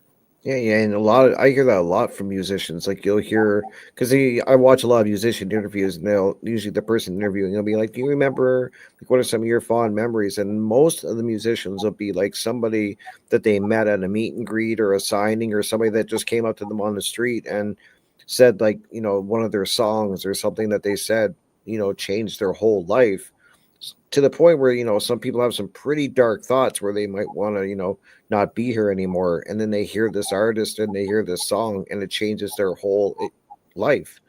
And I can't imagine the power of that. Like that's really touching people. And and that's what music does. And yeah. Now that you're talking about that, one of the concerts, we used to do concerts in the park like almost like twice a month every summer, just free concerts. And I still remember I was closing out with the national anthem, and this old guy, homeless, you could tell he was homeless, but he had like fatigue pants on, right? He was just grubby. And he comes up and then he starts saluting. and he just stood there, and just like tears are coming down his face. And so when it got done, I had to go talk to him. I'm like, oh my gosh. So he was waiting, and so I, we finished off and everything. And so I made my way down, and I went to go talk to him. I'm like, are you okay? And he's just like, he goes, thank you so much. And then he tells me about his time in the service, and how much that song, meant to him, because it reminded him of better times, and a time where he had camaraderie and he wasn't alone. Mm-hmm. Yeah. Wow. And those are powerful stories. Mm-hmm. And yeah, it's incredible. I love music for that. I talk about it so much on my show about the power of music. I really do think it's the language of the soul. And I can't think of many things that can elicit a reaction that quick. The only thing I think might compare is smell, maybe, that can trigger something so powerful but for me, music, there's just something about that music that hits you at that soul level. And I do think that it's the language of the soul. I say it all the time, at least for me. I I mean, agree. I really do. it's powerful. Is Greg still with us, or Jesus? Or Greg, you better be there. No, I'm still here. I'm still here. I was just thinking how powerful music is, because Where's your face? I can't, because I got children. Okay. Oh yeah, I figured that's why. Yeah. But no, I was thinking about how powerful music is, and how we hear a lot about this, and I believe that this is true, that there's brainwashing. The music can be very brainwashing, but at the Sure. same time, the right music, the good music, just like and that's why I was so fascinated with Catherine, with the song that you put up there, because this is a powerful Christian song. This is a powerful song about Jesus. It is well within my soul. And music has, and Rick knows this too, such a powerful influence on anything and everything. Yes, it can be used for bad. Mm-hmm. It can be used to brainwash people. That doesn't mean that all music is bad. Right. There's some great music out there, and some of the best songs out there, obviously, should be focused around Jesus Christ. That's what I've found. And so where we have so much of this music, and you look at, if you were to go right now and look at what is on the top 40 songs right now, probably not going to find a Christian song. You're probably not going to find that. And if you have people who say, hey, what is your favorite Christian song? What is the favorite song that you hear in church? It's probably not going to be on any top 40 or anything like that. Yeah. And the question is, why? The question I would have is, why? There's some powerful songs out there, and there's some new songs that I've never heard that sometimes my church plays. And I was always a person where, like, I always felt like the music should be separate from the actual service. And I still am kind of like that, but there's still some songs. There's some Christian songs out there that really bring me to tears, and it's so powerful. And I have tried to make some songs like that, and it just never happened. It's not going to happen. But there are some very powerful songs out there. But what I've learned is how powerful music is. Mm-hmm. And even if it's not a song that, every verse is about Jesus, the chorus is all about Jesus, even then, there's many songs that I have heard that still brings me closer to him, brings me closer to God. Music has a very powerful influence on all of us. It's a great tool, and it's a dangerous tool, because it's about how we use it. So as somebody that writes music, or writes their own music, or does their own songs, you really need to understand. This is one of the things that I learned. You need to understand the power of music, and how that you can influence other people to do good things or to do bad things. Because there have been songs that I have listened to that made me angry and made me want to do bad things. Oh, wow. And then there's a lot of songs that I listen to that make me want to do good things. Mm-hmm. Yeah. It's true, man. That's the power of music. I think about like music. It's probably been around since we could bang rocks on the ground and whack a stick on a tree and stuff like that. That's how ingrained it is. Well, Uh, and for those of us who believe in Bible and creation, I mean, the scriptures talk about, Lucifer. I think it's the scriptures, but how he was really kind of like the father. He was given the gift of music. that's his jam. Yeah. So I mean, it goes way beyond music, and I'm not saying it's bad because he was, but you know what I mean. It's like Mm-hmm. it's always been. It's just a part of who we are, I think. Yeah. Yeah. The one song that always gets me is Hallelujah, but it's done by the Pentatonics.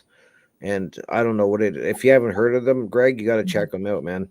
They're so good at singing, and there's a group of them, and it's all done with voice. And they got another guy that does like beatboxing in behind. It's so good.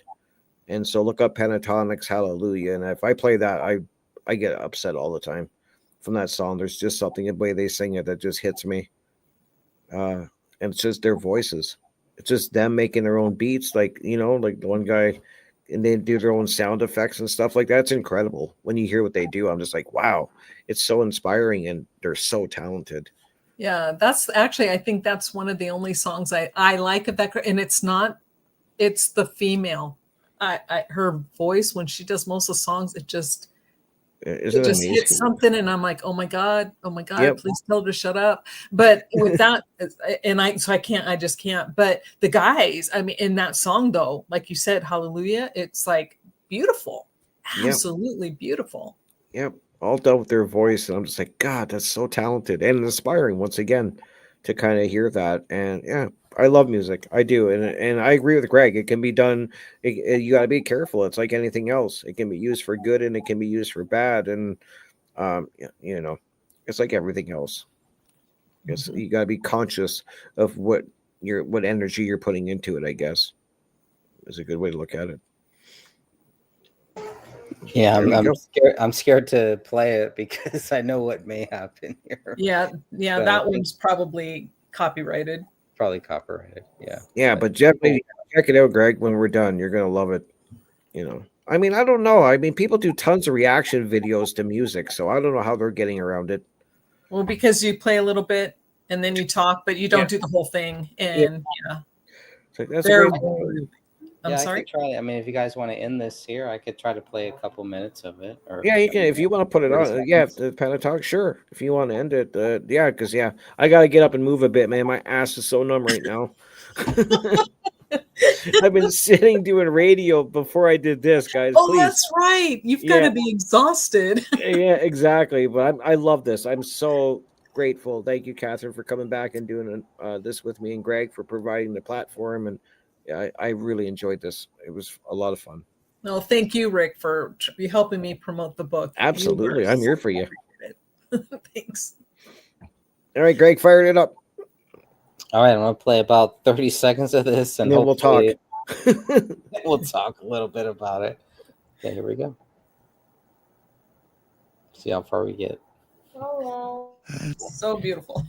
So beautiful, and every local choir, every college has some of those acoustic people that can do this, and it's never ending. And the Bible tells us that we're going to be praising Him. We're going to be sitting there and praising Him and worshiping Him.